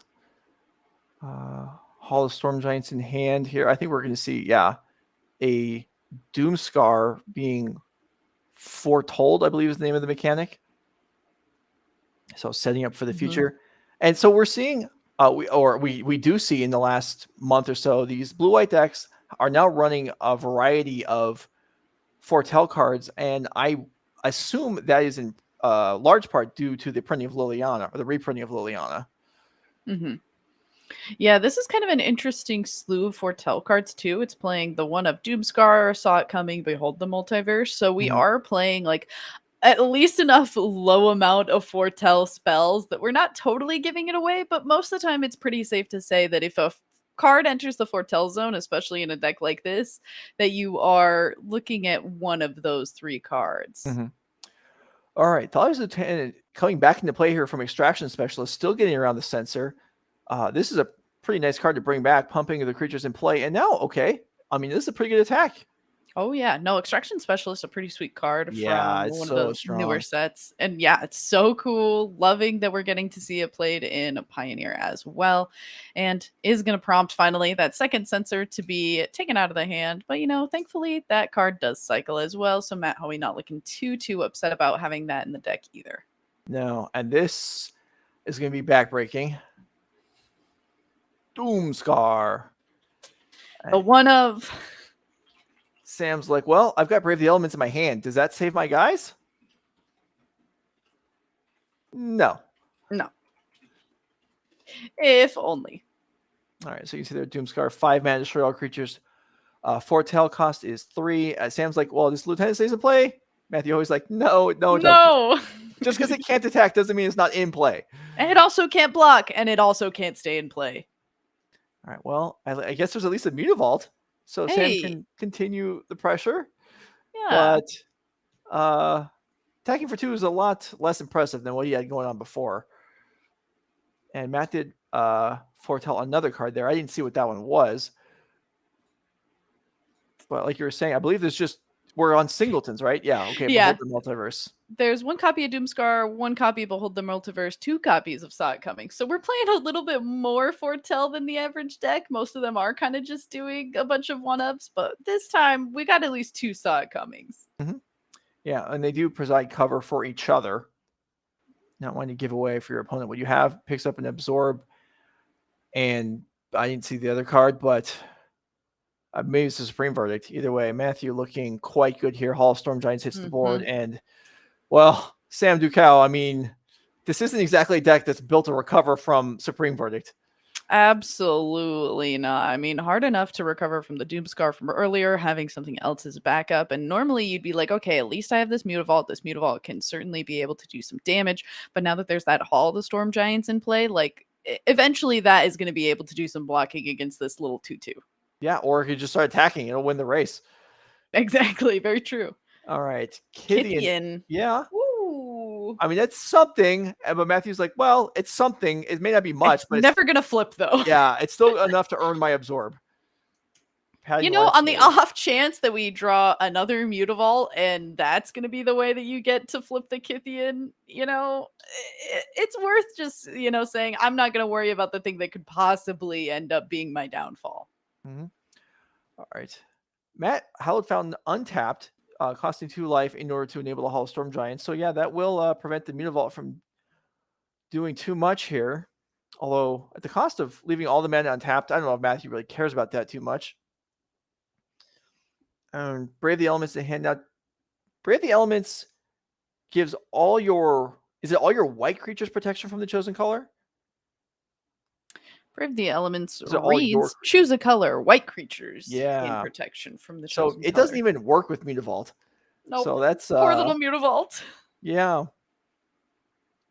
The sad part is even if we did start attacking and try to get this Hall of the Storm Giants, Leyline Binding, like pretty, it's a good card, but the ward that is on Hall of the Storm Giants certainly makes things a little bit more difficult as well. Mm-hmm. Yeah, Matthew, not in any rush here, really. It doesn't need to be. As long as Sam's offense is pretty much stalled out, Matthew can wait for a win condition that's doesn't require, tapping 6 or 7 mana main phase. Mm-hmm.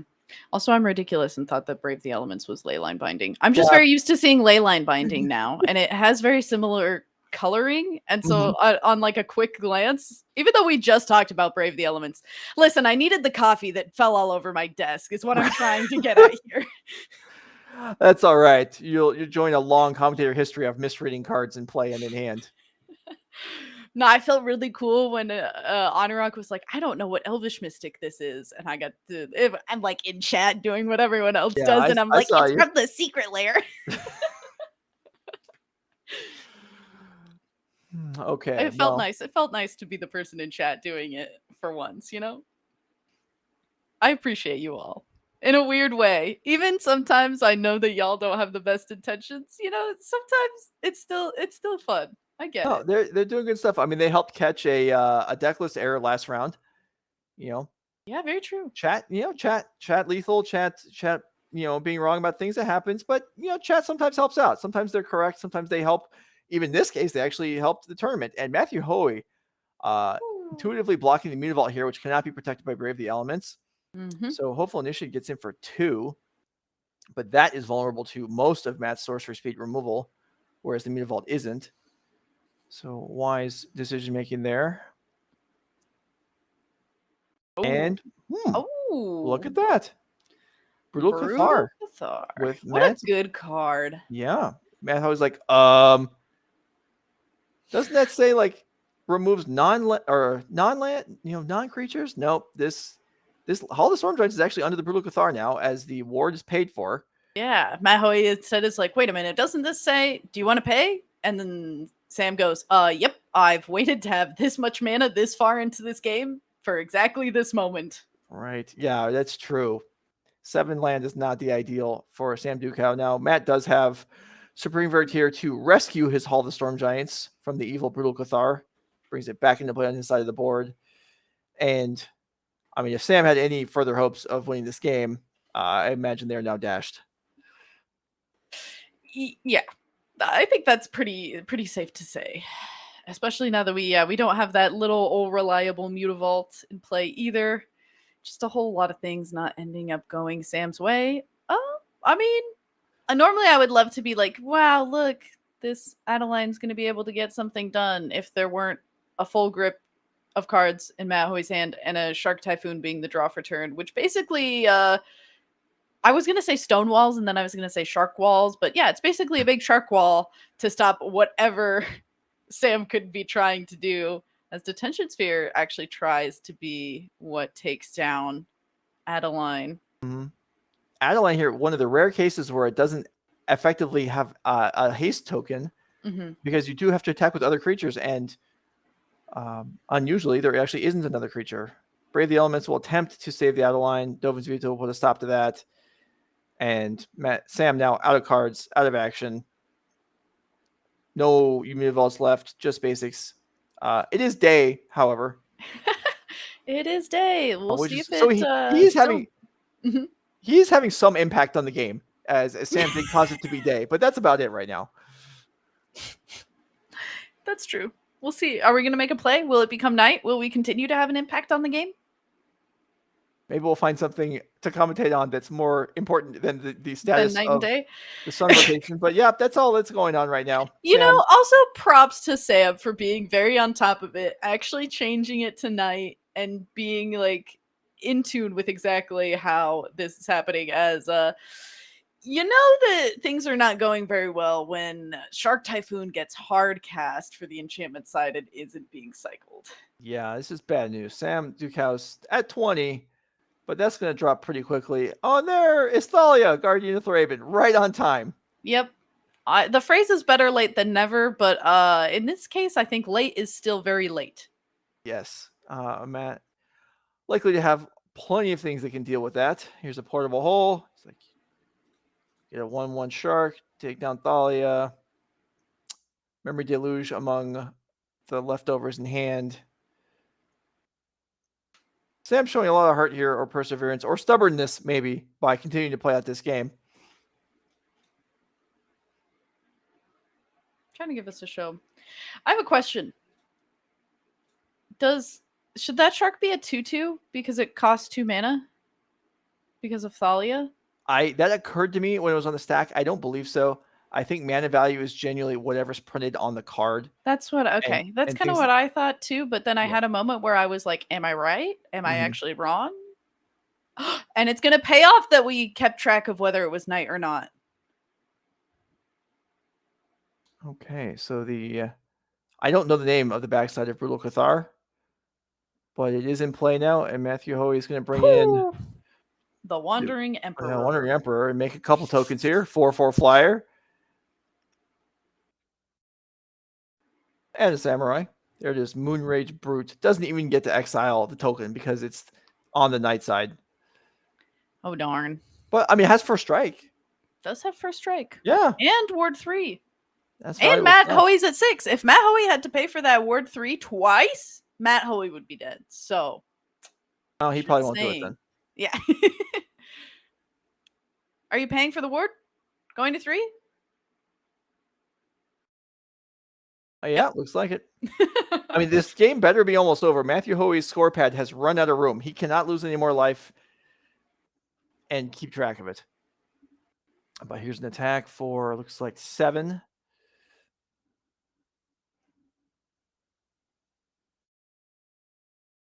And I have not seen this play, but will use it to, I believe, kill his own shark in order to gain 2 life. What is the list? We may never know. That little card that's on the field doesn't actually tell us. Oh, the list is a shark token. Okay. How big is that list shark token? What? The card that's on the full left bottom? side of Matt Hoey is supposed to be a shark token, we've been informed. Oh, okay. Are we sure about that? Anyway, here's a March of Other Light. Here's a Brave the Elements. We're gonna. Oh yeah, you're right. Okay. Well, or I think that was wait. Now it's a shark token. I think that now it's a shark waiting. Token. Yeah. And I think we were misinformed by the director there. But anyway, now it's in play as a 5/5, and now the game is over with.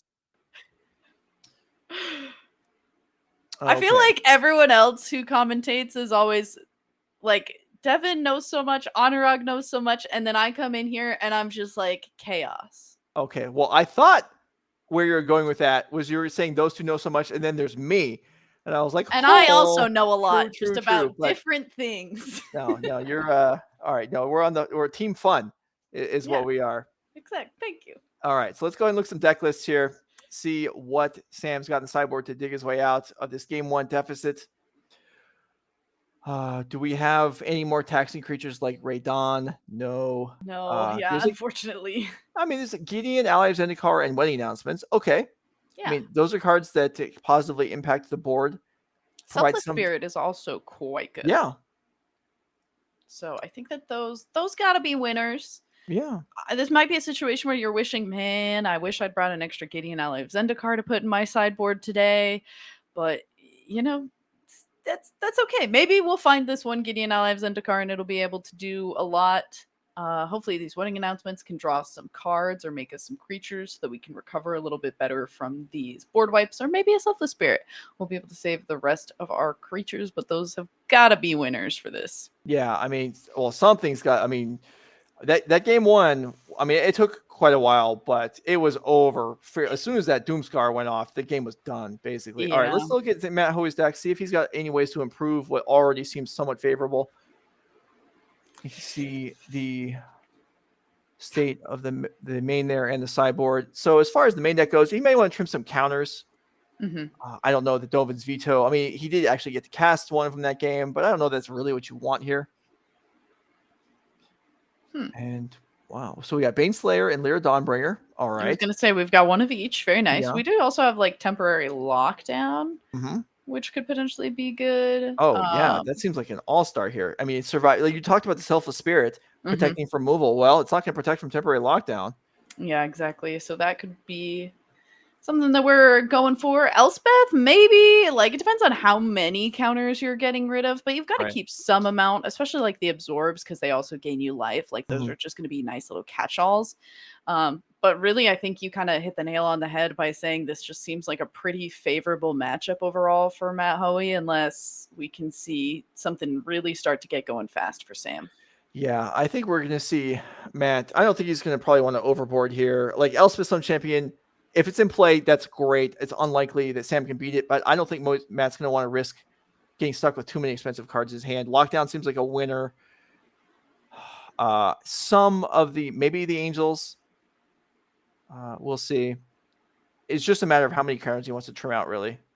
Yeah, I'm in agreement, and that also could end up depending on play draw. We could be making sure that we are on the cheaper end of things to start things off. And that may also mean that the sensors stay in because you're just trying to really spend time making sure that you're getting a turn 3 play from Sam when you're on turn 2. Yeah. Whereas those normally maybe don't stay in. Yeah, it depends. Yeah, also Thalia plays a role here. I mean, Thalia on turn 2 is so good. It can't be stopped. Now that Sam's going to be going first, that would shut off sensor on the turn 3 play. There's no way to really understate Thalia's impact in the match. If it's in play or if it's not, it's going to change everything about what Matt Hoey does. So yeah, we'll see. That's got to be what Sam's looking for now that he knows the matchup, knows what he's up against. And definitely going to be hoping to see those sideboard cards, at least one, hopefully multiple, though unfortunately with there only being potentially 6 cards that we're bringing in, this could be a little bit of a spooky situation as Matt Hoey is going to, I believe this is Sam's deck that we're pile shuffling actually. All right. Well, and then there's also the cards in Sam's sideboard he's bringing in. Wedding announcements, sure, that's fine. Gideon's good. These aren't, game-winning cards. These are cards that help. And Matt has answers to those also. We saw Detention Sphere. So none of these are really going to make it easy. This is going to be an uphill climb for Sam to win 2 games here, especially game 3 when he's potentially, not potentially, when he would be going second. Indeed. Well, we do get to go back down here, and Sam hopefully will have a nicer start here, but is instead going to go back to 6 cards once again. That was a big portion of how the last match started as well. We did actually end up seeing that a Hopeful Initiate got put to the bottom. We ended up drawing a Hopeful Initiate anyway, so we ended up basically with the original 7. But then keeping instead of Brave the Elements that we didn't end up using for a lot of the game. Do you think in the blind it does make more sense to keep something like that Brave the Elements, or do you like with an aggro deck just keeping more creatures? Because I've personally felt at different places about that thought process, usually also kind of in a meta-dependent way as well. Well, yeah, I'm not in love with Brave the Elements here. I mean, it does stop. We saw Detention Sphere. But one of the uses of Brave the Elements is just to alpha strike through the opponent's board of blockers, and that's not going to come up here, at least very often. So, I'm not going to go out of my way to prioritize keeping Brave the Elements around, even though it may end up mattering. Another notable thing is this temporary lockdown we're talking about. That that does sweep up the board, but these Hopeful Initiates, if there's any counters to acquired, are ways to blow that up as well as Detention Sphere. So Initiate could find some use. We're just trying to look for positives here for Sam. I mean, this is he easily could steal a game here, just getting underneath Matt. That's what he's hoping for. 1 drop into Thalia, into something else. but it doesn't seem overly positive. Yeah, looks like we have got 2 lands. Are we thinking about putting a land back? Do we have 3 lands? There's got to be a 3rd land if we were even thinking about putting a land back. But it does look like I can make out a Hopeful Initiate and a Wedding Festivities at least. All right. That's good. Something provides value over time. Here's the Hopeful Initiate. Matt, I don't think he has the basic land types. Yeah, he's going to start with Glacial Fortress tapped. Okay. That might lead to a little bit slow development since there is another fortress in hand. All right. Luminarch Aspirant will get the hopeful Initiate going. The idea with Initiate is you obviously want to put the counters on your other creatures and then grow the Initiate. But it's the only thing on the board. May as well get in for an extra point right now. Yeah, I certainly hope that Luminarch Aspirant was instead something like Athalia, but it does also continue to hurt Sam the longer you go down on cards and go for those mulligans. So I definitely understand going for the keep, but it does feel a little bit rough. Portable Hole, going to take care of that Hopeful Initiate. Now just the Luminarch Aspirant in play. All right, irrigated farmland into play for Matt. So slow development here on the mana, but still containing the board. Sam looking at the wedding announcements in his hand. So if the Hopeful Initiate had stayed in play, potentially could have made a cantrip this turn. As it is, it's likely just to start making tokens, which is, okay also. Maybe considering the timing of whether he wants to play it now, whether he wants to play his Soldier of the Pantheon to potentially draw a card next turn. There are some choices to be made here. Yep, especially when you drew a land and you're thinking, oh, whatever I draw next turn is certainly going to be something that I can play.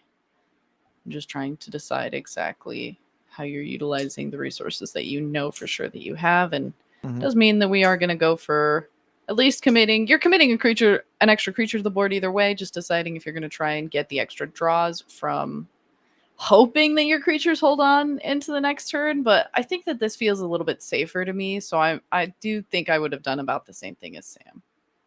All right.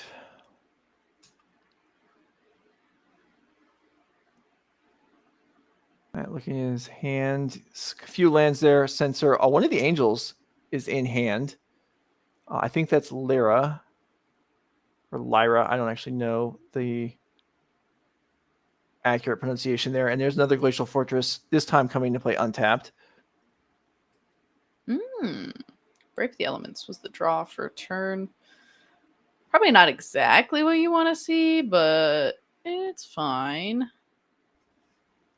Matt's going to scope out this wedding announcements again. Why don't we bring this up on the screen? 3-mana enchantment. At the end of your turn, you either make a 1/1 or draw a card, depending on whether you attack with 2 creatures or not during the turn. And then after 3 counters, it will flip. After 3 turns, it will flip into Wedding Festivities as an anthem. So the Brave of the Elements did get used here on the White March, Mother Arch of Otherworldly Light, trying to take out the Luminarch. So this actually is going to turn into a fairly good turn for Sam. Some damage comes across. Going to pick up a card from Wedding Festivities that she really does need, and then commits another creature to the board, which, I mean, hoping there's not a verdict, because if there is, yeah. I'm feeling a little bit unsure about committing this extra creature, but I think you're just saying if you have it, cool. If you don't, then I'm going to continue to try to run this over, and it doesn't look like there is, but there are 2 copies of Wandering Emperor, so one of these attacking creatures is getting sliced. Wandering Emperor is so strong. The ability to... Okay, chat did pick up on something there, which the players missed, and so did we, and there's no way to back up and catch that now. But yeah, when the I'm not sure what the timing was, but when the March was cast and then the Brave of the Elements was cast, was that already during combat? I think it was already during combat, right? Yeah, so I think things happened correctly there. The counter had already come on by that point. Yeah, or the counter was already... Yeah, because the counter comes on before attackers are declared, and I think the March came out during combat. Attackers. So yeah, no, I think everything happened correctly there.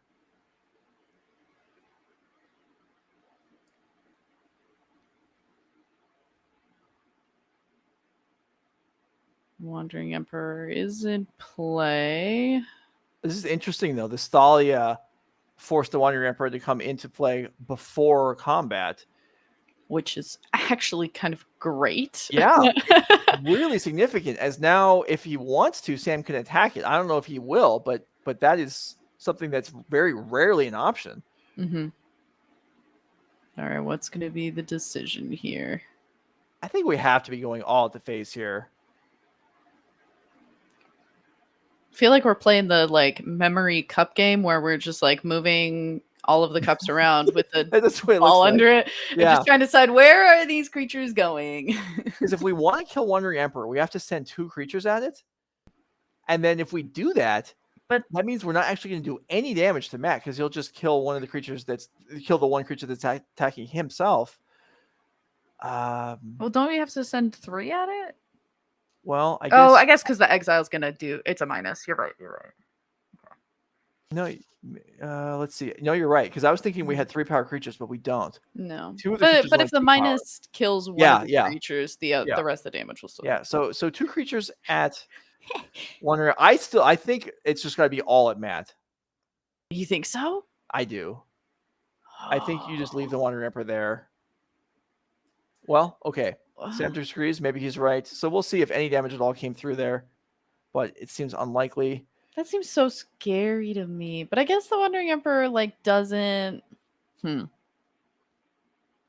mean, it could have made a creature, made a 2/2, but then it would have died still too. That's interesting.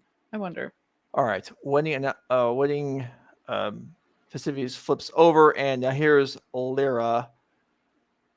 And well,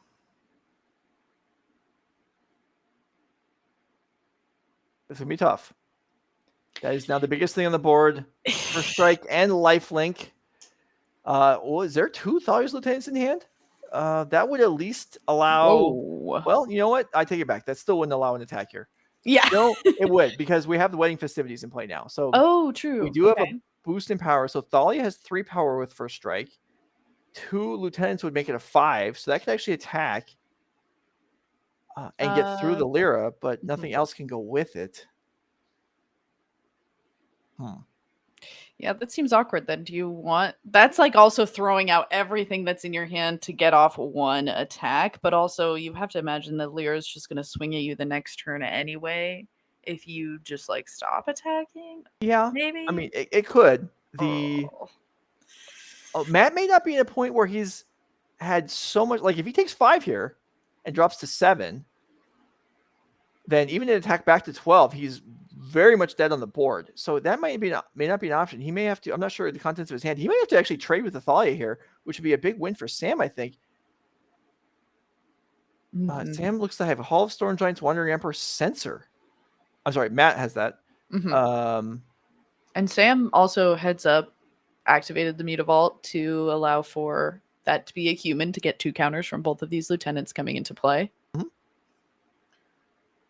So Soldier of the Pantheon still, I believe, has 5 toughness. So I don't think anything can attack besides Thalia here. Yeah, that hurts, but yeah, looks but like it is will be the play.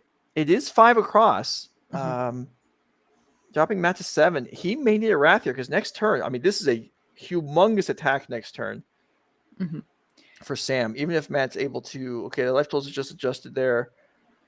Matt was at 14, so now at 9. Wandering Emperor in hand plus Lyra. So if an all-out attack happens next turn from Sam, Matt will effectively be at 14. Wandering Emperor probably kills Thalia. How much comes across? Looks like... Is there a chance that you just cycle Censor first, see what you can draw, and if you can draw Wrath, go for it? Probably. You need a land. It's tough. With Thalia in play, things are more expensive. Plains. I agree with you that Censor is worthless at this point. However, if Matt doesn't have another land, then he needs all his mana in play just to be able to cast the Wandering Emperor. Oof. Okay. So chat talking about... Yeah, so the reason Matt didn't block there is Thalia has 5 power because of the wedding festivities, the 2 counters plus its base, and it has first strike, so they would have traded with Lyra. and Matt wasn't interested in that. Mm-hmm. So it was certainly not just a free block or anything of the sort. Oh, did we just draw planes? Even so, it's going to be hard to gauge for Sam. Matt actually has 7 life that can be gained this turn between the Lyra and the Wandering Emperor. Yep. Yeah, so is that 16 effectively? If this is anything relevant here. Oh, well, it wasn't a planes, so thank goodness for that. All right. So that boosts some counters. That's actually going to push at least 1 more damage through. And the sacrifice effect obviously could be relevant. But yeah, I think we're going to see Sam all in here. Yeah, you have to. I mean, at this point, you're like just being like, oh, thank God you didn't have a wrath. So my days are numbered. Okay. Yeah, I think that this is. Let's track this through. Because we just need to get 16 damage total, yeah, for all intents and purposes, because it's all going at Matt. Yeah. And it looks like we have 5 from the human, add 6, so 11, another 5 of 17, and that's just with the creatures in the front. So Lyra blocks Soldier, which it will kill with first strike. Soldier with 5 toughness. Or this is potential. This is Matt thinking this through, but let's just say, I mean, that's the biggest creature. That would mean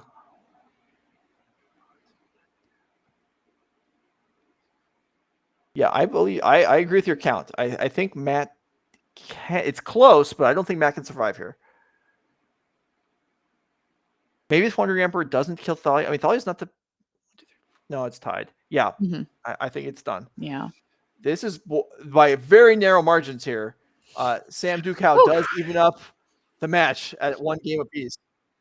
But then it's scary how close that actually ends up being for Sam. And that was like on the play with a pretty good start. Like didn't have Thalia on turn 2, which is always going to be like your ideal against a control deck, but it's still definitely going to be a little spooky, and definitely hoping to just like maybe not have to mulligan for game number 3, and definitely hoping to have that Thalia on turn 2, especially when you're going to be on the draw. Yeah, but that wedding announcements, did play a big role. Ended up making a token and then drawing 2 cards, I think. And Matthew Hoey just didn't have the removal that game. Drew, had just ended up with a bunch of lands. This Lyra Dawnbringer, you're expecting most cases is going to be stabilized the board. Couldn't quite do that. The Thalia being able to attack through it after the double Lieutenant was crucial towards Sam putting together enough pressure to actually take down that game. And Matt probably didn't necessarily do anything wrong there. It was just that double Lieutenant kind of got things out of hand and wasn't able to keep up. Yeah, well, between as you mentioned, double Lieutenant having wedding festivities, that's just a lot of damage anyway. You slice it, and if you're not going to be able to commit things to the board or have a wrath to deal with it, which we just didn't see in that game, despite the fact that this Azorius control deck, if we take a look at the deck list, is playing, 4 copies, plus we believe brought in the temporary lockdown. So has a lot of things to deal with creatures, namely also has the detention sphere that can potentially take out more than 1 creature. And so there are a lot of things to answer cards from this mono white aggro deck. But I guess, if you're only playing like 5 technically board wipes, you're maybe not in as good a position as you would like to be. Yeah, there's still a lot of solid cards here. One note about that last game. So one thing that could have gone slightly differently was the timing of that March of Otherworldly Light.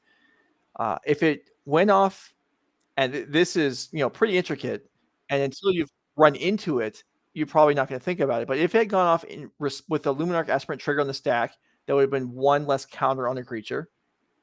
Maybe that matters over the course of a few turns. I don't remember now the case of how much mana Sam had available, but if that March comes out on Matt's main phase, maybe the Brave of the Elements doesn't even get cast. Maybe it wasn't even available at that point. So there were a couple things both regarding that same interaction that maybe could have gone differently. We'd have to really go back and forensically examine the outcome of the damage race and see whether it would have changed the pacing or not. Yeah, But we're also in the interesting place of like we don't know exactly what like the interaction verbally between these two players is. Mhm. So we're like assuming based on how things ended up going on the board what the Yeah. interaction was and how things got played, but it is sometimes a little bit difficult to piece together when we don't have a verbal understanding of what's happening with the players. All right, production, you heard it. Becky's asking for player mics. I do not, absolutely not. I don't want to listen to them. with peace and love, that would be too overwhelming.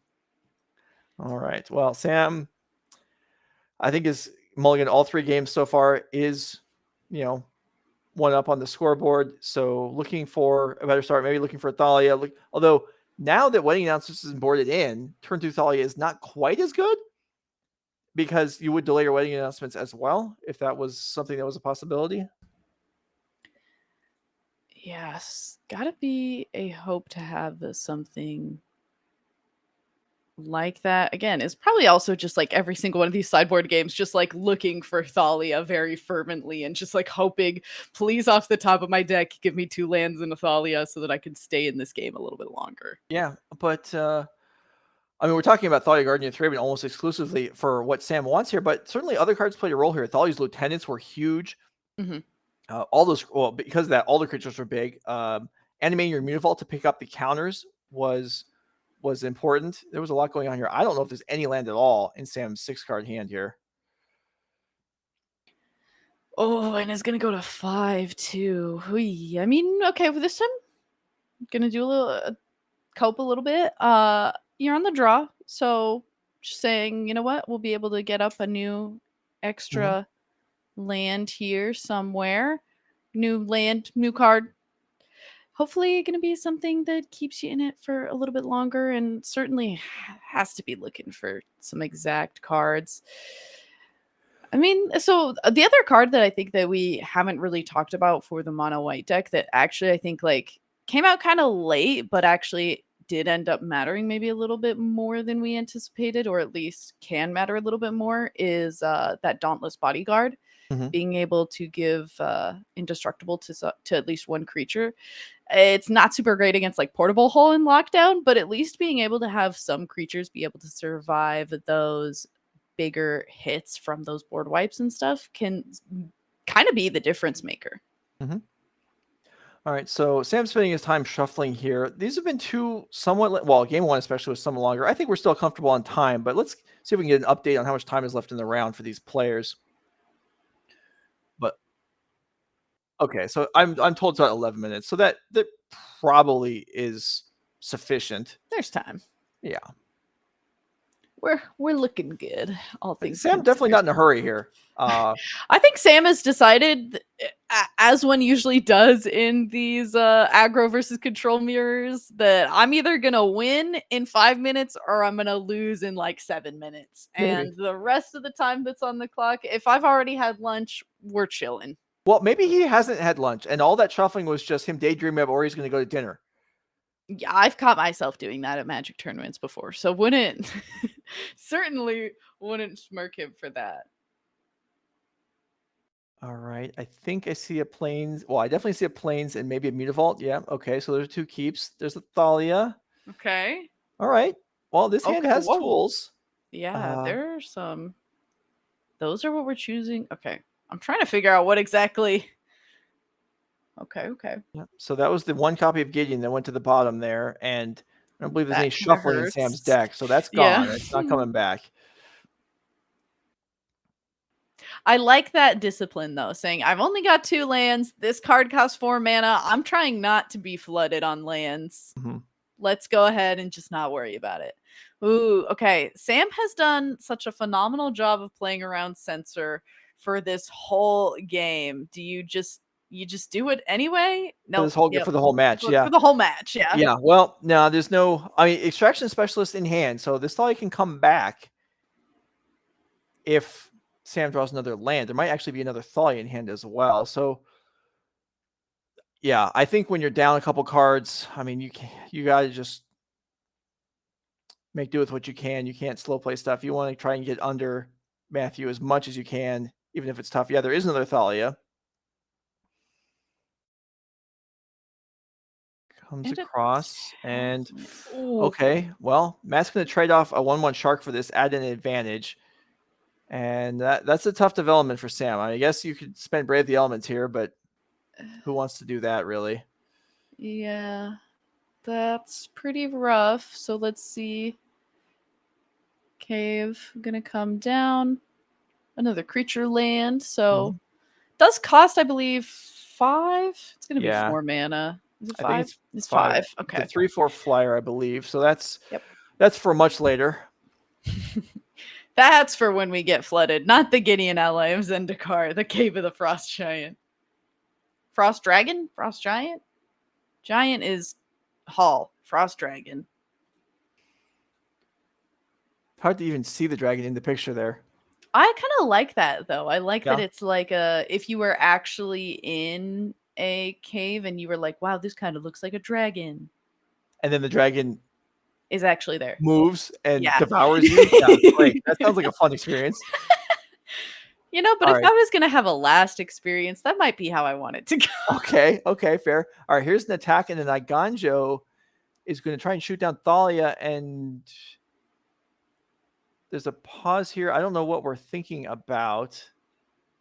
I mean, there's the Brave the Elements, yeah? Well, so there's a couple issues there, but I think that maybe have been the pause. I agree with you. So for one, Brave the Elements can't be cast because of Thalia, but maybe Sam didn't think that through. But also, what color is Iganjo to protect with Brave the Elements? I don't think it is a color. Oh, is it not a color because it's a land? This is that a land, kind of makes sense. Yeah. Anyway, here's Baneslayer Angel.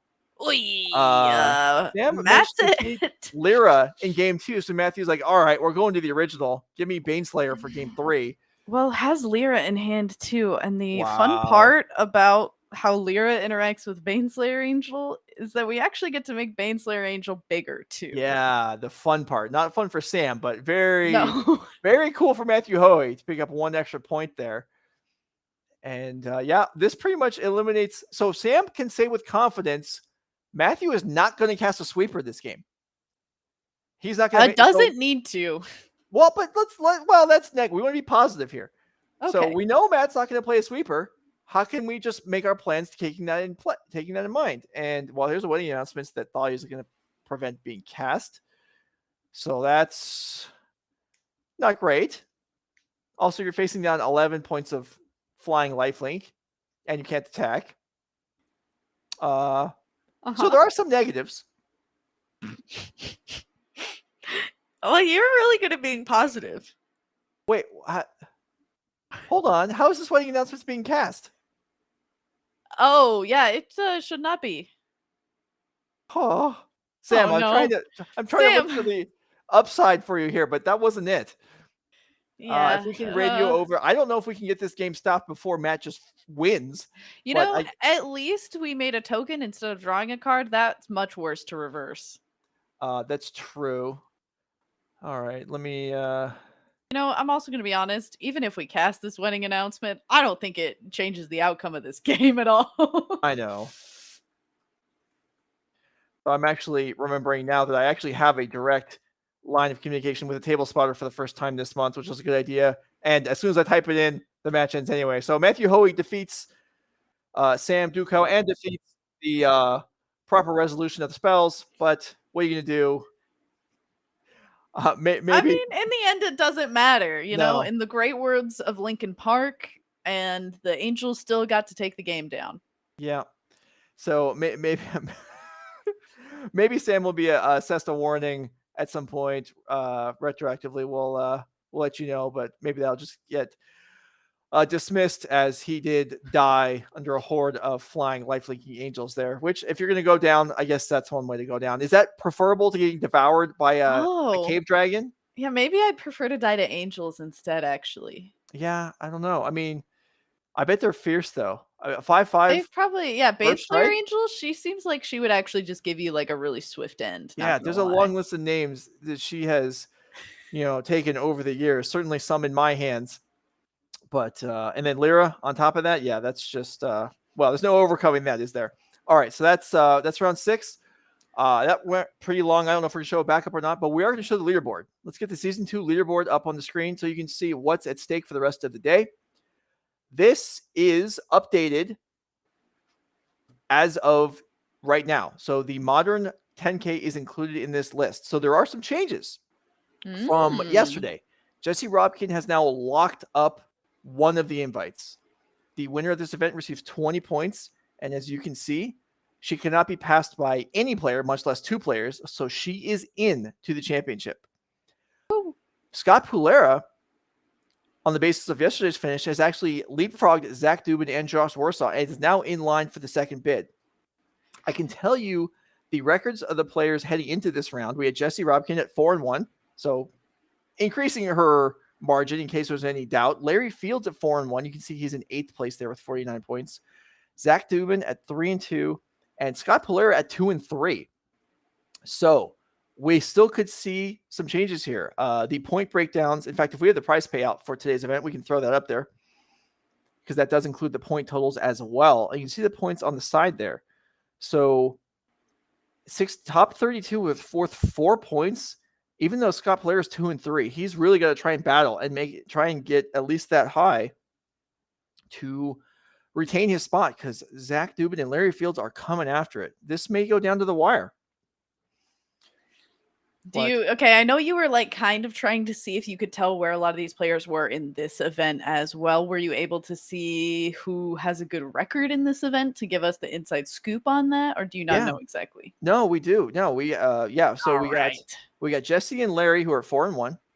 Mm-hmm. So you can see that Jesse's done, but Larry is 14 points behind. So that's a possible margin to make up. For example, if you're to win and go to 69 points, then Scott or Zach could hold him off with a decent finish. But these results are still up in there. Josh Warsaw did not play this weekend. So it's really going to come down to Scott Pulera, Zach Dubin, or Larry Fields. One of them will join the already qualified players at the NRG Championship. And you can see that here with a change from yesterday as Jesse Robkin has now been added as the first Season 2 at-large berth. So now we have 8 players of our 16 for the end of the year. Ivan Espinosa, Piper Powell, locking things up early. Ivan locked his up last year at the championship. Piper wins the Season 1 showdown. Joseph Bernal and Andrew Ellenbogen qualify through points in Season 1. Connor Mullally, Theo Jung, and Max Komanowski qualified together by winning the Season 2 team showdown. And then Jesse Robkin in Season 2 at large bid. So one more at large bid today, and then we've got Season 3. If you're interested in trying to compete for Season 3, here's the schedule. Every player resetting to 0 on the season leaderboard. The overall leaderboard continues, obviously, throughout the year, and 4 unqualified players will get in through that at the end of the year as well. But upcoming events, Newark, Ohio, Fort Wayne, Indiana, Mundelein, Illinois, and Louisville, Kentucky. And a note, if you were with us the last few months and heard, the Louisville event was at NebulaCon, and NebulaCon was canceled, you heard. Well, you were correct, but the event will still go on in the same venue, just absent Nebula. Instead of being NebulaCon, including Nerd Rage Gaming, it's just Nerd Rage Gaming. It is Nerd Rage Con. For those of us, I think, that are Magic players, you know what? It doesn't make a difference anyway, right?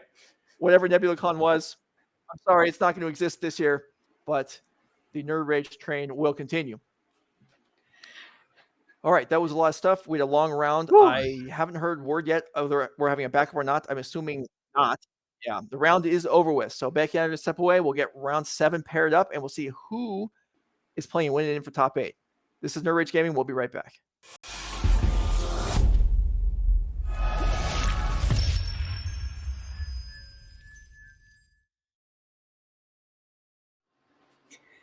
We're back. That wasn't fair. That was not. We got sabotaged by the director right the last second. Oh, no, that was so good. He brought us in smiling, and we hope you all are smiling, having a great Sunday here to watch some Pioneer on the NRG series. That was not professional at all. We're gonna have to fire the director. Okay, Sam Beaulieu versus Vox Howland, playing for a top 8 berth, we believe. Let's go down to the table.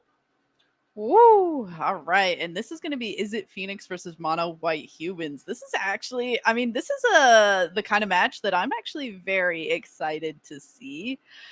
Just because you're getting to play like against a very interactive deck that is trying to kind of just go 1-for-1 with a lot of spells in the Phoenix deck. And then also this Mono White deck is anticipating decks like that and is playing things like Brave the Elements. So we're going to get to see some nice little back and forths between these decks, hopefully. Yeah, but you know what? Brave the Elements isn't going to protect you against, Becky, that you were talking about Thing in the Ice bouncing everything.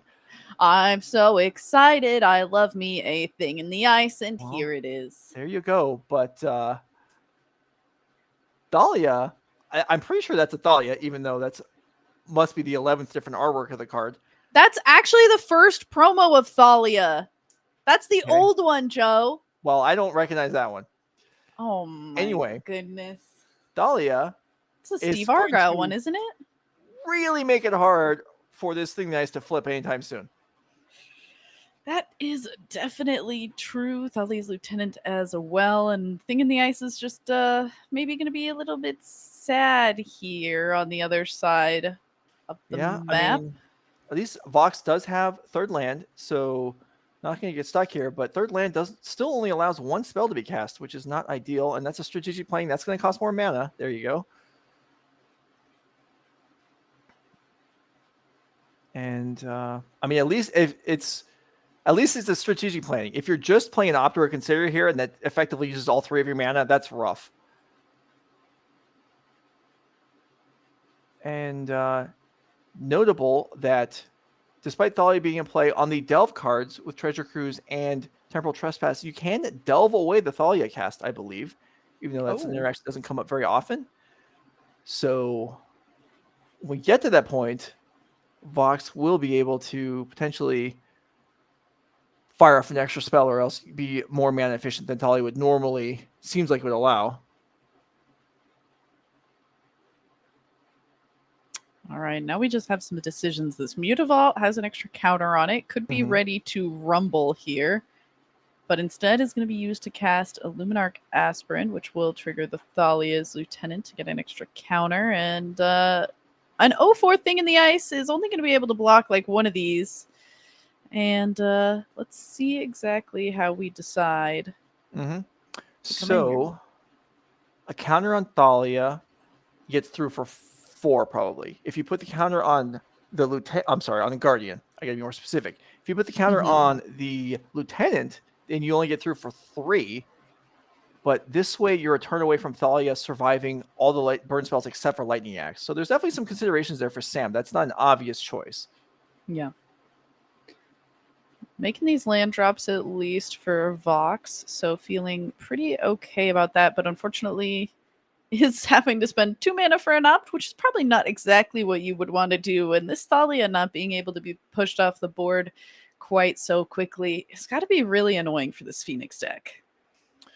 Yeah, still the Thing in the Ice. So think for a moment in comparison to Ledger Shredder, which a lot of the early Phoenix decks played and some still do, this Arclight would be potentially looted into the graveyard, but more damage would be coming through because the Shredder would be less able to block and also not be an eventual answer to this growing board state. So I think that's looking pretty good here as long as Vox can survive long enough to be able to flip it and a Brutal Cathar doesn't come down. And I spy a couple more Thalias in hand. That's not ideal.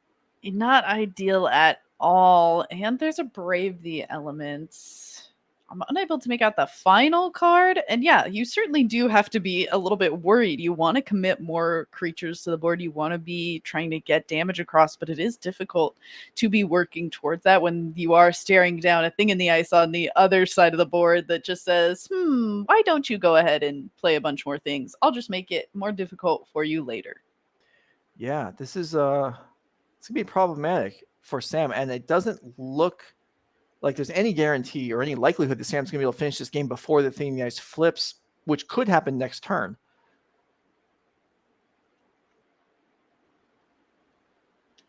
Ooh, all right. Looks like we're going to activate the Mutavault. I like the Mutavault coming in here. If there's nothing else to be done. Mutavault is something you're not going to necessarily want. Actually, I take it back. I was going to say you don't want the Mutavault to get bounced, but that actually can't happen because the Mutavault is a horror. It's true. You only bounce non-horror creatures. All right, so looks like something around 10 9. damage gets in there. Is it 9? Okay. You're correct. And opt end step. And Thing the Ice goes down to 1. So Vox Howland ready to go. Thing the Ice can now, although easily block Mutavault. We do have a Brave the Elements in hand that could stop Yeah. that from being a possibility. But we also have to hope that then our opponent, now that our Thalia is going to be wiped off the board, won't have some kind of counterspell or something to say. Otherwise, as I believe I also see a Lightning Axe in hand. So the question there for Vox, well, at least there is a question of, do I bounce this? Do I flip this now or wait until combat potentially on Sam's turn?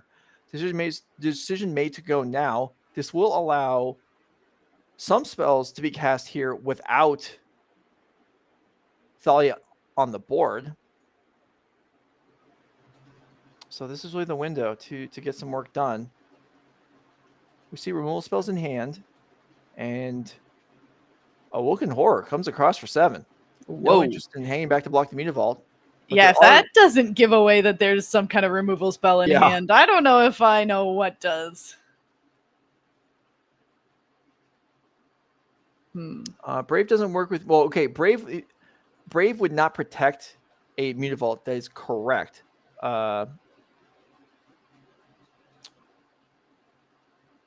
So a Lightning Axe will pick it off on an attack here.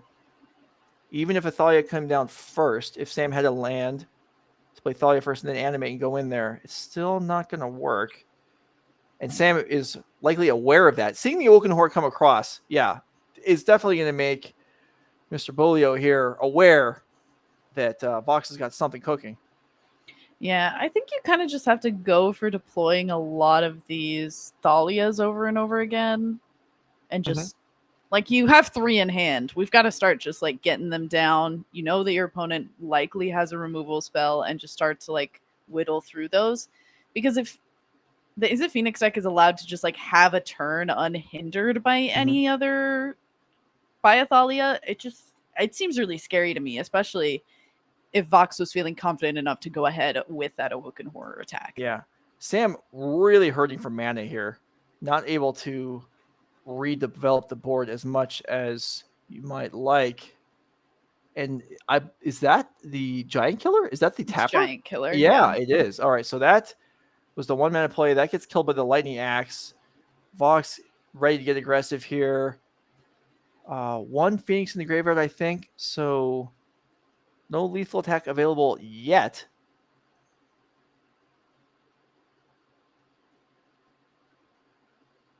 Strategic planning. All right.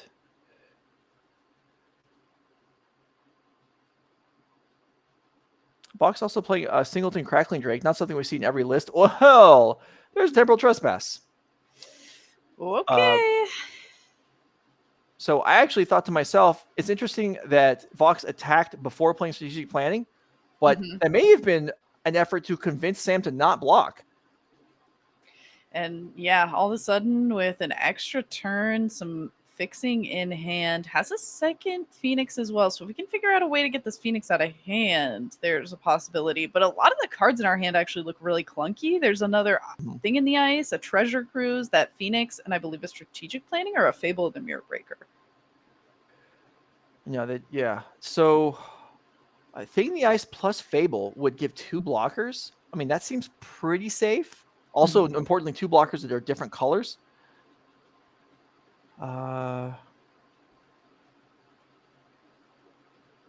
Here's a swing. Forced block.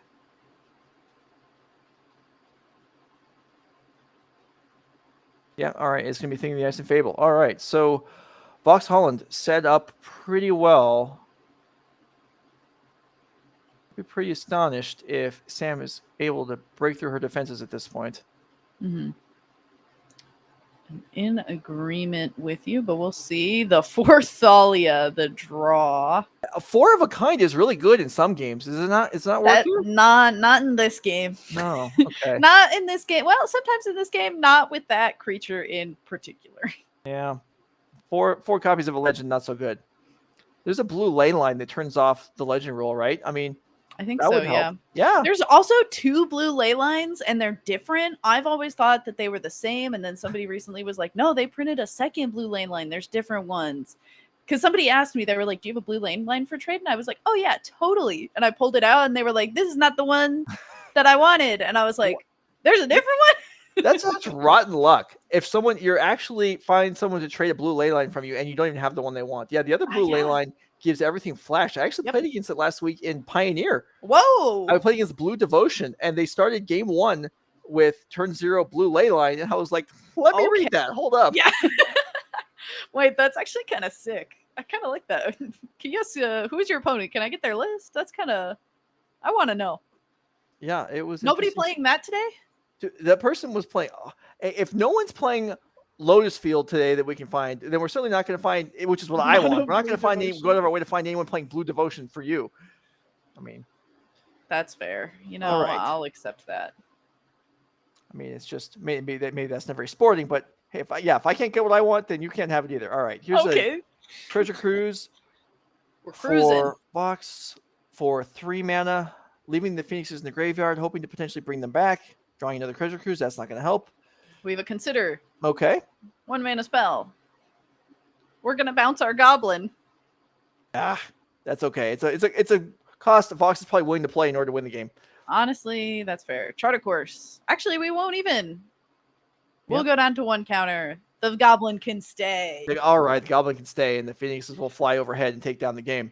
So Box Howland up a game, playing for. I actually didn't take note of the players' records. I assume they're both 5-1. Mm-hmm.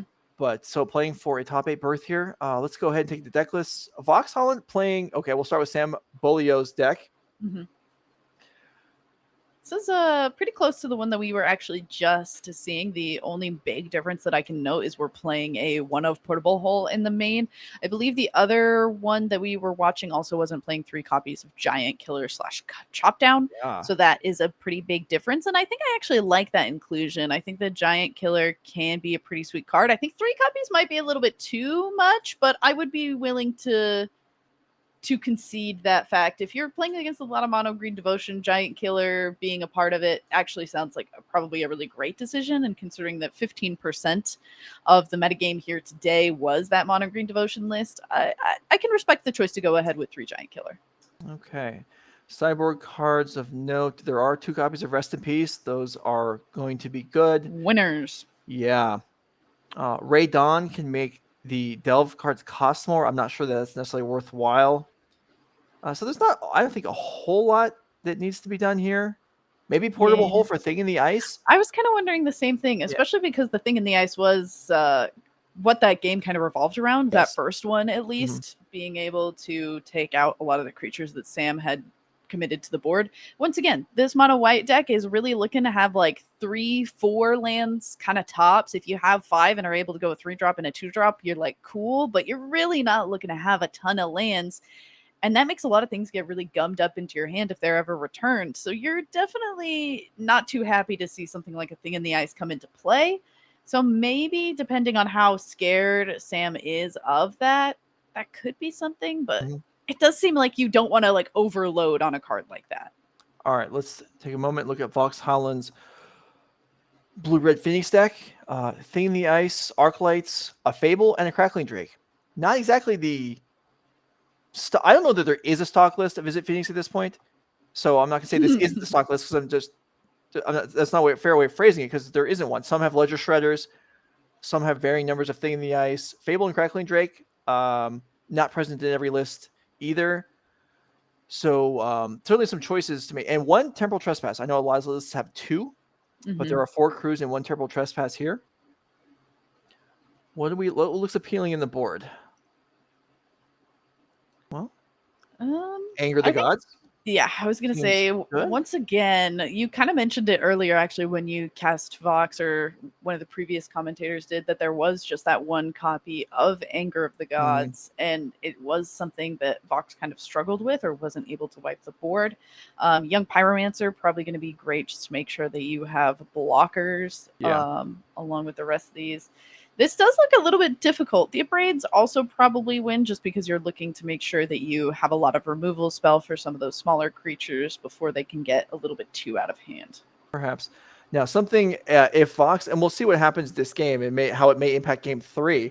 If a Rest in Peace comes into play and Vox doesn't have the Young Pyromancers and Crackling Drake boarded in, they may be more likely to come in the third game after seeing that, because all of these sideboard options are not, locked in stone. There's probably no guarantee the Rest in Peace is going to be there or how many numbers. Just like it might be hard for Sam to board Portable Holes against Thing in the Ice because there's no guarantee how many Thing in the Ices are actually present in Vox's deck. Having seen the second one at the end of the game may kind of tip the scales in that favor, but don't actually know. Yeah, certainly ends up being a little bit back and forth on that decision making, and I think it also is, you kind of mentioned it, the Izzet Phoenix deck has been around for a long time. People have played a lot of different versions of it, so it's hard to call one thing in particular a stock list of it. And I think that that's where you start to get very tripped up on, like, well, do I bring in Portable Hole because I'm scared of Thing in the Ice and Young Pyromancer, but what if there just aren't that many of those creatures? Okay, it looks like someone reached in for Vox's deck. I wonder if his sleeve was broke. I don't know what just happened there. Actually, maybe that's Sam's deck. I don't know what just happened there. Anyway, they're shuffling up for game 2. And we'll get things rolling. Young Pyromancer, so most of obviously there's the Phoenixes and Young Pyromancers versus Thing the Ice. So it's nice to have a mix of colors because of Brave the Elements. So you don't get, Alpha Struck out of existence. Can I say Alpha? Because everyone says Alpha Strike. I'm going to Alpha Strike, but Alpha Struck would be right. I could say that. Yeah, that sounds right. Yeah, okay.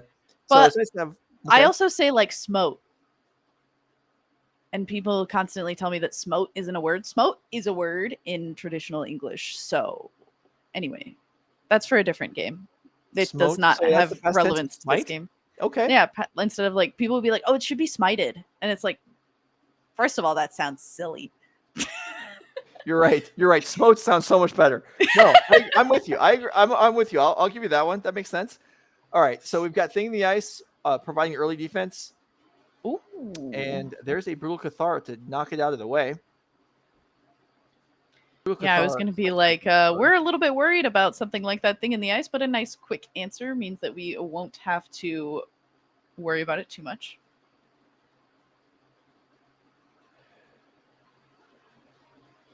Okay. Consider to prevent this Brutal Cathar from flipping, which is something that's desirable. You don't necessarily want to let that happen. And let's see if there's another play for Vox Howland. There probably is. All right. Yep. Ooh. Izzet Charm takes down Brutal Cathar. And Thing in the Ice returns. Good old Izzet Charm. Yeah, that card's been around a long time. It's been around a long time. Taken out of popularity because of newer Izzet cards, but whatever. Yeah.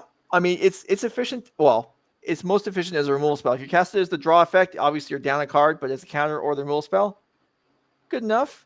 Here's an Adeline. Ooh. Adeline and Thalia's Lieutenant are pretty good together. Unfortunately, this Thalia's Lieutenant... Oh, does it make a human? Is Thalia's Lieutenant going to get another counter when the token comes into play? Well, Sam doesn't have... You saw him look in his box. He doesn't have one? I don't think you get to have a token if you don't have the right one. Well, I guess coverage is going to offer it to him. Okay. Anyway, so tokens him to play. Thalia's Lieutenant cracks him for 4 already. And Vox has got some work to do here. Thing in the Ice is going to set up for next turn. Oh my goodness. Okay. Bunch of cantrips here. Graveyard getting filled up. And I believe we have a land drop coming here. Whether it's a tap land or not, we will see. Vox decides 2 life turns are worth more than cantripping this turn. Honestly, when you're staring down an Adeline, I don't disagree. No, me neither. But there are 2 sizable creatures in play right now with this Thalia's Lieutenant, which is growing very quickly, and the Adeline itself, which is doing his Keldon Warlord impression, going to be up to a 5/5 already. So Thing in the Ice. 6/6. Because when Adeline attacks, we get an extra counter from the new human. Right. Yeah. So Lieutenant a 6/6, Adeline a 5/5. Vox can block a Vox cannot block a token to live because the second token is attacking. Yeah. Thing the Ice has to chump block here. This is going to be rough. Yeah, this is certainly a little bit spooky and unfortunate that Thing in the Ice kind of just has to bite the dust here. Yes. So hard to recover here. Anger of the Gods not going to do much. It would kill everything except Thalia's Lieutenant, actually, but that's not enough. Yeah, actually not being able to kill this Thalia's Lieutenant at this point seems like a pretty big downside, which... Yeah, I mean, Lightning X can't even kill it. No, yeah, we're on a turbo flip Thing in the Ice or bust kind of at this point. That's a bad spot to be in when the Thing in the Ice died. Yeah. Yeah, and that's very fast and efficient. Sam Beaulieu just crushes Vox that game. So we're going to see game 3.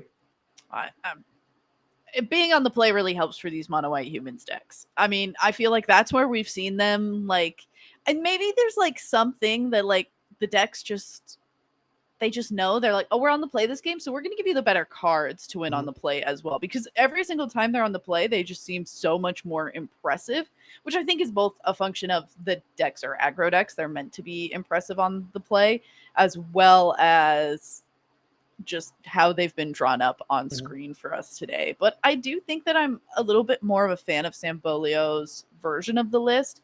I think I like the addition of the giant killers. I like that we're playing a little bit more safe cards in the main board. We are not playing Cave of the Frost Giant. That makes me a little sad. I think the Cave of the Frost Giant's a really great creature land. And it's a creature land that taps for white, which ends up kind of mattering, whereas Mutavault sometimes doesn't. Aren't you mislabeling? Didn't we decide it was Cave of the Frost Dragon? Oh, I am saying it. I'm well, maybe Dragon. That's why Sam, I mean, if you're gonna misname it, maybe that's why Sam wasn't interested in playing it. It doesn't get the respect it deserves, obviously. I'm so sorry. You're totally right. Also, not getting the respect it deserves. I misspoke there. I was thinking Adeline momentarily. It's power and toughness for the number of creatures you have in play. It's just power. Yeah. So Adeline would have survived Anger of the Gods as well. So not that it mattered, but yeah, I did say that incorrectly. Yeah, I mean, once again, only one copy of Anger of the Gods. I understand that like this Izzet deck is trying to draw a ton of cards, but it seems scary. Usually the decks that you want Anger of the Gods against, you want an Anger of the Gods. You don't want to go a game like that where you just like don't see it. So it seems like a little scary to me that we wouldn't be playing multiple copies of it in the sideboard, but I also have not played a lot of the Izzet Phoenix deck. The most Izzet Phoenix I played was in Modern, probably 3 years ago now, checks watch. So this is a very different situation from that. All right, well, we'll see here what gets going. And maybe this Anger of the Gods, maybe it's even, going second. When there's Thalia on the board, it may be too slow. So we'll see. I mean, did it even get boarded in? I mean, it feels hard to imagine that it didn't, but it's possible it didn't. I guess there's no real way to find out unless it's drawn. But yeah, speaking of 3 years ago since you played Arclight Phoenix in Modern, Becky, Season 2 qualifiers start next week. Are you playing? You going to be out there? Yeah, I think this time I'll actually try. Yeah? Okay. Yeah. I re-downloaded Moto on my computer since my computer broke like a few months ago, and I just was like, this was actually kind of healthy because it got me to like not have a lot of things that were distractions for me downloaded. But I re-downloaded it this week, and I think that that's going to be my shift into really starting to kind of change getting ready for tournaments. Okay, well, you should show up next Saturday to the first. It's a 2-slot qualifier. Since I'm going to win, somebody's got to take the second place. Yeah, but it's still worth coming because you can still pick up the invite. So That's yeah, you true. should definitely show up. All right, Joe Lisette and I are going to be at this event. If you're in Southern California for a chance to play against us, be there or be square. Yeah, exactly. All right, Young Pyromancer in play. Kithian and Luminarch Aspirant on the other side of the board. So Young Pyromancer is going to want to do as much work as it can before Thalia comes down. And, well, I guess Thalia obviously not in hand here. Lightning Axe prepared, but Vox Howland, going to be able to assemble an army of blockers here. Maybe attackers, but most certainly blockers to make things more difficult for Sam Beaulieu to avoid a repeat of last game. Yeah, this is going to be a very, very different situation, as you mentioned. And at least this Kythion's here and is going to hopefully be able to flip kind of soon. This Rest in Peace that's in hand for Sam, though, that's where I'm really starting to kind of change my attention. Yeah. Well, that would be a problem. Is this... looking away. So Lightning Axe will take down Luminarch Aspirant. Another token. Is this Phoenix coming back? Don't think so. All right. Yeah, it is. Oh, okay, it is. I thought so. Yeah. Okay. So this Phoenix is in play. I don't think any of those tokens are able to attack, but Pyromancer can, and it should. Mm-hmm. Let's go. Vox Howland across for 5 damage. So Rest in Peace. Sam had Rest in Peace ready to go. What, waiting for your if you were correct, it's in the hand. I didn't see it myself, but I mean, if you have it and you don't play it in turn 2 and you're like, it's turn 3 is fine. Well, not this time. And yeah. Okay. And now it's not even worth playing. Yeah. And we've got all these elementals. Our attacking force is already assembled in the air. We don't care. Yeah. Throw them under the bus. Yeah. How much can Vox get done here before the graveyard gets destroyed by Rest in Peace? And how many tokens can be made? Well, all the cantrips are great. Now, cantrip into cantrip is fine. Each one makes a token. Attacking on the ground is not going to be more difficult. I suppose Pyromancer could attack into Adeline and Izzet Charm could finish it off, but that doesn't seem great, does it?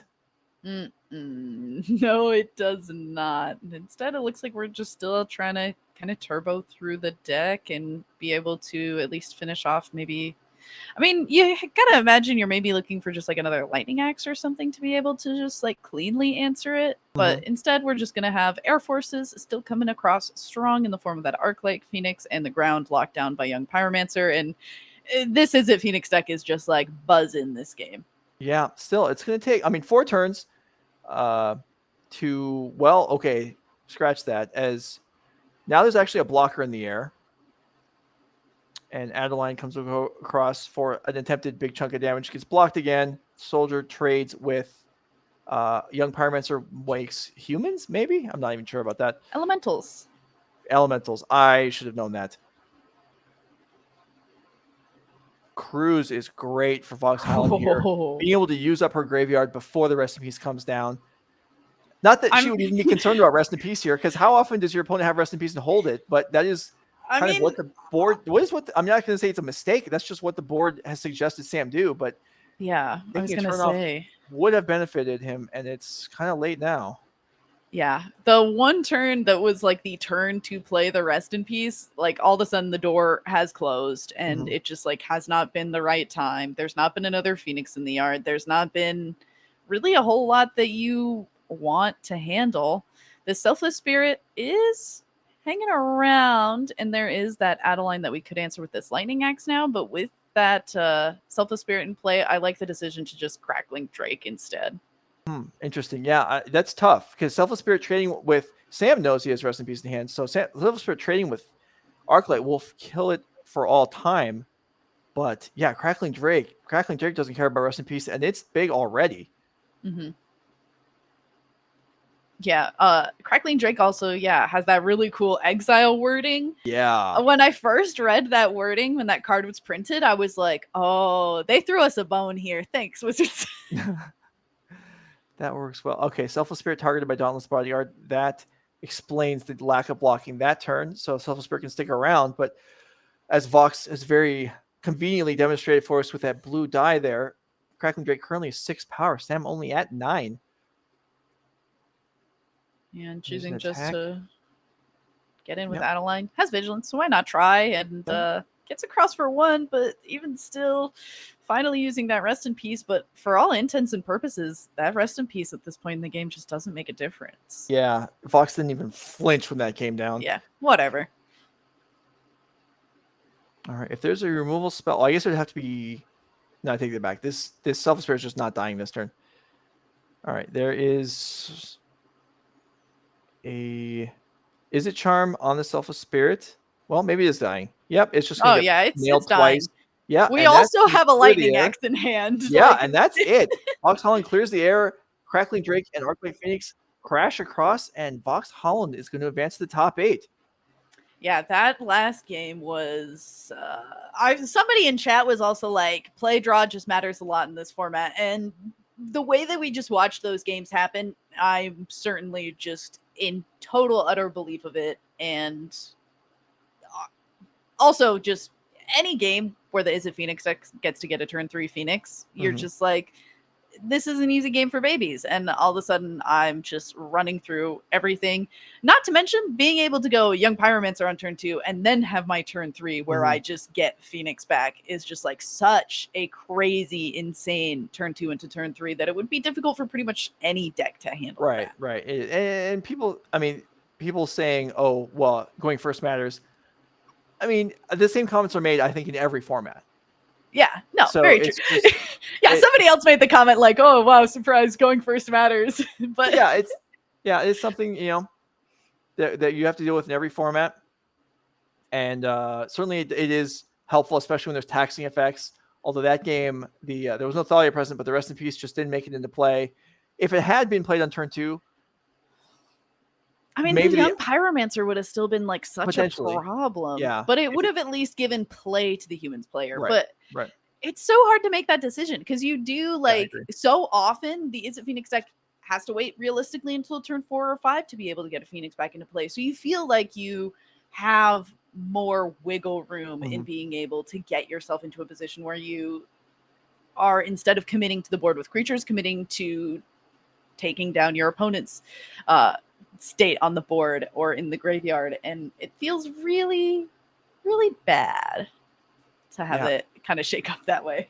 I mean, it's great if your opponent goes pieces of the puzzle and you're like, oh, cool, rest in peace, undo all the work you just did. But yeah, that was not the way Vox had it drawn up that game, as it was just, I mean, a flurry, Arclight into play on turn 3, and then Treasure Cruise was on turn 4, I think, and that was just an overwhelming amount of effort, of just resources being used there. And we do have Vox Howland in the booth, so let's go ahead and bring her in.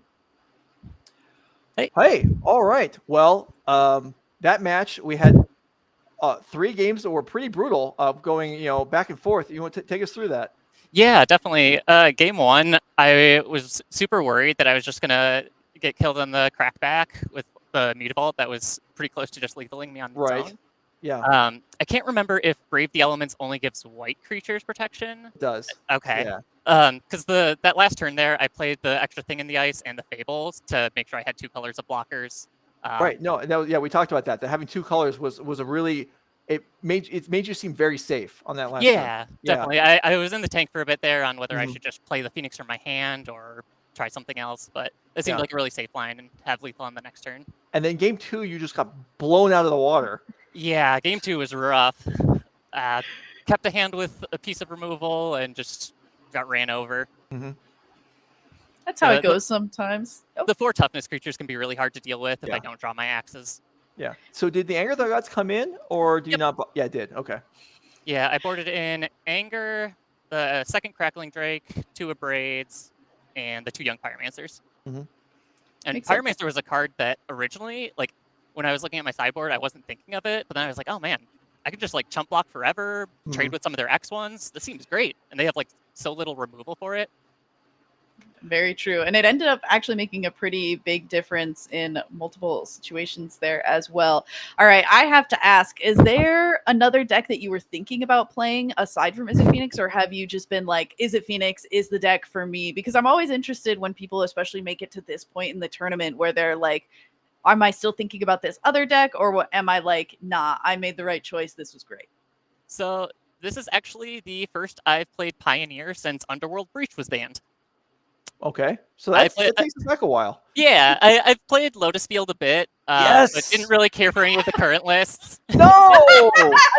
They're decent. They're decent. But also, like, against the green decks, if they Damping Sphere, like, you have to find a Boseiju immediately or you just lose. And I didn't want to play against mono green every round when I'm not super familiar with the format. And Phoenix with Treasure Cruise, who needs Faithless Looting? Yeah. So how close to the ideal was your game 3 development there? Because it seemed pretty great. Yeah, it was pretty good. The young pyromancer was clutch. Just having a ton of cantrips and removal spells to just churn out 1/1s. All right. And Vox Howland into top 8. Congratulations. Thank you. All right. Well, we will see you in the bracket then this evening. We'll see who you get paired up against. Maybe we'll have you back on camera again, but good luck the rest of the way. Thank you. All right. So, Becky Bell, I don't know if we have a backup match for this round or not, but we know one player in top 8. Very true. We also maybe know a few more, but I'm going to save myself potentially being wrong and not commit to vocally saying any of them, but at least getting to see how one player made it is very nice in this round. And we are... Huh?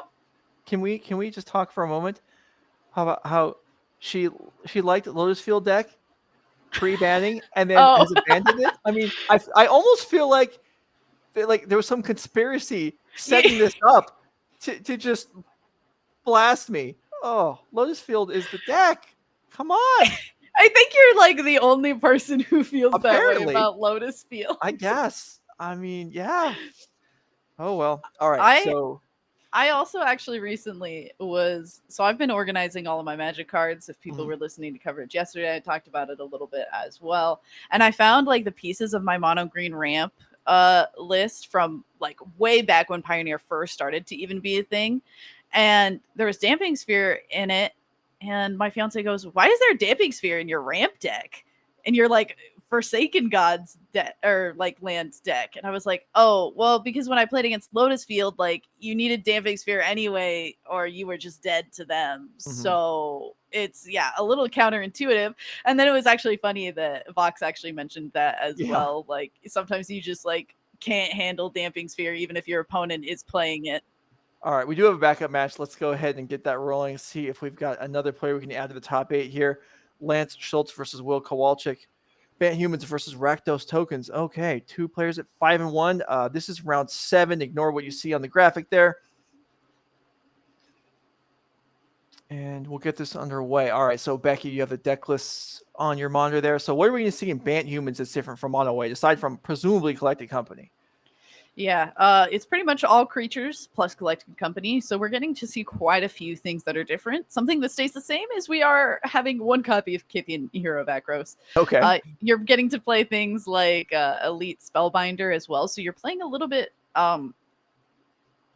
more utility creatures than the Humans deck is. The Humans deck is trying to commit as like much power and toughness to the board, whereas this deck is a lot more trying to play around with things. The interesting thing to me is that you're playing like Experiment 1, which is a pretty cool creature with Evolve that you're trying to kind of level up with a lot of these bigger humans to go along with it. Things like Werewolf Pack Leader, that's just like a very strong 2-mana 3/3 creature.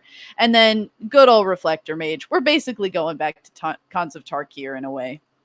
All right, so we got, it says black-red tokens for Will Kowalczyk, but it's basically the black-red mid-range deck that's kind of one of the powerhouse decks of the format. So we'll see how this is able to handle the Andaline was dispatched, no problem. And we'll see how this goes here as the players develop. Liliana of the Veil. My brain did like a little double take. I'm still not used to Liliana existing in a format that isn't like modern. Because in the time that I've played, Liliana was always just like the modern card. Right. Well, maybe now it's the Pioneer card. It's certainly, I mean, both these 2 cards really has changed the black-red deck dramatically. Liliana the Veil and Shieldred have just, we're both grindy, taxing cards on whatever the opponent's trying to do here. Padding the life total, draining the opponent, and then just, I mean, I don't know how many Liliana ultimates we're going to see, but just the ability to just kind of mess with your opponent a little bit. This Lots is of oh, okay. Well, that's not ideal for Will. Would have preferred to blood that away, but of course, he would have no way of knowing that Lance is empty-handed. Well, now we know because Lance just showed us.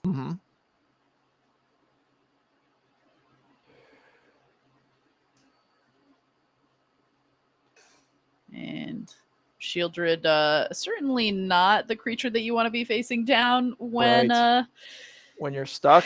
Yeah. So well, I guess Lance wasn't really stuck. There was plenty of mana to cast all the cards and spells that he didn't draw. That was really the issue, I guess.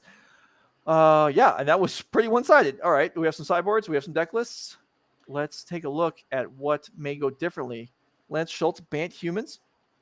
So like Becky was saying, you can see some overlap with the mono white deck, but we do have Experiment 1, we do have Werewolf Pack Leader, and we do have, maybe most importantly, Collected Company. Yeah, and the reason that I'm saying we're going back to cons is just like anytime I see Collected Company with Reflector Mage, like that's just immediately what I think of is that standard format where Reflector Mage actually ended up biting the dust, got banned as a result of being a little bit too strong with some of these other creatures as well.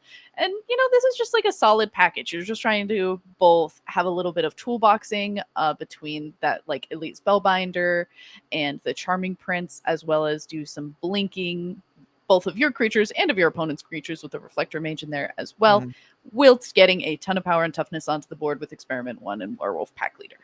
All right, let's take a look at Will Kowalczyk's Black-Red deck, see how it may differ from the stock lists. We see kind of the standard creature set. Graveyard Trespasser and Kalidas, cards that we used to see in higher numbers, I believe. And now there's been some suggestions on Twitter from notable players I've seen. They were suggesting, you know what, maybe you shouldn't be playing any of these because the other cards are just better. We do see the full set of Dreadbores, so that's something that there were Eliminates getting, you know, played occasionally before, but now it's just all Dreadbores all the time. Why not? If you have the ability to kill a Planeswalker, you might as well do it. Yeah, and this is interesting because earlier on coverage, somebody had mentioned that previously, like, Kalidas was a card that was getting played a whole lot, and now since Shieldred has come into play, that's kind of been a bigger replacement for your big, high-end black creature that you're trying to gather some card advantage and board advantage with. All right. So certainly some removal options as Black-Red in any format is always going to have. Extinction Event, maybe iffy was to whether you want that or not. Your opponent's going to have more odds than you, but I'm still not sure you're even going to bother with that. But Rending Volley, Noxious Grasp, probably going to be able to kill a sizable portion of the opposing creatures. We may see copies of those. Anyway, let's go ahead and get game 2 rolling. See how this plays out. Will Kowalczyk winning game 1 in a very decisive fashion. Yeah, mulligan this time for Lance, and we'll hope that it's a little bit better than the previous hand and going to be a little bit stronger, and we're going to take a look at it pretty quickly here. I don't know if there's another land there. No, there is. There's the... Oh, you're right. There's at least one unclaimed territory. Yes, you are correct. All right, so we have Reflector Mage, I think Thalia's Lieutenant, and a couple Werewolf Pack Leaders. That's actually a pretty solid start, even on 6 cards. No, I'm inclined to agree. I mean, Werewolf Pack Leader, just anytime you get to cast it on turn 2 and you're like, here's my 3/3. Also, it gets bigger. Have fun. Yeah, I think taking a Pack Leader here makes some sense for Will. But we'll see what he chooses. Does feel a little bit bad to take the one card that they have 2 copies of, but at the end of the day, if that's the card that you're the most afraid of, that's the card you're most afraid of, and this Thoughtseize is basically a kill spell. All right, so there is the other one into play. Unclaimed territory naming humans, as I'm sure it always does. I need to ask the table spotter. I can just assume. Also, I guess since the probably didn't name werewolf, here is Thalia's Lieutenant. So there is 5 power total into play. So if Lance is able to play another human at next turn and attack, that will net a card. As Apollo takes offense to something.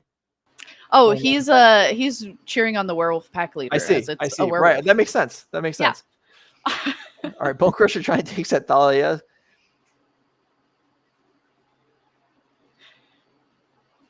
Yeah, speaking of reasons why you would maybe be afraid of the Werewolf Pack Leader if you have a Stomp, but actually we have the Dreadbore as well. No problems here. Yeah, and there was another Thalia's Lieutenant. So with no interaction whatsoever, Lance was looking primed to draw cards here off the Pack Leader, but instead, well, Will has kind of already established dominance over the board. made somewhat easier by your opponent mulling. But even so, this is lining up very well for what Will brought to the table. Yeah, and Thalia's Lieutenant, the second one actually drawn, so kind of giving away that we drew an extra one after our hand was revealed from this Thoughtseize. And off of no spells cast on Lance's turn, unfortunately, we do flip over. Werewolves. You get a werewolf, you get a werewolf. We all get werewolves, but mine is attacking and dealing a lot of damage. Yes, it is. That's coming across for 6 this turn, as well as Will's gaining 2 damage. Here's another Thoughtseize. See if Lance has found anything. Well, yes, there's 3. Oh no. Oh, Yeah. I'm so hurt for Lance. Oh, wow.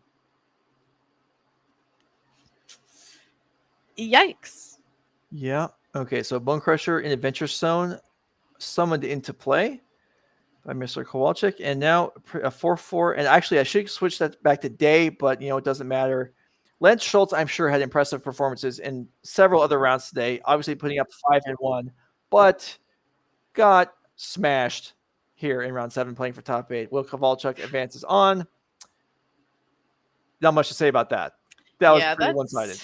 That's pretty, it's pretty one-sided, but it's also like one-sided because of just like you get flooded in one game, you get screwed in another game, and like all things considered, like I think pretty much everyone would have kept that second hand that Lance kept. That was 2 lands, able to cast most of the creatures in Lance's beginning hand, just ended up drawing 3 cards that we couldn't cast in no lands. No. So an unfortunate end to the tournament there. Yes, indeed. Okay, so that is going to conclude our coverage of the Swiss. We've got the top 8 incoming. We've got leaderboard factors being played out. So let's put the day 2 leaderboard, the season 2 leaderboard back up, and we'll kind of give you, if I can have that information back on what's going on with our players in contention.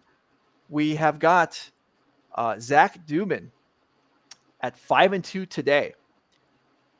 We have Scott Pulera at 4 and 3. So that puts the 2 of them very close together. Zach Dubin would finish above Scott Pulera. However, Larry Fields in the 8th spot is in the top 8, most likely.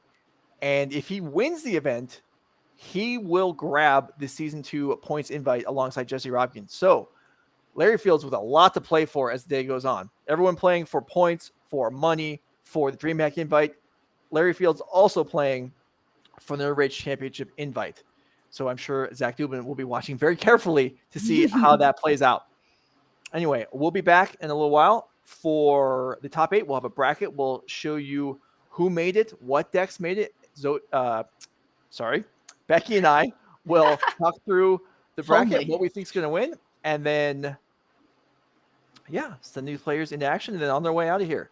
Comment from the chat. So Jesse Robkin did make it. So, okay, let me back up a second. There are 2 spots for the season 2 leaderboard that are going to qualify. Jesse has already locked up the first one. The winner today gets 20 points, and you can see she has more than a 20-point lead on Scott, Zach, and Josh. So Jesse has grabbed one of the spots, and you can look now at our qualified players list. You can see that Jesse's already been added to it alongside the 7 players that qualified previously during the year.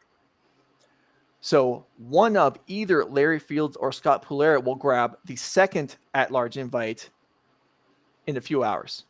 Stick around and find out what happens. We'll be back.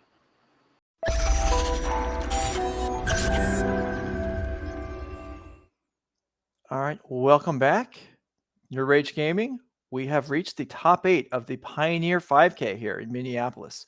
Becky Bell's with me for the rest of the day. We've got a top 8 with a good representation of the Pioneer metagame, except no mono green made it through. I mean, we're at the point in the format where everyone's probably played mono green. Yeah. Everyone has probably played against mono green. And at this point, unless you're like thinking that you're the best of the best player with mono green, you're not bringing it, or you're coming very prepared for it. Yeah, maybe so. Actually, I don't even know if that was a fair thing for me to say. There is mono green. It's just not mono green devotion. It's Elves. Elves made top 8. Very fair. In the form of Ricky Life, who we saw on camera a few hours ago. Anyway, we've got a bracket for you. Let's go ahead and put it up, and we'll discuss the field and the implications of what you see here. So We have Ricky Life playing the aforementioned Elves deck. I mean, sure, there's black for Shaman of the Pack, but this is a mono green deck, basically. Playing against Matthew Wruck, playing Abzan and Greasefang. I feel like Greasefang may have the edge game 1, but Elves with a playset of Leyline of the Voids, I mean, that's an issue for a graveyard-focused deck. Okay. Our other non-camera match is going to be Vox Howland, who we just saw with Izzet Phoenix, playing as George Jabbour, our only player this weekend to top 8 both days. Playing the same deck. Playing the same deck, right? Yeah. I mean, a lot of the same cards. Yeah, you were actually looking and you were like, pretty much every single one of these cards is the same between formats. And I was like, yeah, why wouldn't you kill 2 birds with 1 stone, play the same deck in both formats? You're basically preparing for both at the same time. That just makes sense. That's just good value, Joe. Yeah, I mean, are you concerned though? What if you get confused? And let's say, he's playing against Fox Howland, Izzet Phoenix. What if after game 1, he sideboards what he would sideboard against Modern Phoenix instead of Pioneer Phoenix and screws the whole thing up? I actually think you're probably still fine. I mean, okay, that may be true. Maybe so. Okay. Our third match, Will Kowalczyk with Black Red Midrange versus Eric Hennig. Okay, it's a mirror. I think it's also like a mirror because I think we've labeled it as tokens, but it's definitely a very mid-rangey strategy as well. Yeah, it is. It is, however, probably the premier deck of the format right now. It's certainly in the top grouping. Maybe it's number 1, maybe it's not, depending on your perspective. And then our camera match is going to feature potentially our season 2 points invites for the championship. Jessie Robkin has locked it up. She has earned, through her performance in season 2, by a significant margin, she will be in the Nerd Rage Championship at the end of the year. Larry Field will join her if he wins this tournament. That's it. If he wins the tournament. So is this a situation where you would consider Jessie playing this out like a dream crush? Well, from Larry Field's perspective, or if you're a friend of his, sure. However, if Larry Field doesn't get in, Zach Dubin is next up. So Zach Dubin is currently in the lead. We can look at it that way. Zach Dubin is in the lead for the points race. If Larry Fields wins the tournament, he will steal that invite. So depending on who you're friends with is probably the perspective of who's dream crushing who. Anyway, that is going to be... That's usually the case anyway. Yeah, right. So that is going to be our primary match. The backup match is Matthew Wruck versus Ricky Life, Abzan Greasefang versus Golgari Elves. We will watch that one in its entirety once the primary match is complete. And then when we move through to the semifinals and finals, we'll probably just watch the matches live as they go. We're going to be with you for the rest of the evening, probably 2-3 hours, somewhere in that range to wrap this up. It doesn't always, sometimes we get, George Jabbour's playing Blue Eye Control. His match could take a long time. The Black-Red mid-range mirror also could take a long time. Mono White versus Mono Blue on camera, probably not going to take a long time. I don't know. I think it is like kind of deceiving when you're playing aggro deck versus aggro deck. When you typically can find yourself in these like stalemates, I think it's going to be kind of broken by this mono blue aggro deck is much more likely to just try to literally fly over the top. So I think that we might be seeing a little bit of a broken stalemate in that perspective, but I think that it can end up being pretty close. And if Jesse's able to do what we've seen the mono white decks do on camera today and just commit a lot of power to the board, it may just be too much. The blue deck is certainly not trying to commit a lot of power, it's just trying to fly over the top. Right. We talked, I believe it was the previous round, we talked, and actually it was the interview also with Fox Howland about going first helps, in some of these racier matchups. In the Black-Red mid-range mirror, I'm not sure going first even matters. In this mono blue versus mono white, it matters a ton. Oh, yeah. And so we'll see. I don't know the seedings. I think the way it was situated on the bracket, I believe that means that Jesse is the number 1 seed. I'm not entirely sure that's correct.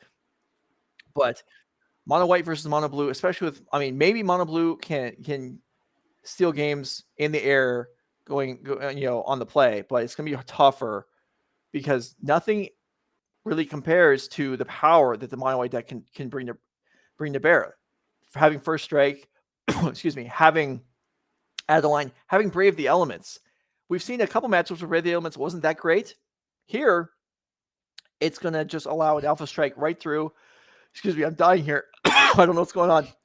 Becky, talk. It's okay. Yeah, I can talk for a little bit. The mono blue deck certainly is going to be in a rougher situation. You brave the elements named blue, and all of a sudden you just get to hit on a right through. We think it's Alpha Struck, and I'm still a fan of that wording. And with Jesse being on the play, does get to commit this 2-mana creature before Larry is able to do much more. But, this Ascendant Spirit's going to try and hold down the fort in the meantime. And Thalia is going to try and stop any enchanting or casting of instants to happen. Thankfully, for Larry Fields, a lot of those enchantments in instants are pretty cheap to begin with. All right, I'm back. I'm alive. So, Ascendant Spirit on the board here can attack through Thalia, which is nice. And then flyers to be deployed here for Larry. Curious Obsession, though, unable to be deployed. And that already speaks to decisions having been made. If Larry had led with Mausoleum Wanderer on turn 1, then Curious Obsession could have been cast here to pick up a card on turn 2. Instead, damage gets through, but no card advantage. Ooh, an Illuminarch Aspirant is going to be deployed here and try to pump up Thalia, I believe it was the call. Makes sense, trying to go for as much damage as possible. But do we have anything that we would like to do instead? What could be our options here with 2 mana? Wow, it slip out the back just to phase it out? Yeah, so this will basically negate the attack. The Thalia will get a counter either way when it comes back from slip out the back, but at least it's not in play on Larry's turn. So this will allow the Curious Obsession, I suppose, on the Ascendant Spirit or something else. Maybe Larry's got... I mean, there's not a bunch of spells in this deck anyway. So Thalia is not, a tremendous burden. But here is an Obsession. Yeah, but not having a card advantage engine from a deck that definitely wants one certainly hurts a little bit. And we're actually going to throw the Luminarch Aspirant under the bus to make sure that Larry doesn't get a card. Could potentially be a heads-up play. I like saying, you know what? If you were so desperate to get this Curious Obsession onto a creature, I'm not going to let you get the card from it. Oh, no. Does Curious Obsession say... it's just you have to have attacked this turn, not you have to have attacked with a creature, not that creature. Okay. Yeah, as long as you attacked, you were golden. Okay, so 2 Curious Obsessions on the board. Ascendant Spirit's going to want to be attacking in. It will be able to pump. Here is Extraction Specialist bringing back the Luminarch Aspirant. That's a pretty good card to bring back. Thalia across for 3 and a 4/3 Lifelinker. I mean, that's already shaping up a little rough. Yeah, we're going to have a way to handle that. And unfortunately, there aren't a ton of ways to do so in this blue deck, aside from the Otawara returning it. And even then, that's not that great. And also, our one of Otawara is already in play. So. All right, Supreme Phantom on the board. So this is going to allow, I suppose, the Ascendant Spirit can actually attack in and try and trade if it wants to. Well, we could pump it. Right. So it would pump to a 3/4, I believe. 3/4, oh no, okay. I forgot about the Curious Obsession. Okay, so I guess it can pump to a 4/5. Yep.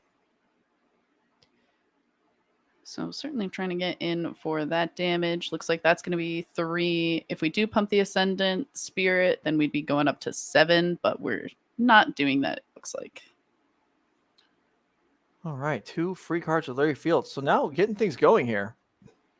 The ability for the Ascendant Spirit to attack without having to get flying first is pretty huge. And 2 mana tapped. What are we going to be deploying to go along with this?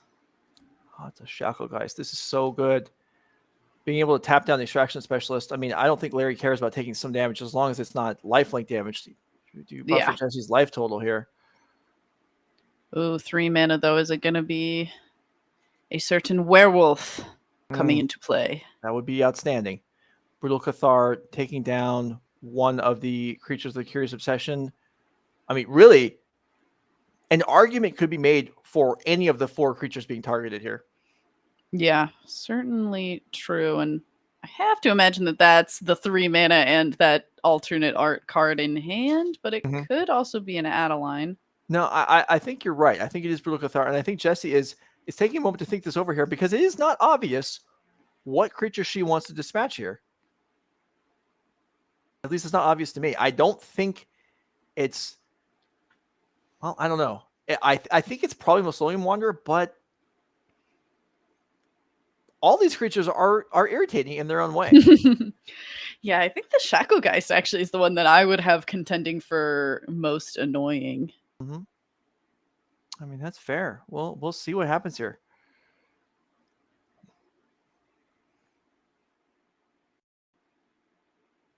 I mean, Jesse's a very experienced player, and yeah, is taking some time to think this through. Oh, that's Adeline. Actually, Okay, it's it is not Adeline. Brutal Cathar. Okay. I think that makes slightly more sense why it ended up taking a longer amount of time to decide if that's the right play compared to some of the other cards in hand. Because then you're also wondering, am I attacking? Unfortunately for Jesse, if you don't try to attack, like, you're not really blocking either. A lot of these creatures have flying, and you're just in an unfortunate situation. Yeah, Adeline picks up a counter.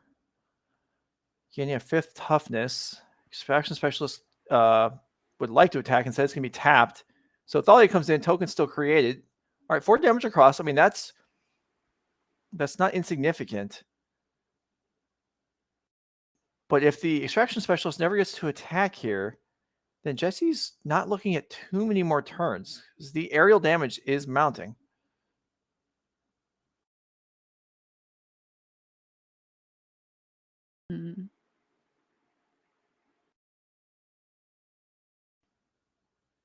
And decisions to be made for Larry. I mean, we're not super close to winning either, but we do have some things in play that can at least stop Jesse from also being able to win on the next turn. I think the hardest thing is just worrying about something like a Brutal Cathar or even a Thalia's Lieutenant to come into play, and I believe there's a Thalia's Lieutenant in Jesse's hand. Okay. Maybe the deliberation was whether to play Adeline or the Lieutenant last turn, then that would also make sense.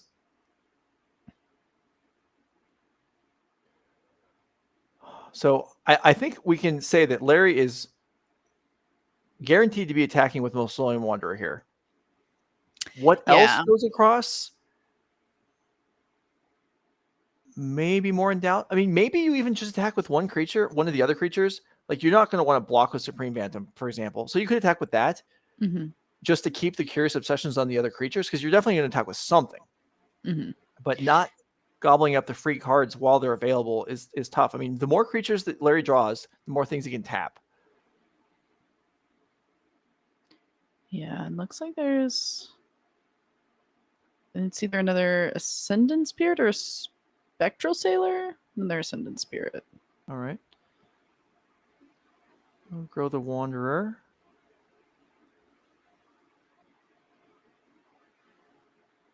Oh, and a Spectral Sailor. Okay.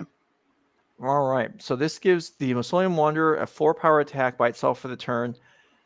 And we can tap 2 creatures and have 1 blocker in addition. So not too bad of a setup for Larry Fields here. Yeah, just trying to decide what can come across, what can't come across. Right. I mean, if the Ascendant Spirit comes across, okay, it's going to be Shacklegeist and Mausoleum Wanderer. Oh, okay.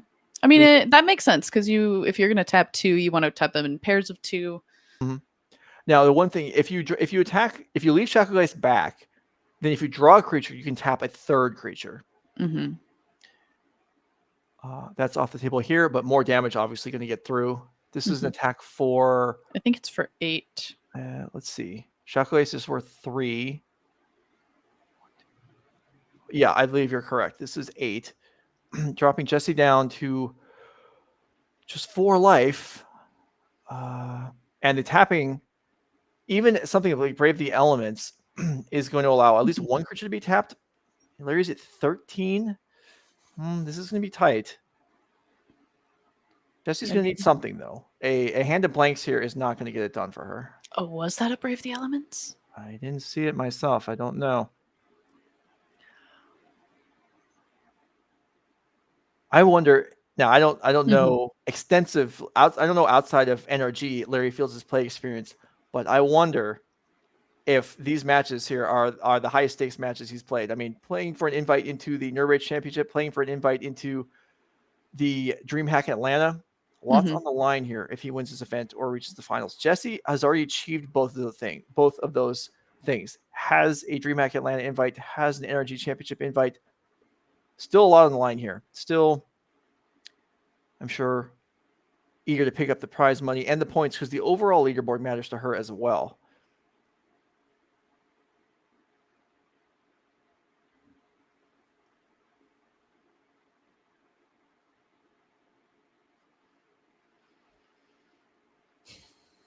And a lot of decisions with the cards in hand. We know that there's a Thalia's Lieutenant in hand for sure. We're unable to make out what was the draw for turn exactly, though I kind of believe that it was a Brave the Elements, and we might be able to see here in just a moment, but it will be the Thalia's Lieutenant to be deployed first and not activating the Mutavault, namely, as well.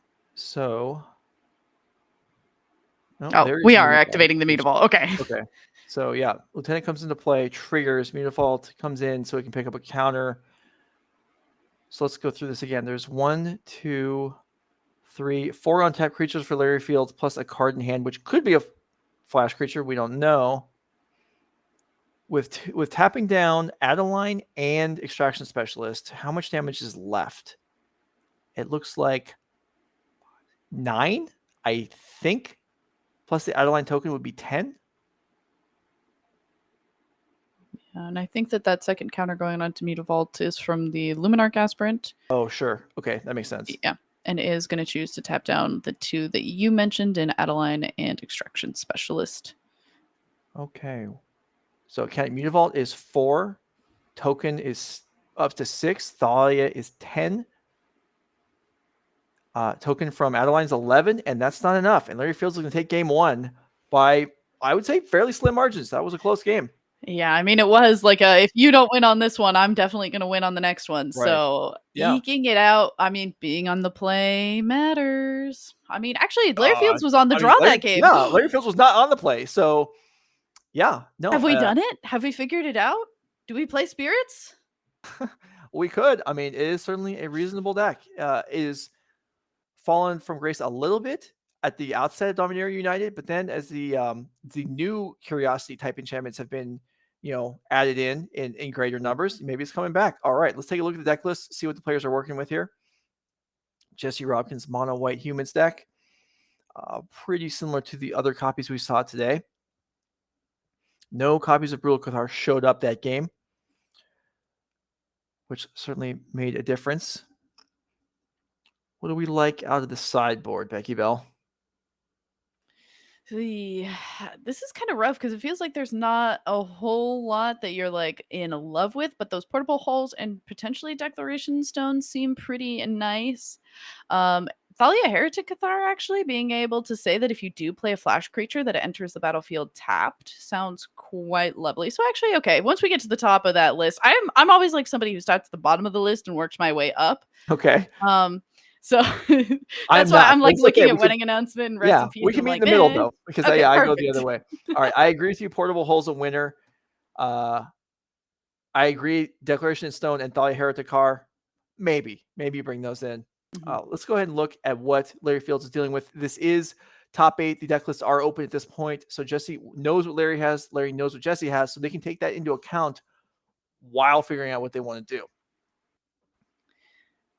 4 copies of Cerulean Drake. I don't think we need those. No, but I do appreciate having things like that available. 4 copies of Mystical Dispute, also probably not too great. Ether Gust, probably not too great. This sideboarding decisions maybe looking a little bit rough for Larry Fields. Yeah, well, although he's up a game, maybe he feels like he doesn't need them. All right, you see a guard approach.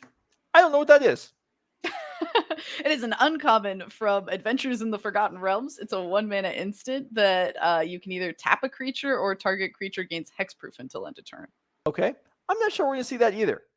You don't think so? I think I guess if we have any dead cards at all, yeah, then it's better than a lot of these other things. Brazen Borrower, I think, is a fine card. Returning a creature certainly gets rid of a lot of counters that they've accrued. Yes. Negate, I'm sure it's good in some matchups. I can't say that I would. Well, maybe I would bring it in the match that's potentially trying to win through Brave the Elements. It's a tough decision. Yeah. But it's a tough decision in the sense that there's only a few cards that Larry might want. He has Spell Pierce in the main deck. That doesn't feel like a great card. Although comparable to Negate. But yeah, I feel like maybe you want to just ditch the... I mean, how many counters are we expecting Jesse to... How many spells is Jesse likely to have? Brave the Elements, and then maybe Portable Holes. Well, definitely Portable Holes, but that's, fairly cheap also. Not easy to Spell Pierce. Could be negated. Yeah, not a lot here. Not a lot at all. Larry Field's going to take a mulligan. And while we're looking at this and waiting for game 2 to start, let me tell production that Larry Field's name was misspelled on the bracket, so maybe we can get that fixed if he advances. If he advances the top 4.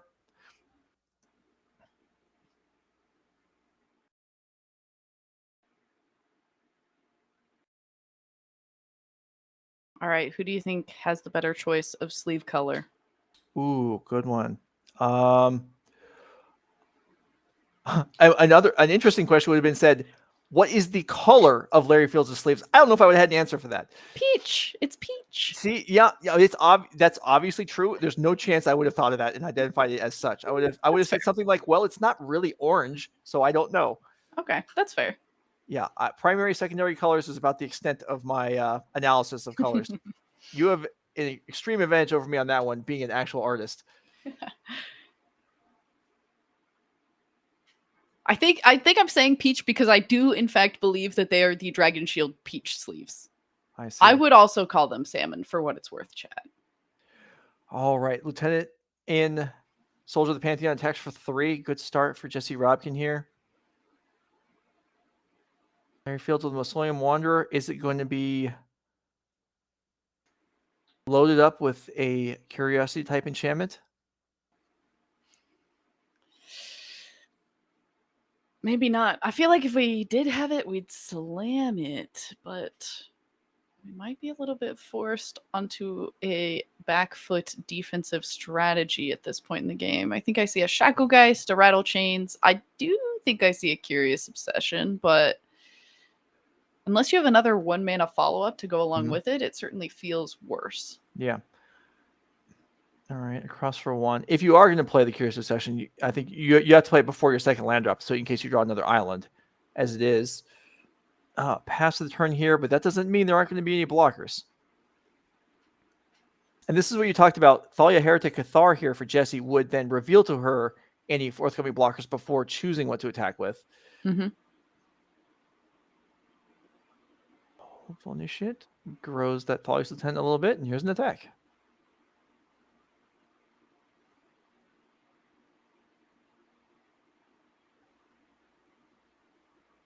Do you go ahead? I mean, we're able to see the Brave the Elements in Jesse's hand. But do you go ahead and just say, sure, I'll try to throw my Rattle Chains under the bus? Well, Mausoleum Wanderer does grow from the Rattle Chains, so it could counter the Brave the Elements this turn. Not that Larry necessarily wants to end this turn with no creatures on the board. Yeah, that also sounds a little bit like a difficult decision to make. All right, it's in the way of Soldier. There it is. Larry's like, crap. Yeah, and doesn't choose to sacrifice the Mausoleum Wanderer to stop it. So yeah, it's a tough decision. If sacrificing Mausoleum Wanderer meant your Rattle Chains would live, okay. Yeah. But you can't just untap with no creatures. So a second copy of Faceless Haven in the board, that's not going to help much. I'm not sure there's a card in Larry 75 that has 2 colorless in the casting cost. I don't believe so. And that means he can't double spell without 2 blue sources. So this may be almost by default obsession and then attack and hope to draw another island. Yep, I think Larry Fields might agree with you and is starting off with that Curious Obsession, getting across and doing a little bit of damage and collecting a card here. Can we find an island? No, Nope, we just cannot. another Mausoleum Wanderer. Oof. Well, this leaves the gates open for an attacker from Jesse, and she knows it. Tapping here with, let's see, 1, 2, 3, 4, 5, 6, at least 8 or 9 coming across this turn, potentially more. It's going to be slightly more. And yep, Larry's like, you know what? I was already in trouble. Brutal Cathar, it's over. Puts me in a lot of trouble. Yeah. And I would have had it too if it wasn't for your meddling werewolf. Actually, we probably were in a rough situation even without the meddling werewolf, but good try though. Rough. All right, so game 3 upcoming. Larry Fields gets to be on the play for the first time in the match. Maybe that allows him to build a little headway, picked up a few free cards. There are 6 copies of the Curiosity effects in his deck, or at least there were to start with. We don't know how many may have been boarded out going second, but Mausoleum Wanderer, Spectral Sailor, something like that, turn 1. Even Ascendant Spirit. I was worried about Ascendant Spirit getting it enchanted and then kind of not being able to get through on the ground. That didn't actually prove to be a problem in game 1. I mean, it's a weird card because it has evasion in the weird way of like, if you just attack with it first and threaten to pump it, you kind of just have this weird evasion action to it anyway. Yeah. And that's pretty much how Larry Fields exactly played it. And it ended up working out okay. Whether it can work out again, I maybe need to see it, but it at least worked in that game and has legs to stand on for another game. Yeah. And so maybe we'll see. We haven't really seen, we've seen interaction as far as, creatures, blocking and dying in combat. We haven't really seen interplay of spells. Brutal Cathar hasn't been countered by a, oh my gosh, I forgot the name of the card. What is the 2-mana spirit? Snare? No, well, that would work too, but the one that gives protection to a spirit. Oh, Rattle Chains. The Rattle Chains. There you go. Yeah, so like Brutal Cathar and Rattle Chains, countering abilities, things like that. Anyway, we haven't really got to that point. I guess that requires the players not committing more stuff on their own turns, and we just haven't seen much of that. I don't know what I'm talking about. Anyway, if you're enjoying the coverage, hit the follow button. You want to hear more of Becky and I rambling on in future events? This is the place to do it. You can also catch the replays on YouTube being periodically updated throughout the month with longer clips of the whole day, as well as match by match specifics if you're looking for just one particular bit of coverage or one player you want to follow. Hey, a little bit of everything for everyone. Jesse's playing quite a bit of a different land setup compared to what we've seen from a lot of the other mono white humans lists as well. Is playing 2 copies of Castle Ardenvale. Okay. And is playing an extra copy of Iganjo, Seat of the Empire, compared to most decks, and is not playing Cave of the Frost Dragon as well. See, now that the trouble we get in with the history between you and me is when you made that initial statement, I didn't know if we were talking about her choice of basic lands or the actual non-basic lands in the deck. So I was eagerly awaiting your analysis of what we were talking about there. Got it. I can't say that I love Jesse's choice of basic lands. I've not ones that I would have picked, but to each their own. And sometimes if you need like 18 of the same basic land, you got to dig into the... She's the season 2 point leader of the NRG series. And I can say that I don't like her basic land choice. I suppose. I guess. I don't like Larry's either. I mean, you could certainly have some swaggier snow basics is all I'm saying. But again, when you need 18 basic lands, sometimes you're forced into the less swanky ones. All right. Becky Bell hating on everybody here at Nerd Rage Gaming. I'll spread the love in the form of disliking basics, All right. Jesse comes across here. Same as last game, a 2-1, picks up a counter and attacks for 3 on turn 2. So good start. Larry Fields, lots of creatures on the board. What do we have to follow up? The Brazen Borrower in hand this game. Supreme Phantom. So no free cards drawn, but good chunk of damage coming through. Well, maybe not a good chunk, but it's something.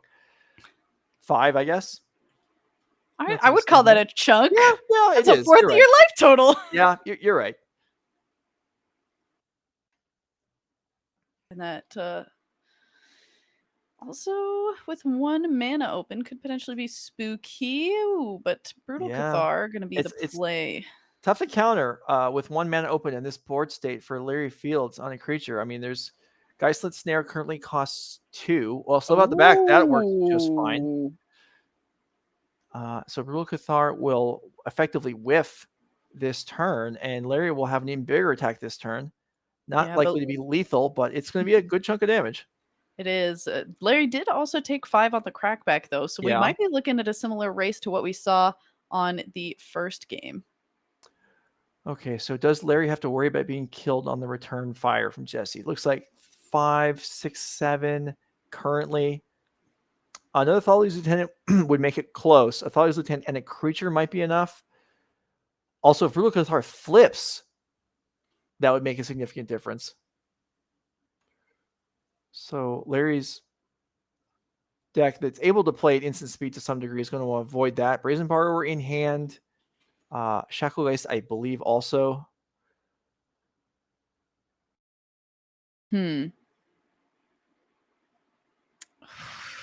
Decisions are And a Geistlight difficult Snare. here. So really, Yeah. Larry really could have used an enchantment or a 4th land. Mm-hmm. Has neither. Yeah, and I think that's going to be... Yeah, don't even have a way to really get an extra card. Ay. This could potentially be a rough turn that maybe wouldn't have seemed that way, but we're going to start with an attack with all. Okay. All right, so here's what you were talking about. Ascendant Spirit attacking into potential blockers. And if the block happens, Larry will likely be forced to commit the mana. And if it doesn't happen, he'll just say, okay. Take that amount. And wow, no spell plate. So Brutal Cathar flips. So if Jesse can Yikes. play 2 spells this turn, Brutal Cathar will flip back and try and gobble up a creature. That's that could be significant. Yeah, that seems like maybe something that you wouldn't think of. We do okay. The Brazen Borrower in hand though does like alleviate a little bit of panic within me, but there is still panic within me. Right. This is so let's get Jesse's life total updated here. It looks like it should be okay, there we go, 7.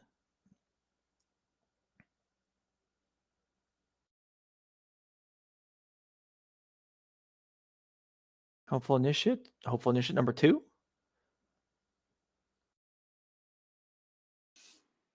And also the Brutal Cathar has Ward. So that Pay 3 life. Yeah. Which is gonna matter in this duel here. Right. So there is currently an attack for, it looks like, well, 6 if the Brutal Cathar is dealt with. Really, it's 3 either way, I guess. It's going to attack for 3 or it's going to get bounced, which is going to cost Larry 3. So that's 9, which is, okay, 10 now as the Thali's Lieutenant grows again. It's not lethal yet.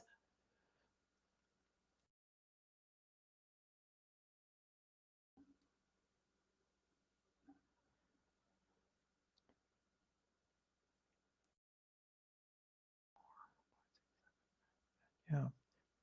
Larry could just absorb all of this and then go for Brazen Borrower if a flying blocker is played post-combat? Or just hard cast the Brazen Borrower, actually, would just be fine. Oh. Would that be... I mean, you do have to be careful still about... I mean, we did cast 2 spells, so that Brutal Cathar flipping is still something that we have concern about. Right. I forgot about that. So... Yeah. Okay, so that is something he's going to have to deal with. In which case... I mean, you can't let it hit you in combat and then also pay the ward price. That doesn't work.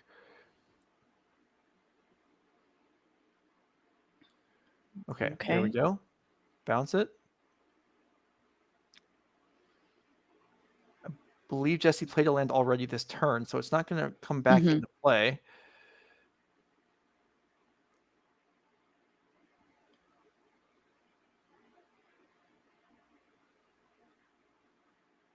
Pass. Back to daytime. Not relevant any longer. at least for the moment. I guess it's relevant when Brutocathar re-enters play if we get that far.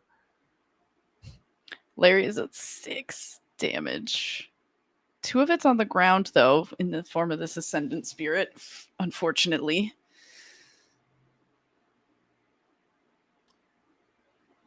Okay. Session into play. I mean, now it's 7, but we still don't have a way for this Ascendant Spirit to fly over. Geistlet Snare and an unknown card in hand.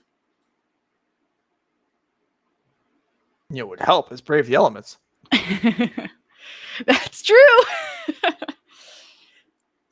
Except for that, Brave the Elements only affects white creatures, right? Oh, that's true. You're right. I know. All right, fine. Some other falter effect would be required, but not Brave the Elements. Actually, no. Okay, I was going to say Jesse could activate Hopeful Initiate, but somehow, am I crazy in thinking Hopeful Initiate's activation cost being 3 seems a little steep? It is a little steep, but if it was any cheaper, it would be kind of a lot too, you know? Yeah, I feel like it could have been 2. Especially you don't have to tap it. Yeah, but still, I mean, you have to take counters off of things. I mean, that's not free. Yes, I don't know. I like its cost. Okay. All so right. I think if you were going to go down on the cost, it would have to tap to do it. Personally. But I don't work for Play Design, so my opinion clearly matters a lot. All right, Larry has committed this Curious Obsession. What else is going to be? Okay. Ooh. Shackle Geist. So the aerial attack is now 6. If there is no attack, the Curious Obsession will just fall back off again. Yeah, this is scary. You're at 2. You can't. I don't know if Larry can take this. Yeah, I don't know either. He's trying to think this through. I mean, this match means a lot, but just because you won it doesn't mean you deserve it. We'll see. Jesse Robkins trying to stand in the way of Larry Fields' quest to qualify for the NRG Championship. He's got to win the tournament to do it. Here's an attack. For 4. Larry Fields trying, doing everything he can here.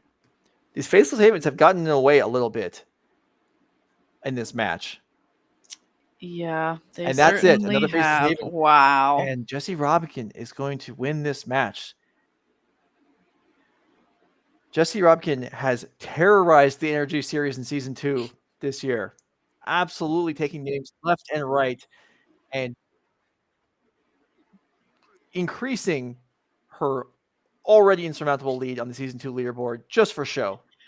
Good for her. Congratulations. Larry Fields going to come up short, which means Zach Dubin will take the last slot awarded for the championship in Season 2. So congratulations to him. We will see him at the championship at the end of the year.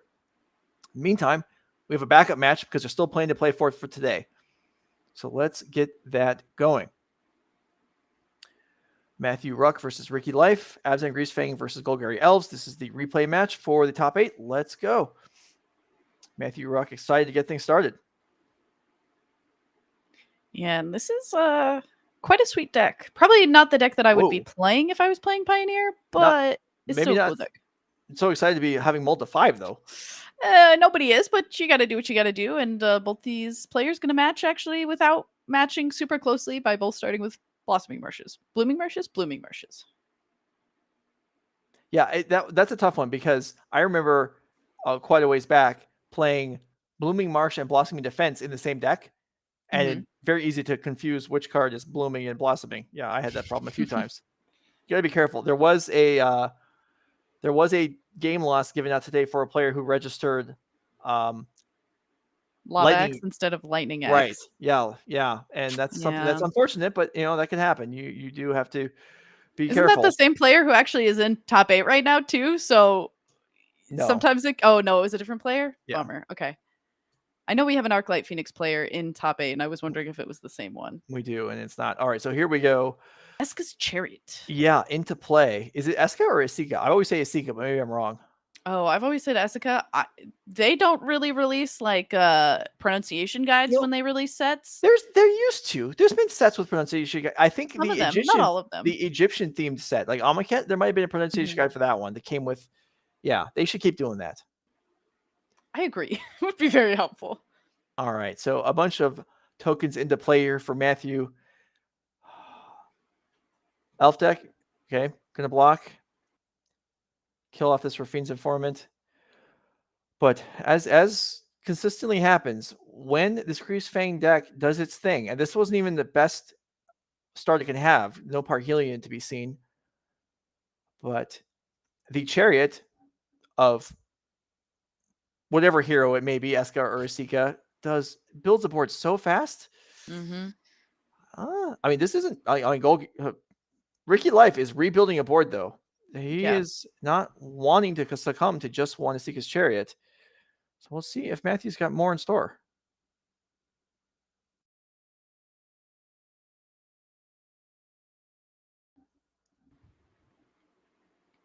Seems like we're potentially waiting for something as we decide.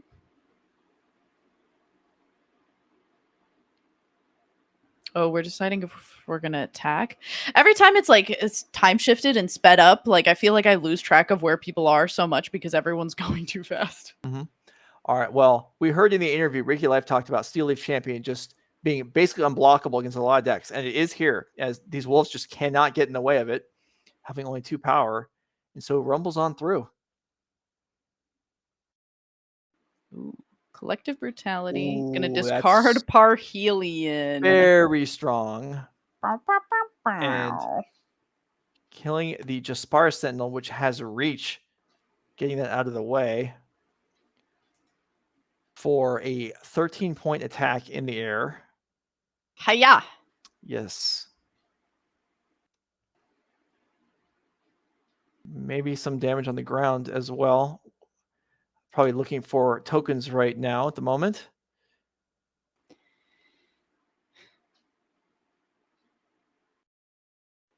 There we go. Couple of angels in there. Parhelion too. I don't know what character in lore like owns or drives the Parhelion 2, but man, what a vehicle. That thing wrecks house. Got a big cost too. Doesn't if you're Greasefang. If you're a little rat, you just hop up there and you're like, this is mine now. See you later. I'm taking this game. Yeah, well, that's certainly what happened right there. Let's go ahead and look at the deck list and sideboards and see if things may turn around. So I believe what we kind of speculated on was that Matthew Wruck would have a big edge in game 1, as there's just not great answers to the aerial attack there of Parhelion. But we'll see if the Elves are able to fight back in the remaining games. Sideboarding here, I mean, there's some removal spells for these Elves, but these Elves really get their work done in number. Does killing any one of them make a big difference? Maybe? Yeah, this is a little bit more difficult to tell, especially like the cards that really end up mattering for the Golgari Elves deck are things like Shaman of the Pack that pretty much only matter the moment that they enter the battlefield. And if you're just killing one, like that doesn't really matter. It's not that big of a difference, but it is playing things like the Steel Leaf Champion that do pack quite a bit of a punch. So sometimes just being able to keep yourself alive long enough to get your Parhelion into play has to kind of just be the direction that you're trying to go with a deck like this. Perhaps. All right, let's go ahead and look at Ricky Life's Elf deck and key in here on these Leyline of the Voids, which, I mean, we're an open deck list now in top 8, and you all watching at home, deck lists are open for you now. You can look at any player's deck in the tournament or in yesterday's Modern event. They should all be freely available now on MTG Melee if you look for the NRG Series event. So we've got these 4 ley lines. Do we want much else? We have potentially like Fatal Push can kill Greasefang, but like, are we triggering Revolt very easily? I don't think so. I don't think so. I think you're pretty much saying like Leyline of the Voids, slip those into the deck and kind of call it a day, maybe. Yeah. No, I think so. And if you're now the Greasefang deck and you've gotten to see that your opponent is playing 4 Leylines, you're like, well, looking back at this sideboard, there's not a whole lot to deal with those enchantments. We're not playing any enchantment removal. We're basically just hoping that this Boseiju shows up our extra one from the sideboard. Other than that, like, we have Duresses to bring in, but that doesn't really do anything if the ley line is in play on turn 0. Right. I mean, what is Duress hoping to hit? I mean, there's Collect the Company, but that's kind of an afterthought. I think this is a situation where the Greasefang player is trying to execute their plan. They don't have to worry about the elf plan. They're going to win in the air. They're going to overwhelm on the board. And if the elf player fends them off, then you deal with the rest of the stuff. You just hope as a Greasefang player you don't get to that point. But maybe you bring in Pelucranos so that you have another relevant card if Leyline's in play. I guess we could see that. Anyway, let's see what happens. Ricky Life on the play in game 2. Yeah, we talked about it a little bit before going down into this match, and we did actually feel that Abzan Greasefang was going to get game number 1, and did, despite mulling to 5, and is going pretty low on cards once again here. Yeah, maybe got overconfident. 1 on 5 cards, like, let's see if I can do it on 4. 4? Why not? Let's see. Here's a ley line. Okay, have fun with your 4-card hand versus my ley line. This is a challenge for Matthew. If he completes this, well, he gets to go to the top 4. Yeah, and I mean, Ricky, we did anticipate to have better slating to go into these post-board games, and we'll see if we are going to be correct here. 1 land hand kept for Ricky Life, which, understandable, with an elf and a ley line, sounds good to me.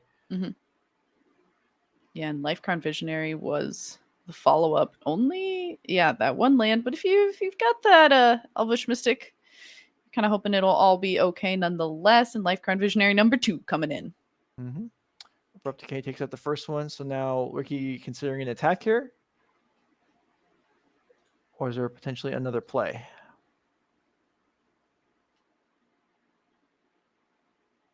Yep. Yeah. There we go. In for 2.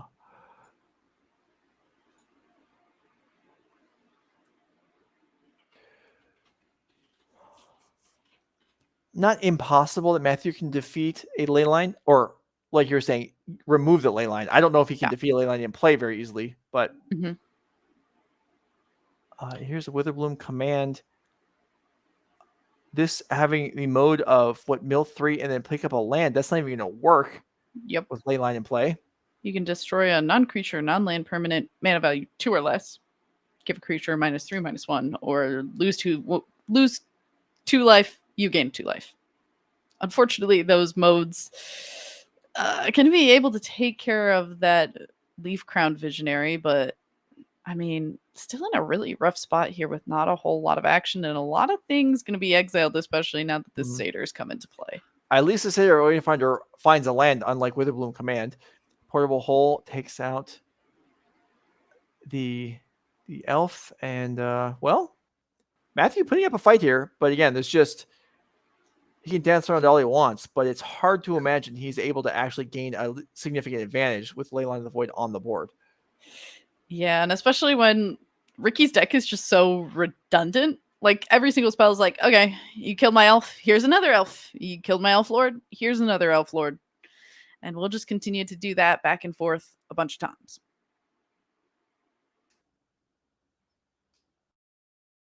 Okay, Portable Hole cuts off the mana development for Ricky Life.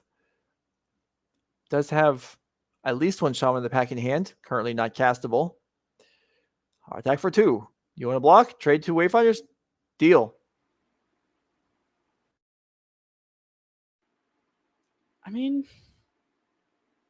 Matthew Wruck could get to cast Parhelia in this game. Well, casting a Secret Chariot, that's not bad either. That currently is the biggest thing on the board by a large margin. And Ricky Life, well, Shaman of the Pack now online, but that's not going to do enough damage to really turn things around. Okay. Another new Elf Lord. Leaf Crown Visionary, is that the name of that one? Yep. Okay. Yep, is a lord, and it says if you cast an elf, you can pay a green, draw a card.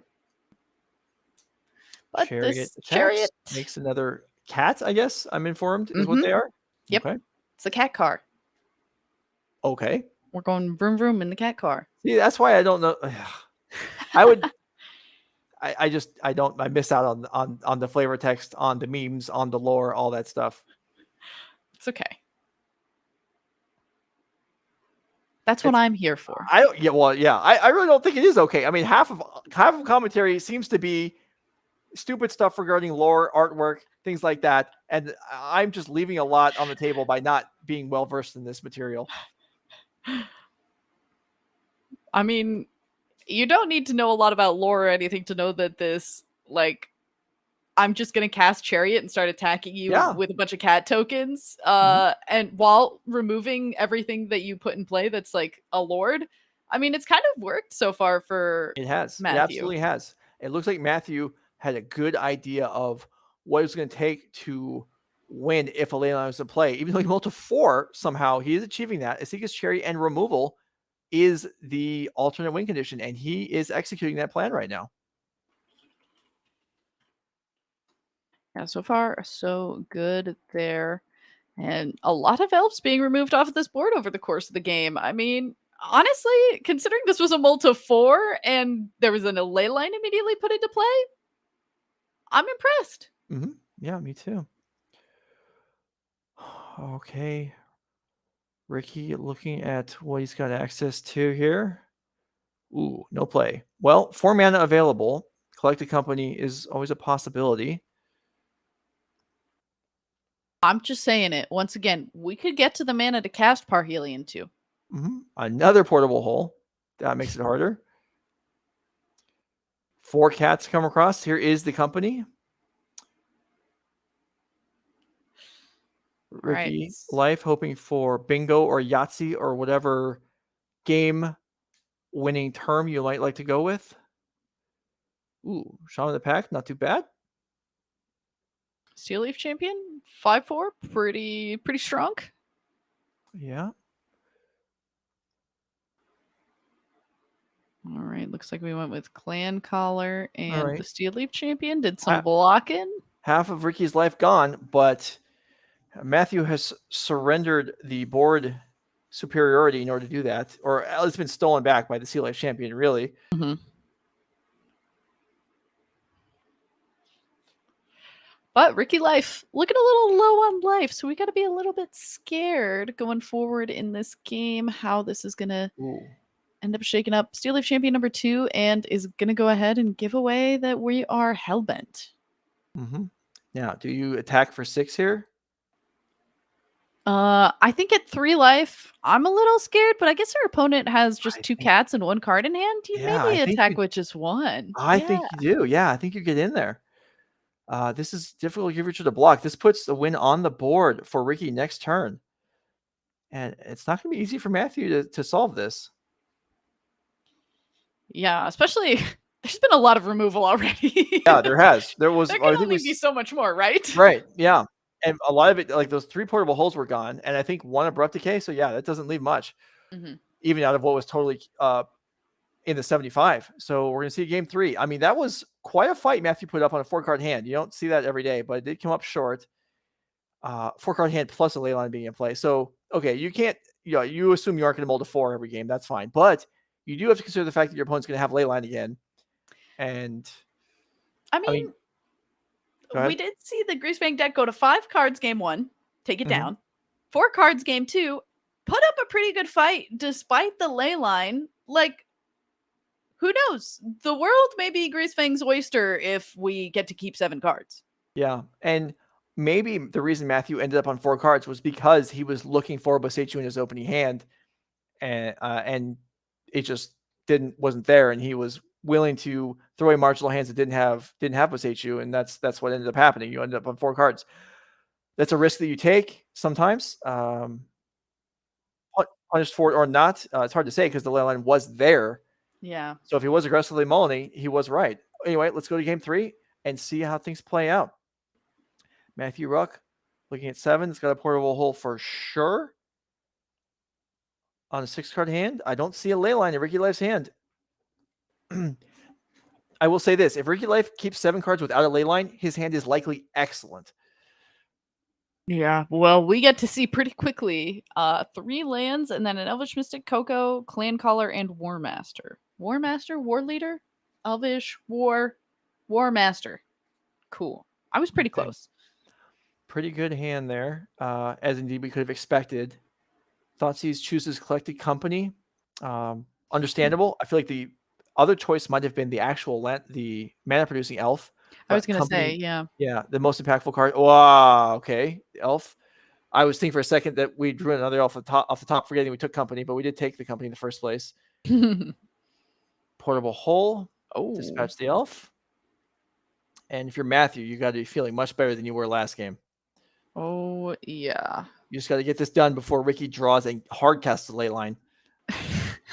Which this deck can do, so that is something Absolutely, you can yeah. certainly be afraid of. But Abrupt Decay going to stop what is happening on the board. Clan Caller going to come down, play a tap land.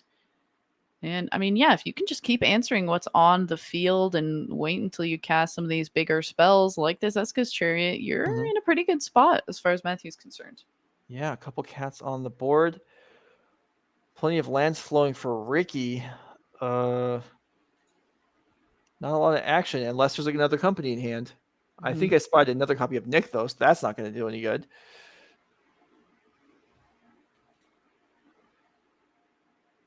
Oh, Grizzly Salvage could be the start for this. 2 copies of Greasefang in the yard. Ooh. All right, takes another Chariot. Hey, I mean... Or, I'm sorry, that wasn't another Chariot. Or there's a Greasefang to get potentially a Chariot.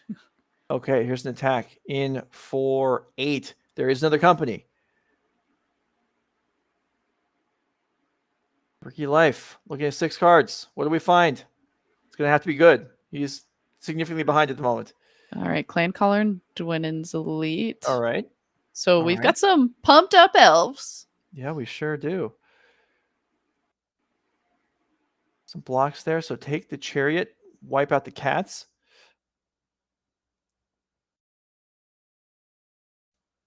Clan Caller is 6 to activate. Is that right? I believe so. If not more than that, but I believe it's 6. Yeah, 6 taps. Search your library.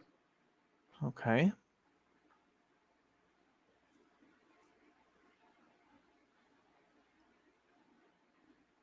All right, we've got 2 cards in hand for Ricky. Ooh, are they both lands? All right, Becky, you're really good on the artwork and everything. Mm-hmm. Do you know which basketball player is represented by Ricky Life token there? Absolutely not. See, I knew I couldn't count on you. You're going to let me down eventually. Somebody said it in chat. Hold up. Give me a second to scroll. I don't follow the Timberwolves, but I think it's likely that's Anthony Edwards. I was going to try and say a sport where I could maybe name a player. Unfortunately, I don't think that there exists one. And then I'm now frantically trying to think, who's the football player who's been playing for forever and like isn't dying? Oh my gosh. You can't even get that one? Only because I'm being put on the spot now. All right. Chariot comes across here, makes another cat. Ricky Life tries to figure out what to do. Anthony Edwards not going to block. Tom Brady. Yeah. That's it. Thanks, chat. You should have known that one, Becky. I should have known that. I guarantee any other day I could come up with that one. On today, now that I was like trying to come up with something to redeem myself, my brain was just like, nope.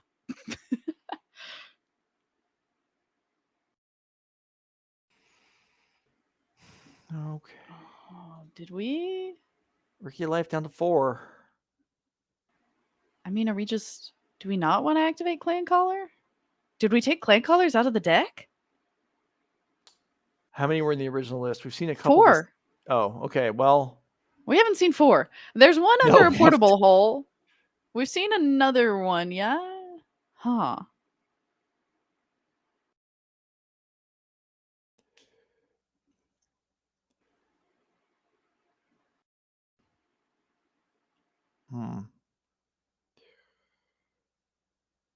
Ricky Life pondering some alternatives here. Okay. It's going to be a War Master.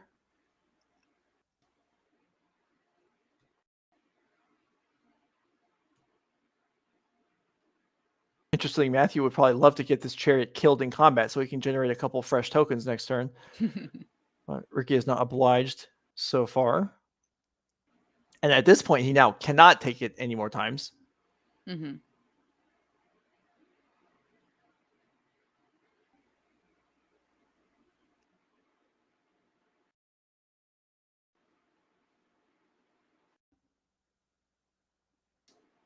I'm trying to decide exactly how the rest of this is going to shake up.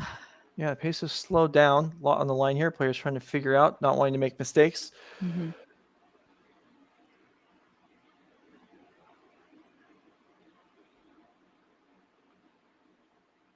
All right, yeah. What can you tell me about the Timberwolves then while we're waiting?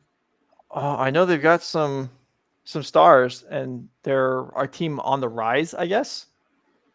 All the Minnesota people might be watching or hanging out in the room. Yeah, Karl Anthony Towns, Anthony Edwards. They got some pieces. They're not an elite team, I would say, but maybe don't say that if everyone from Minnesota is watching. And they just traded for Rudy Gobert like a month or two ago, and that's a pretty big deal. They gave away like all their draft picks for all of eternity to get him, but so maybe they are an elite team now. We'll see once the season starts. All right, attack. Okay. I'm sorry, a collective brutality takes out the clan caller. Things are jumping. Yeah, this is the a cat lot of car. Twice lethal attack here. Multiple blocks are going to have to happen. Something that Ricky Lake's probably not going to want to do. Mm-hmm. Who wins, a basketball player or a rat? I mean, basketball players are big and strong. Rats are often, well, there you go. That does it. Saved from having to answer that mess of a question. Matthew Wruck does advance to the top 4. Okay, Matthew's right here waiting to talk to us. The magic of having a time delayed match. He's right here. Matthew, congratulations on advancing to the top 4. Thanks so much. So we kind of thought going. What's the matter with you? Well, look at what the deck is labeled. I appreciate it. I also appreciate it that you're wearing the mouse shirt when you're playing the mouse deck. Absolutely. Was that? Yeah, I was gonna ask. Is that on purpose, or are you also just a Pikachu fan? So I have a bunch of merch for Yu-Gi-Oh, Pokemon, and Magic. Like yesterday, I had a Chaos Orb Hawaiian shirt on, and today I just decided to rotate in because I had a Pikachu hat on yesterday, and I decided I was gonna switch to a Yu-Gi-Oh hat and the Pikachu shirt today, and it just kind of all lined up. Excellent. Okay, so I'm happy. The way the match played out, you kind of rolled game 1 without having too much trouble, and then so game 2 you mulled to 4. Were you aggressively mulling, hoping for something specific, or was it just unplayable hand after unplayable hand? So, I definitely wasn't going to keep just like an all-in combo hand, just because I was kind of expecting to see a Leyland of the Void game 2, and the first couple hands just weren't anything impressive. They didn't really have a solid game plan in my mind, and then I think 1 or 2 of the hands was just like one land like unplay. I think the first hand was like mediocre, and then the second 2 hands had 1 land, which I just can't feel I can keep.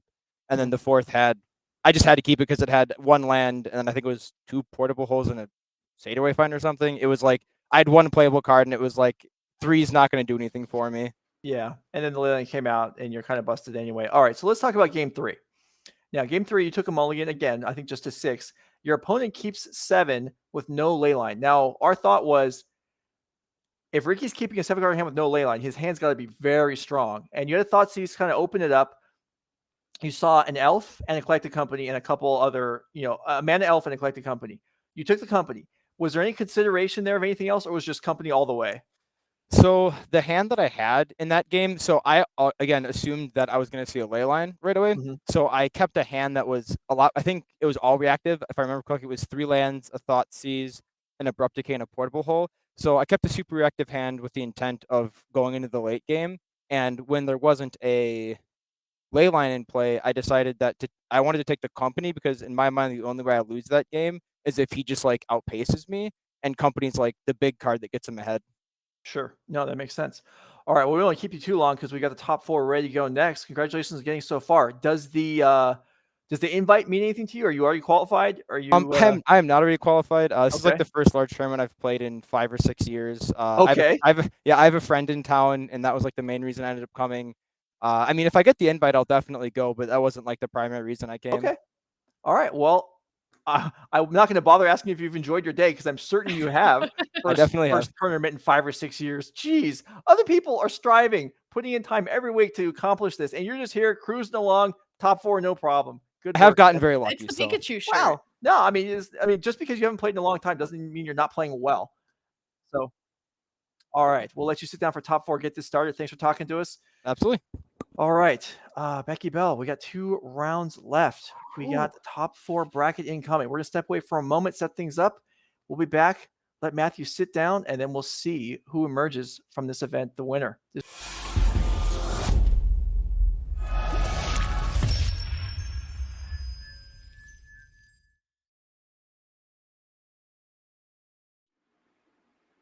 All right, here we are. Nerd Rage Pioneer 5K top 4. I assume everyone watching has been here since the beginning of the modern event yesterday, and we appreciate that.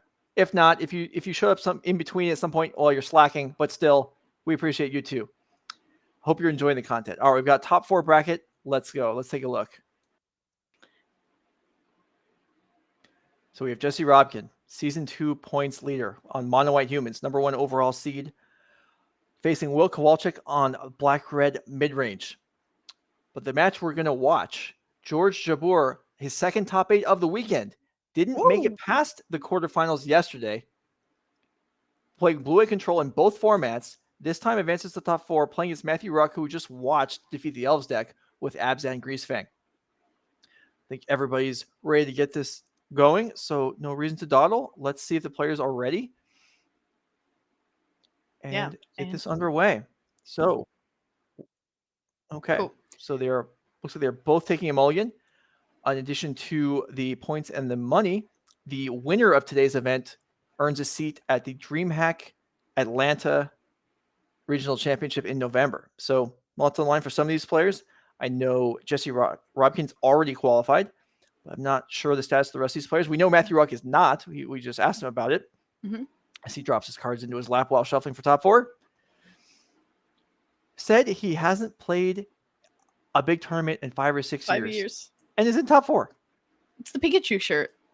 I guess.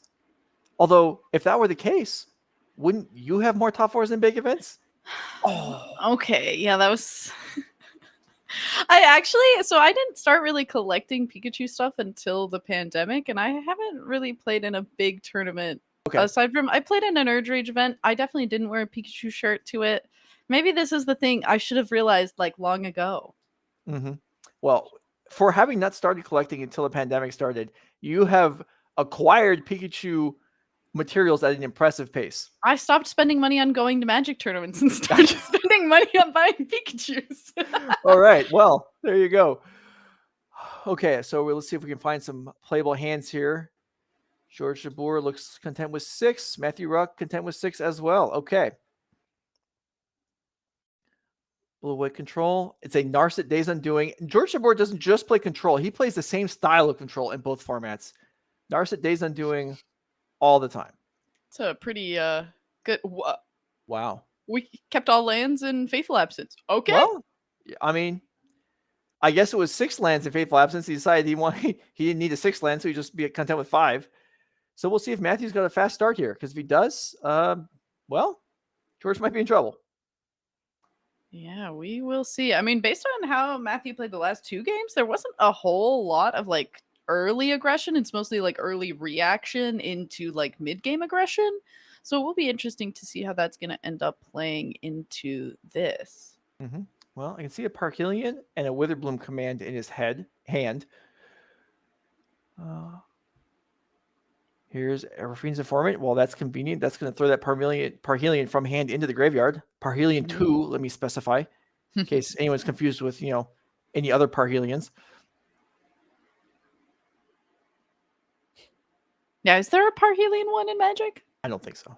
I didn't think so either. No, there's not. There's also not like Sarpedian Empires, any other volumes besides 8 or whatever one there is. But, there is the whole Magic universe. Maybe there's a Parhelion in the lore, just not actually a card. I don't know. That's kind of what I'm under the impression of. All right, so your Wayfinder finds land, Raffine's informant across, and well, Matthew knows he's playing against a bunch of lands. George cycles one of them, the irrigated farmland, so okay, it improves things a little bit. Not a basic land type in play yet, which doesn't matter for future glacial fortresses.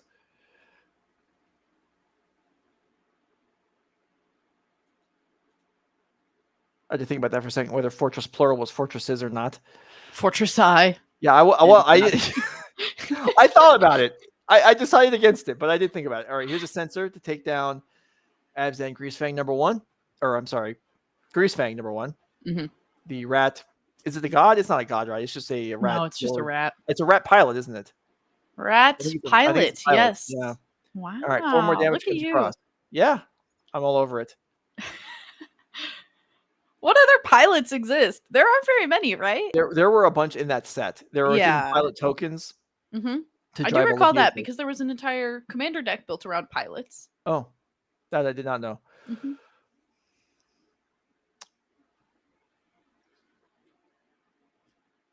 Yeah, George Jabbour did, to get to this point, take down the Izzet Phoenix deck in the first part of top 8. Chat says Zadek the vampire destroyed the first Parhelion. I have no idea if that is true or if that person just made that up. I have no clue. That's like kind of the beautiful part about Magic is they've actually made like so many characters that people sometimes just like say names. For the longest time, I didn't realize that Braids was a real character. I was just like, y'all are, yeah. I don't even know where Braids is in the lore, but Braids is in all kinds of cards. All kinds of cards, but like I didn't realize that was like a character in the lore. Oh, well, I'm not surprised, I guess. I mean, anything that's in a card, I've only read one of them, but there are, I don't know how many Magic books at this point. There's probably more than 20. All of the only ones that I've read, I think I read because they were infamously bad. Okay. Our second Raffine's informant is going to meet and absorb, which George does have the mana for. Something I played around with this control deck, not this exact version, but I found the Field of Ruins to be consistently annoying as far as being able to cast absorb, because it does require 2 blue and a white. Colorless does not need to apply. So you read the books that were known to be bad. Mm-hmm. Okay. Like the Ixalan story where Vraska and Jace become a couple. Okay. Yeah. That one actually I didn't think it was horrible, but it was kind of funny. So irrigated farmland. So George Jabbour actually has drawn enough spells that he's decided, I'm going to play this cycle land and put it into play instead of cycling it. And meanwhile, still with another copy of Field of Ruin in hand. Mm-hmm. So looking for a lot of colored mana, apparently. And we know there's a Narset in hand. Can't see what else. But life total getting pretty low.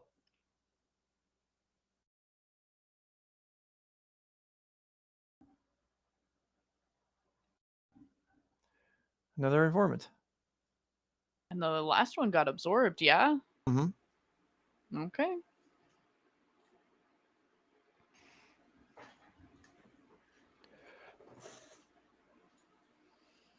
This definitely is probably a slower start than Matthew was maybe anticipating, considering that initial thought seize where we opened up and saw Fateful Absence into 5 lands. Yeah. Okay, George, fingering his land there. Do we have Memory Deluge? Do we just have Field of Ruin activation to find another basic? We have something. Oh, we have Otawara. Oh. Okay.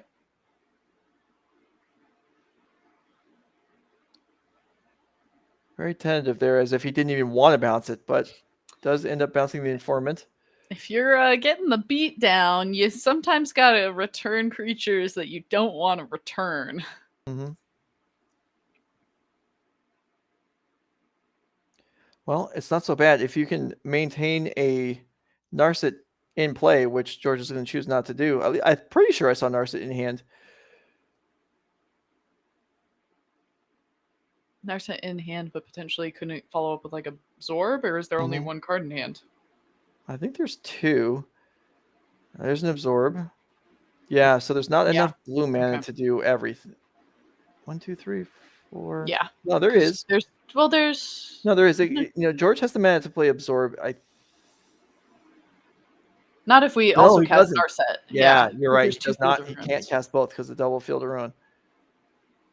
But using one of these Field of Ruins will fix that up, and you've already burned through 2 Greasefangs from Matthews, so feeling pretty good. Dang, what is with all the people with Guru lands this weekend? What? I can't believe, given what land George fetched up, you're talking about the land on the other side of the board. You're just screwing with me. I did that time. I was, yes. Because every other time I've mentioned a land that isn't that white border one that you love so much, and you have them signed too, yeah? Yeah. Yeah. So every time I don't mention them, you make a comment about how I don't mention them. So, you know, eventually I have to start getting it. All right. Well, we'll continue to contest this. You know, tune into Nerd Rage coverage in future months as Becky and I go back and forth on basic land choices. Narset into play for George Jabbour. Looking for help. Yeah, drew card that hopefully might be able to help is hopefully looking better. And ooh, speaking of help, Wandering Emperor could certainly be a help. Is there a land number 4? No. I am guessing not. Portable Hole takes care of one of these creatures, but I mean, hey, that's not too bad of a turn. Little unfortunate that as the control player, your hand is now known to your opponent, but... Well, also your opponent's hand is 4 times the size of yours. That's not good either, but you're ahead on the board for the moment. You're ahead on the board for a moment. And yeah, your Narset probably isn't dying this turn either. Like, Satyr Wayfinder attacks it, you still have an activation available on Narset. Mm-hmm. 2 Greasefangs in the graveyard. Yeah, just an attack coming across. 4-1. Okay, Chariot in hand into play. That portends some problems for George Jabbour, but we'll see.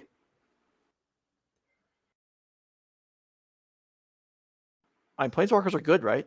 George Jabbour does have a Planeswalker in play. Well, not anymore. Immediately gets sacked. You know, he's got Wandering Emperor. Mm-hmm. What would we like to see? I mean, this is a kind of rough situation because even if you grab Supreme Verdict, we're going to grab another Wandering Emperor. The Chariot still stays in play. Matthew's got quite a few cards in hand. Oh, was our draw for turn another Narset? Oh. Wow. I mean, but unfortunately for George, we are a little strapped for mana, so we can't do both in the same turn. We're 1 land away from being able to do both. By casting this Narset, you would be giving away that you just have 2 Wandering Emperors in hand. So instead, we're going to go for Field of Ruin. Just try to strap white sources. No other basics. I guess the moment your opponent plays a Guru land, you have to assume that they're putting so few basics in their deck because the one that they have costs $600. Maybe I don't know if you can make that assumption or not, but we are in the top 4. Players do have access to each other's deck lists, and if you're playing Field of Ruins, that's probably more fair. But okay, I did have a moment where I was like, I thought the Greasefang deck played more basics than like 1 or 2. Because I saw the Guru and I was like, there's no way that you would like mismatch lands. And if the rest, like, there's some swag to Matthew's deck before I get like people who come in and are like, you're being too mean. Like, but like the Blooming Marshes aren't foil. Like, you maybe don't have a ton of Guru lands if your Blooming Marshes aren't foil. I don't know. I'm just maybe reading a little bit too far into it. Perhaps, but that's okay. We're all enjoying it. Rotting Regisaur comes down, cruise up the Chariot, everything that comes across. Wandering Emperor will pick off probably the Chariot. Well, that's what it initially looked like, but we'll see.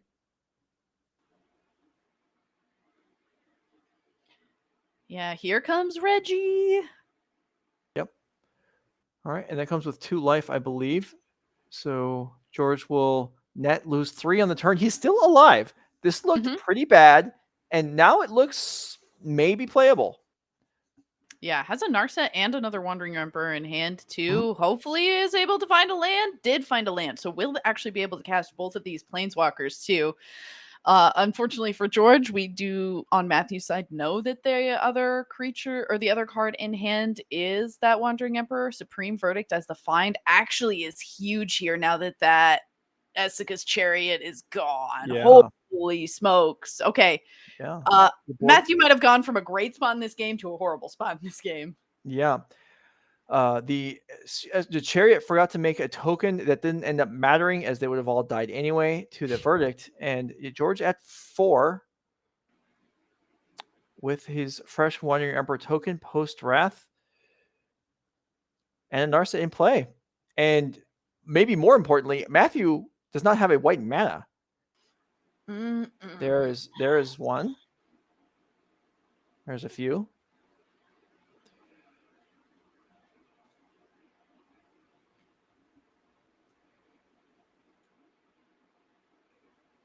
All right. Any more Field of Ruins for George? Narset can't find one, but we'll see what it does dig up. Plenty of goodies here. Now that George is actually ahead on the board, which is kind of astonishing things given how things looked a few minutes ago. Yeah. Well, I mean, being able to Narset activate to like kind of dig for the things that you're in fact looking for, and then also on top of that, being able to top deck another Narset for when your other Narset dies. Right. Gotta feel pretty good. That's why you play them in every format. Exactly. You know they're good. Yeah. All right. Absorb found. So the hand, I believe, is Absorb and Wandering Emperor, right? That's not too bad. That's a clock. Matthew's at 12 with several cards in hand, at least one of which is a Parhelion 2. And okay, we got a Rafine's Informant. We have I think I Can't Stay Away. Good stuff. Well, Rafine's Informant not so good as it normally is with Narset in play.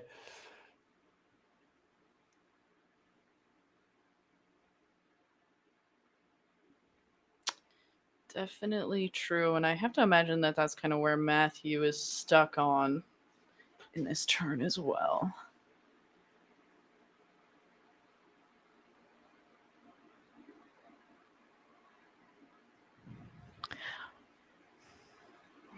We've collective brutality in the deck. We could just try to eke one of those out. That is true. That would just win the game. Until at the moment, it would win the game. That there's an, yeah. Yeah, we know there's an Absorb. Matthew knows there's an Absorb, but you're right. The fact that collective brutality can just do burn damage may end up being relevant. Matthew here probably trying to decide what is the worst spell I can cast that will get countered. Essica's Chariot does the job, I guess, if that's the way you want to look at it. Yeah. And now we're out of range, and it looks like we're just going to choose to amass a little bit of a board here for George. Yeah, why not? There's another Narset. So Matthew and all of us are going to find out what George's card is going to be. A counter would be probably ideal. That's an Absorb. Speak of the devil. Counter. All right. Do we have a 2-turn clock? We do not. We almost do. 4 damage across here. Matthew drops to 8.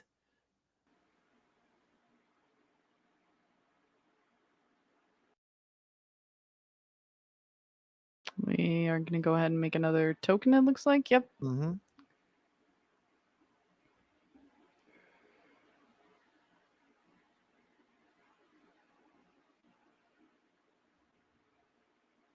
Well, now that there's another Absorb in hand, I mean, if Matthew can have a Parhelion threat that George has to counter and then another Parhelion threat next turn, he could still do this. And that is exactly what he has with at least that first. Can't Stay Away. Now that has flashback for 5, which Matthew will have next turn. So George does need to hit on this Narset or off the top of the deck. He has not got this one yet. Another Wandering Emperor would do it. Yeah, I was gonna say if we can just get 2 extra damage, we can do it as well. And Wandering Emperor can give us 1 damage of that. Has an irrigated farmland in hand. Fateful Absence. Okay. A removal spell for a Greasefang would also work.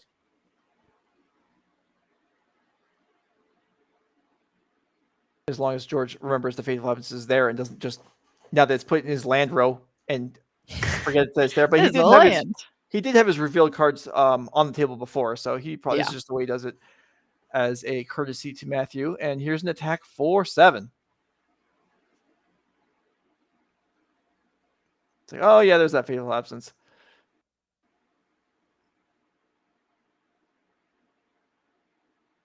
Now cycle. Interesting that he didn't cycle before activating Narset, but it all conceivably worked out just fine, just because you know a little more information. But you can tell how confident George gets based on how far the permanents get pushed into the middle of the screen. Yeah, these Narsets, I mean, each one acting as effectively sort of like a dig through time, looking for 8 cards to keep 2 with some restrictions. Looking very powerful here. And now Matthew, well, if his win condition costs 3, then there'd be options here. Potentially Brutality followed by a Greasefang. But a 5-mana flashback can't stay away is going to take all the mana he's got, and he can't play Thoughtseize anyway, even if he had one. So George Jabbour is going to come back from keeping a 6-card hand that included 5 lands and pick up game 1 in a closely contested battle. So yeah, good for him. We'll see how this plays out. Let's bring up some deck lists. I mean, every time I've talked to control players, they're always telling me all you want to do is play land go for the most part. Aside from when you're playing against a really aggressive deck, like lands are the name of the game. If you've got lands in play, the world is yours. And George showed us that certainly can be the case, especially because we did get to see Matthew Wruck with this Abzan deck kind of, especially in the last matchup as well, do a really good job of being reactive, but not do such a good job of being proactive in the early game. All right, you can see here the build of Greasefang presented by Matthew Wruck. No copies of Sky Sovereign main deck, and these collective brutalities not found in every list, but certainly finding some value in some of the matchups today. Sideboard-wise, there are some discard spells. Those are likely to come in. Abrupt Decays kill Narsets after they've activated once. I suppose that's okay. But not, to my eye, the most exciting set of cards. Let's take a look at George Jabbour and see what Matthew's going to be dealing with, and that may impact how he wants to sideboard. Well, we're playing Magic, and we're watching George Jabbour, so regardless of format, we know it's Narset. Yeah, certainly true. And we do see that those rest in pieces that are in the sideboard are likely going to be a big thing to come into play here. I mean, do you even bother with Ether Gust if the only thing that you're really gusting is going to be something like an Essica's Chariot, or do you just not worry about it and stick with maybe something like Settle the Wreckage or just more Shark Typhoons? I'm with you that the Ether Gust does not seem great. Rest in Peace obviously does, and so I think is likely Matthew will bring in the Abrupt Decays as they have a prime target that he does need to remove. In that Shark Typhoon, I mean, Shark Typhoon feels like a card, like, this isn't a matchup where there's important cards early game that George is trying to cycle for 1 and trade with. So I feel like Shark Typhoon's use is either that or is a late game kind of win condition in long grindy matchups. I don't feel like that's what this is. So maybe we'll see them, but I wouldn't bet on it. Yeah, I can't say that I really would either, but when you only have like so many options, I mean, maybe George Jabbour is comfortable enough with this deck and is just like, I don't know, if you're playing the same deck pretty much across 2 different formats, there's got to be some thought process that is just like, I don't know, I'm feeling pretty confident in my 60. I'm not really worrying about too much over here. I mean, it is basically a reactive deck. It's a nice set of stuff. Instant speed removal, and not just instant speed removal for Greasefang, but exile removal in March of Otherworldly Light is a nice feature to have when you're dealing with a threat that has a bad habit of returning to play from Don't Stay Away. Also, the one of Farewell, a great way to clean up a board, no matter how messy it gets in this matchup. Very true. And a good way for you to handle your matchups at home is to always stay up to date with Nerd Rage Gaming. So hit that follow button. Whether Becky you're rooting Bell for knows what's UI up. or Greasefang. Sometimes you gotta get the segues in when you see them. No, that's good work. You and the horde of Pokemon. What is this collection? Is a collection a horde, a gang, a platoon? They're a rat colony actually. Okay.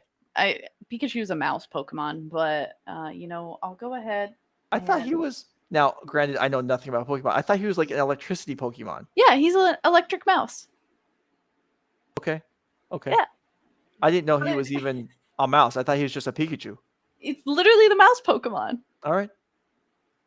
So that's why I also thought it was funny when we labeled Pika Fang, and that's what Matthew is playing. That I thought it all fit. It all fit. They're all rodents. It was cute. I appreciate the Pikachus in chat too. Thank you very much. Pikachu's in chat. Oh boy, I need to retire. Do mice exist in the Pokemon world? No, which also has confused many people for many a year. What? You just said he was a mouse. How could mice not exist if he is one? His label is the mouse Pokemon, but mice do not exist in the Pokemon world. I'm not gonna try and make it make sense. I've accepted it. All right. I guess we'll just move on. We'll just leave it at that. I mean, if you show me a car and you're like, cars don't exist in this universe, what am I supposed to think? I'm showing you an Essica's chariot and saying cars don't exist in this universe. All right, let's get back to the table before this gets any more out of hand. We've got Matthew Wruck and George Jabbour contesting a berth in the finals. Matthew Wruck, a game down here, having to deal with Rest in Peace. But discard spells work against Rest in Peace, unlike against Leyline. So not so bad as the black Leylines he faced last round. Also, there was 4 of those. There's only 3 of these. So not all bad. And will our players keep 7s, or will we see Matthew Wruck mulligan for the 5th time on coverage? Yeah, it has been a consistent theme, hasn't it? Although, I mean, George Jabbour untapped on turn 1 of last game with 5 land in hand. So, and nothing else. So, we'll see. Both players looking for more. Both players giving these decks a very thorough shuffle here. I actually don't know if we're already on our way down below 7 or not. Yeah, unsure as well. But, if you've had to mulligan a bunch, it starts to just be like maybe I'm the problem, and you start to shuffle a little more intensely. I know I personally do that.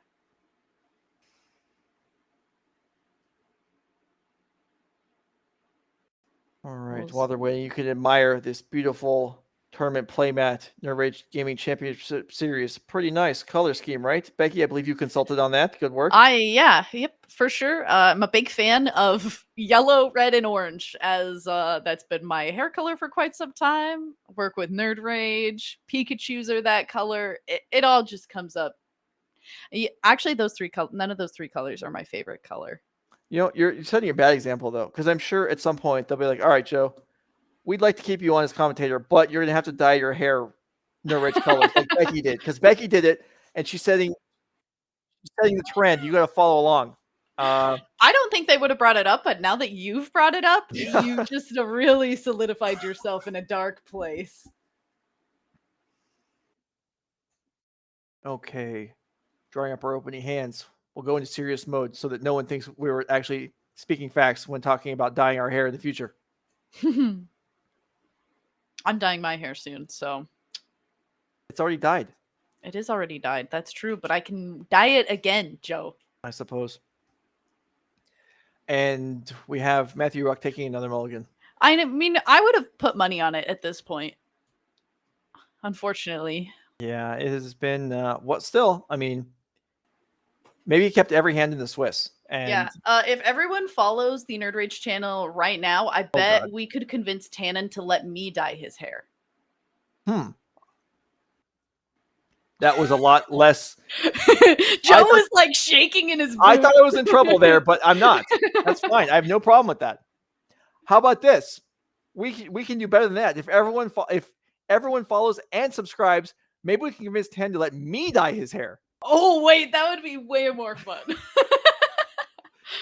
I mean, I'll have to read the directions every step of the way as we go, but that's okay. Yeah, it's okay. What do we care if Tannen's hair gets messed up? That's not a problem.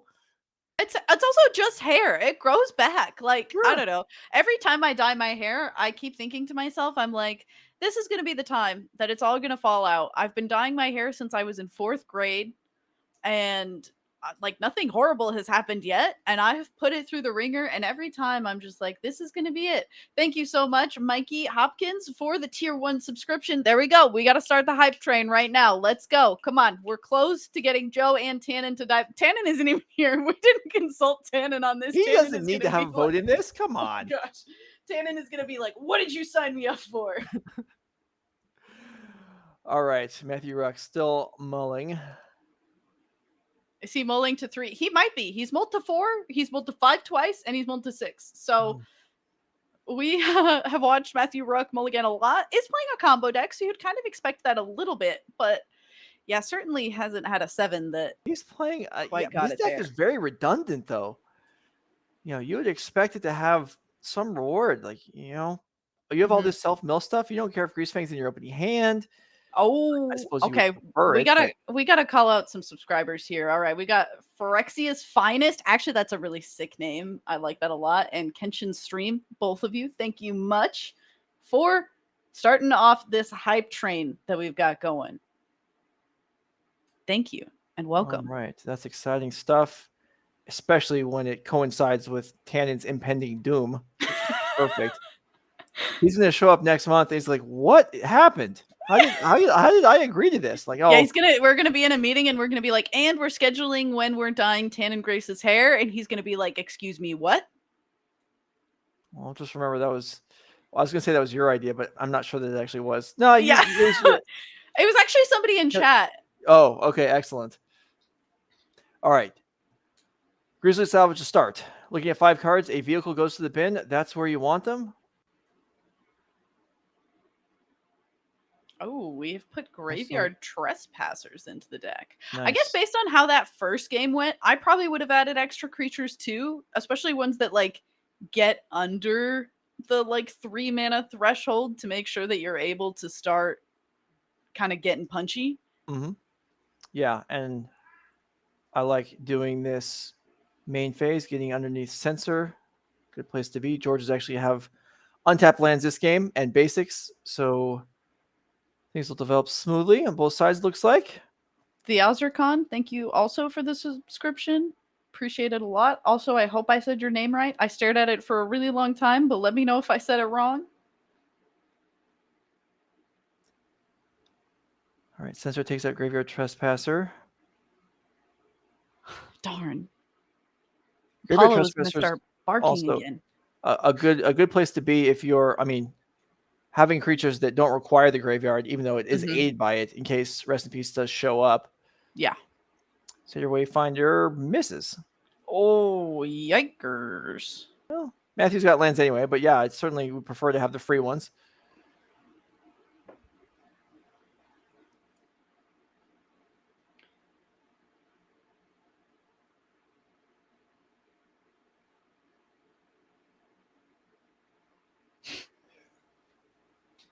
Horrible hole on Seder Wayfinder.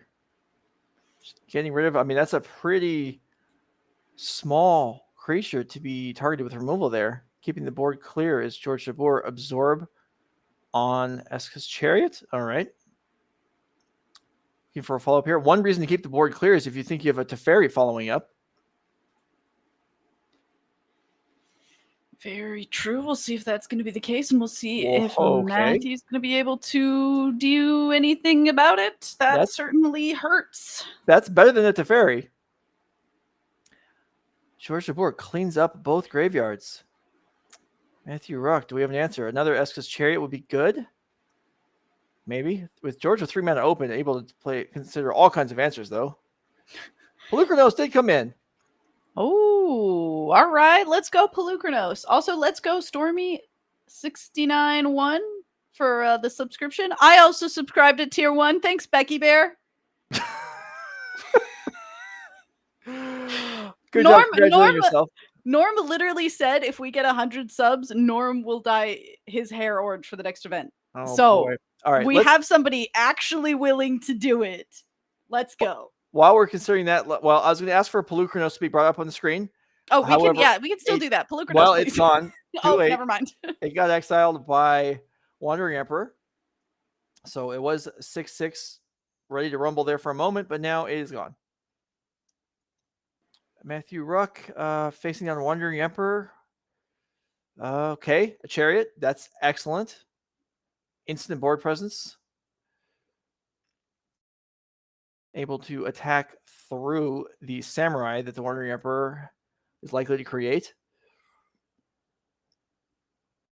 And that's kind of just the name of the game at this point. Like, we've seen Matthew be pretty close to killing George, especially in that first game. And if you've just been able to keep being a little bit punchy, you can kind of get there. Thank you, DC Sports 8. That is Zach Dubin, correct? I'm not being crazy. Appreciate it. You mean Zach Dubin, our Nerd Rage Championship competitor? Yes. Yeah. True. Congratulations.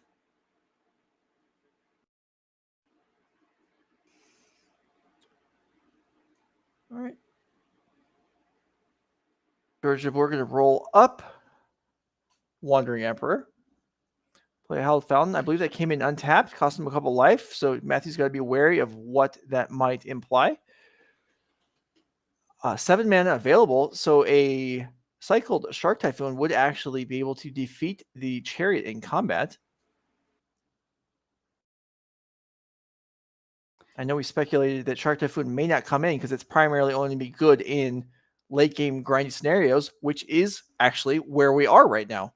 Yeah, I think that that first game should have been more than enough of a heads up that this ends up being grindier than you maybe would initially think that it might. Mm-hmm. Well, Rest in Peace certainly helps that along. Matthew likely to have answers to the Rest in Peace. We just haven't seen it yet. All right, punching with the cat. Mm-hmm.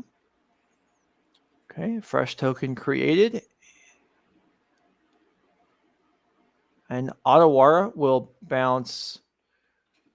Okay, bounce the fresh token. Iganja will take out the Chariot itself, keeping the board small. George, however, empty-handed. Last game, when his hand size was depleting, he went on a Narset string that proved very useful in grabbing control of that game. So here, once again, we've got Matthew, the one with more cards in hand. Grizzly Salvage. Looking.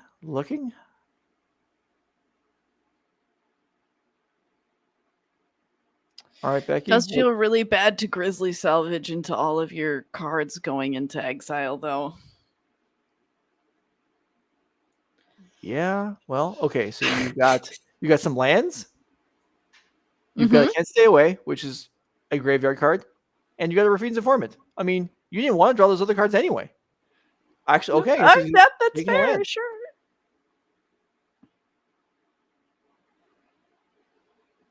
Okay, Blooming March is a selection. I wonder what George thinks about Matthew choosing another as his 7th land. Oh, you have to think that there's a Parhelion in hand.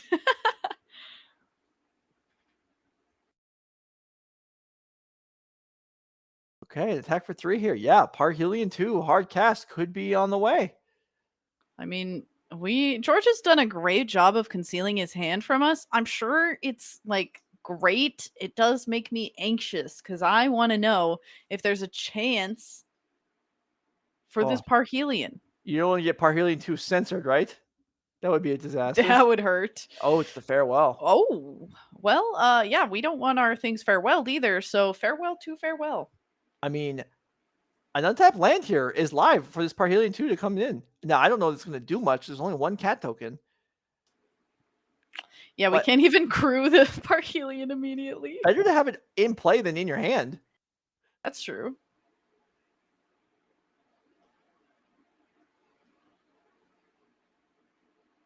And then every creature becomes a scary top deck for George Jabbour. If we can get to that point.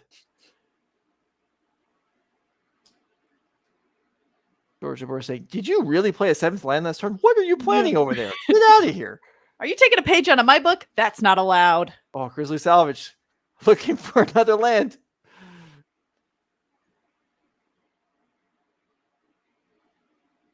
Oh, 2 Abrupt Decays. Those are some of the best ways to get rid of the Rest in Peace. So that's disappointing for Matthew.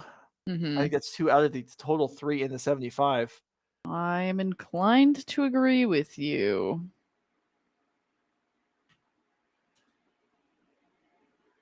All right. If you're looking for a land, a 1/1 plus a land is better than just a land, right? Yeah. I mean, sure, why that's not? one more power toughness closer to As long as you Parhelion. No! Matthew Oh. Wruck is greedy, goes for the 1/1 and misses on the land. All right. No. And you can see the players. But both I players like giggling that about they're this. both Yeah. invested in it. I love Yeah. that George has finally figured out, oh, you're this close to Parhelion? All right. A second 3/3 samurai. Across. Choo Okay. choo. Matthew now needs to draw a land, an untapped land off the top, which is not that easy. A lot of his lands come to play tapped at this point.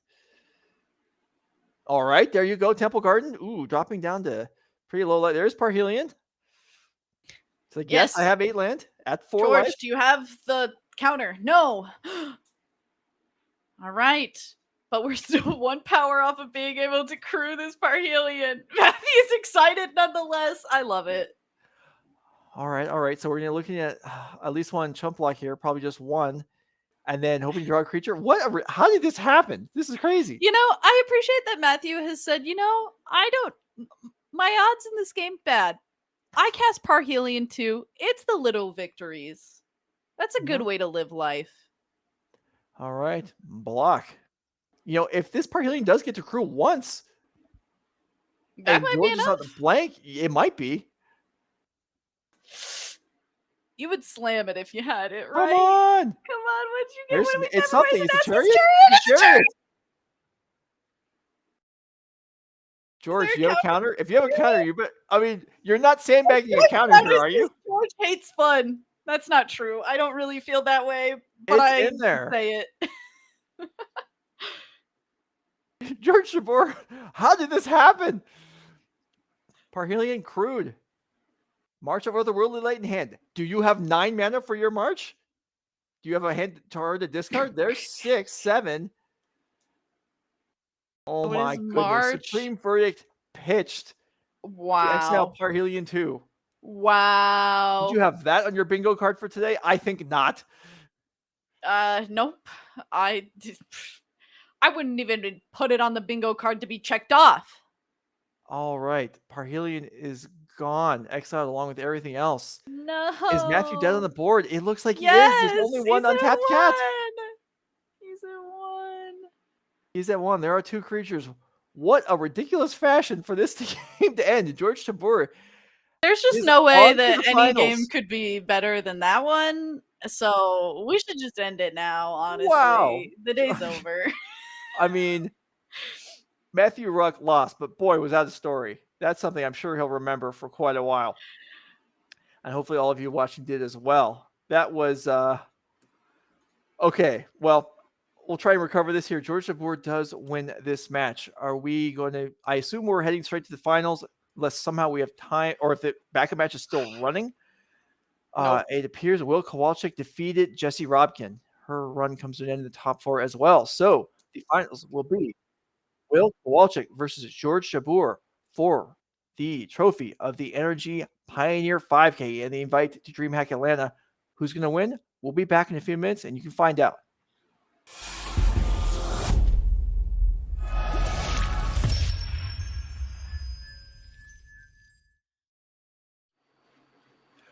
All right, we're back.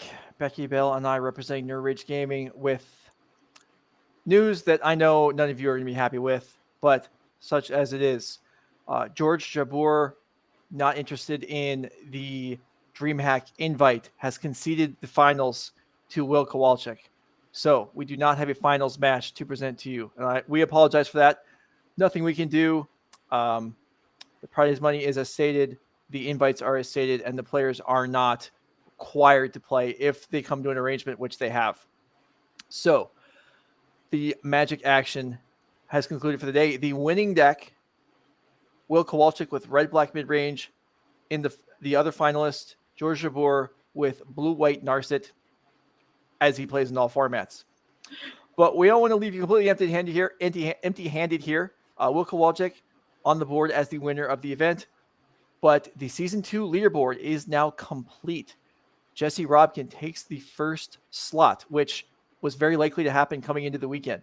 The second slot, which was very much in doubt, even up through the top 8 today, Zach Dubin does come up on top and retake his spot. He came into the weekend with a slight lead, gave it up, has regained it. Zach Dubin locks up the second slot in the Rage Championship. He's here to talk with us. Let's bring him in.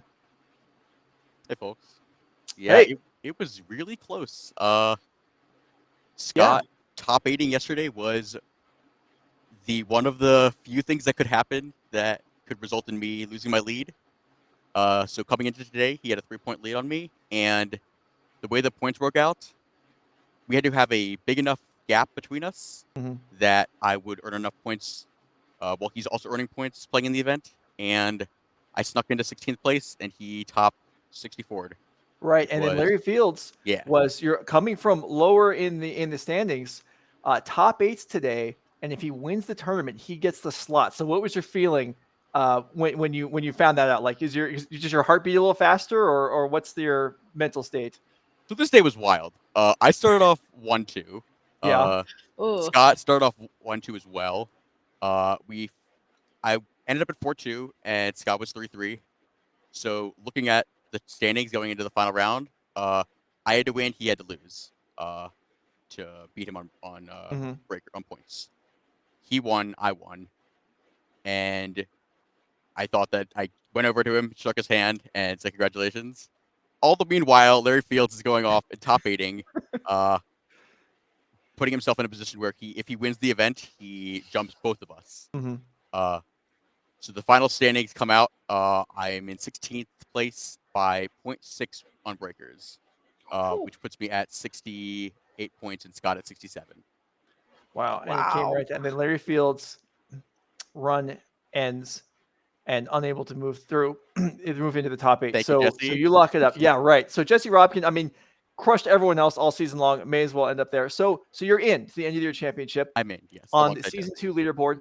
So we play a lot of formats here at No Rage Gaming. What format do you think, or do you feel like contributed the most to you, or what deck to you achieving this? I mean, I'm sure it all contributed, but like what stood out for you in Season 2? Where did your points come from? What deck? What format? I have to. It's just 4-color. Like, okay, I 5-3 in Lansing, I believe, winning Chicago, in those epic matches against Amulet in the finals, and then the team event, as well as the modern 5K in St. Louis, where I accidentally drew myself out of top 8 in the last round, and then coming into this weekend, having to have a consistent weekend, a 5-3 and a 5-2 did that for me and locked up the seed for me. So it's definitely on the back of modern for sure.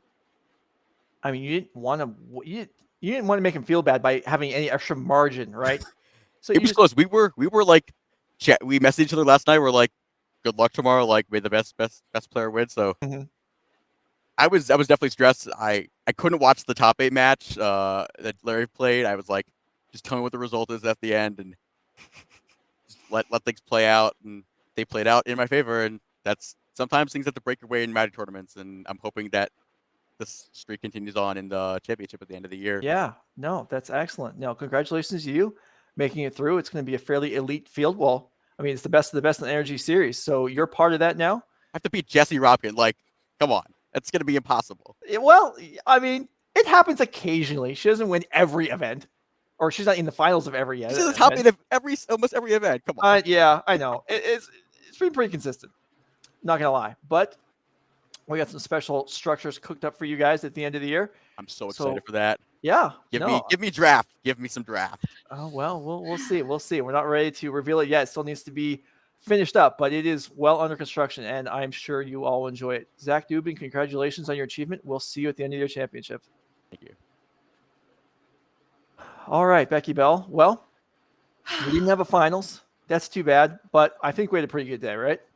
Pretty good day. No finals. I'm a little sad that we're not getting to sit on these subscribers a little bit longer to see if we can get Norm to dye his hair. Also, shout out to Professor Oakley, somebody that subscribed as we were going to break, so didn't get to do that. Little bit of a shout out, but thank you. Thank you to everyone else who subscribed today too. Thanks to everyone who followed today as well. If you're still here and you're not following, please do hit that follow button before you leave so that you're aware every time we're having a Paper Magic tournament, and you can be here either in person playing or be watching and making sure that you're always in that chat supporting us, telling us when we get things wrong, when we don't see cards right, or when we miss something that happens in the game. We couldn't, it really isn't possible without you, certainly. Yeah, absolutely. Yeah, good effort put in by all. Let's go ahead and go over the season 3 schedule real quick. You should be following, but in case you aren't and you want to know where the events are, if you want to play, here is the season 3 schedule. October 22nd, 23rd, the week before Halloween in Newark, Ohio, we have a Pioneer Modern Legacy Team Trial, 10K, and then a Modern 5K on Sunday. 2 events in November, a 5th and 6th in Fort Wayne, Indiana, another Team Pioneer Modern Legacy 10K, and a Pioneer 5K. November 26th and 27th in Mundelein, Illinois, which is outside Chicago, our first 10K Pioneer event in the history of Midrange Gaming, and a Modern 5K on Sunday. And to end the year, December 10th and 11th, no longer at NebulaCon, which was canceled, but at the same site as NebulaCon. So if you already made plans, you're covered in Louisville, Kentucky. The Showdown weekend, the Modern 15K and a Pioneer 5K. Keep in mind, the winner of the Modern 15K in December auto invites to the championship that Zach Dubin has just qualified for. So there is your season 3 schedule. This completes season 2. Thanks for being with us, whether it was just for an hour today or for the whole year. We appreciate it. A lot goes into these shows. We hope you didn't even notice that our primary director, backup director, and primary producer were all on the shelf this weekend. We made it through with only a few errors, almost all of them happening in round 8 yesterday, somehow. But do want to acknowledge the people that contributed to this show and put work into it. Becky Bell, Devin O'Donnell, Drake Sasser, Anurag Das, Sam Lewis, the new judge coordinator and tournament runner, Max Kahn, who's on loan to the San Francisco 49ers this year, but did find time to update the leaderboard for us this morning, so we had accurate totals. Corianne Thoreau, who's the table spotter, all the judges involved, the head judge, the staff, everyone puts in a lot of work at these events. And for Norman Cohn, owner and today director of Midrange Gaming, and myself, Joe Lissette, thanks for being with us. We'll see you next season.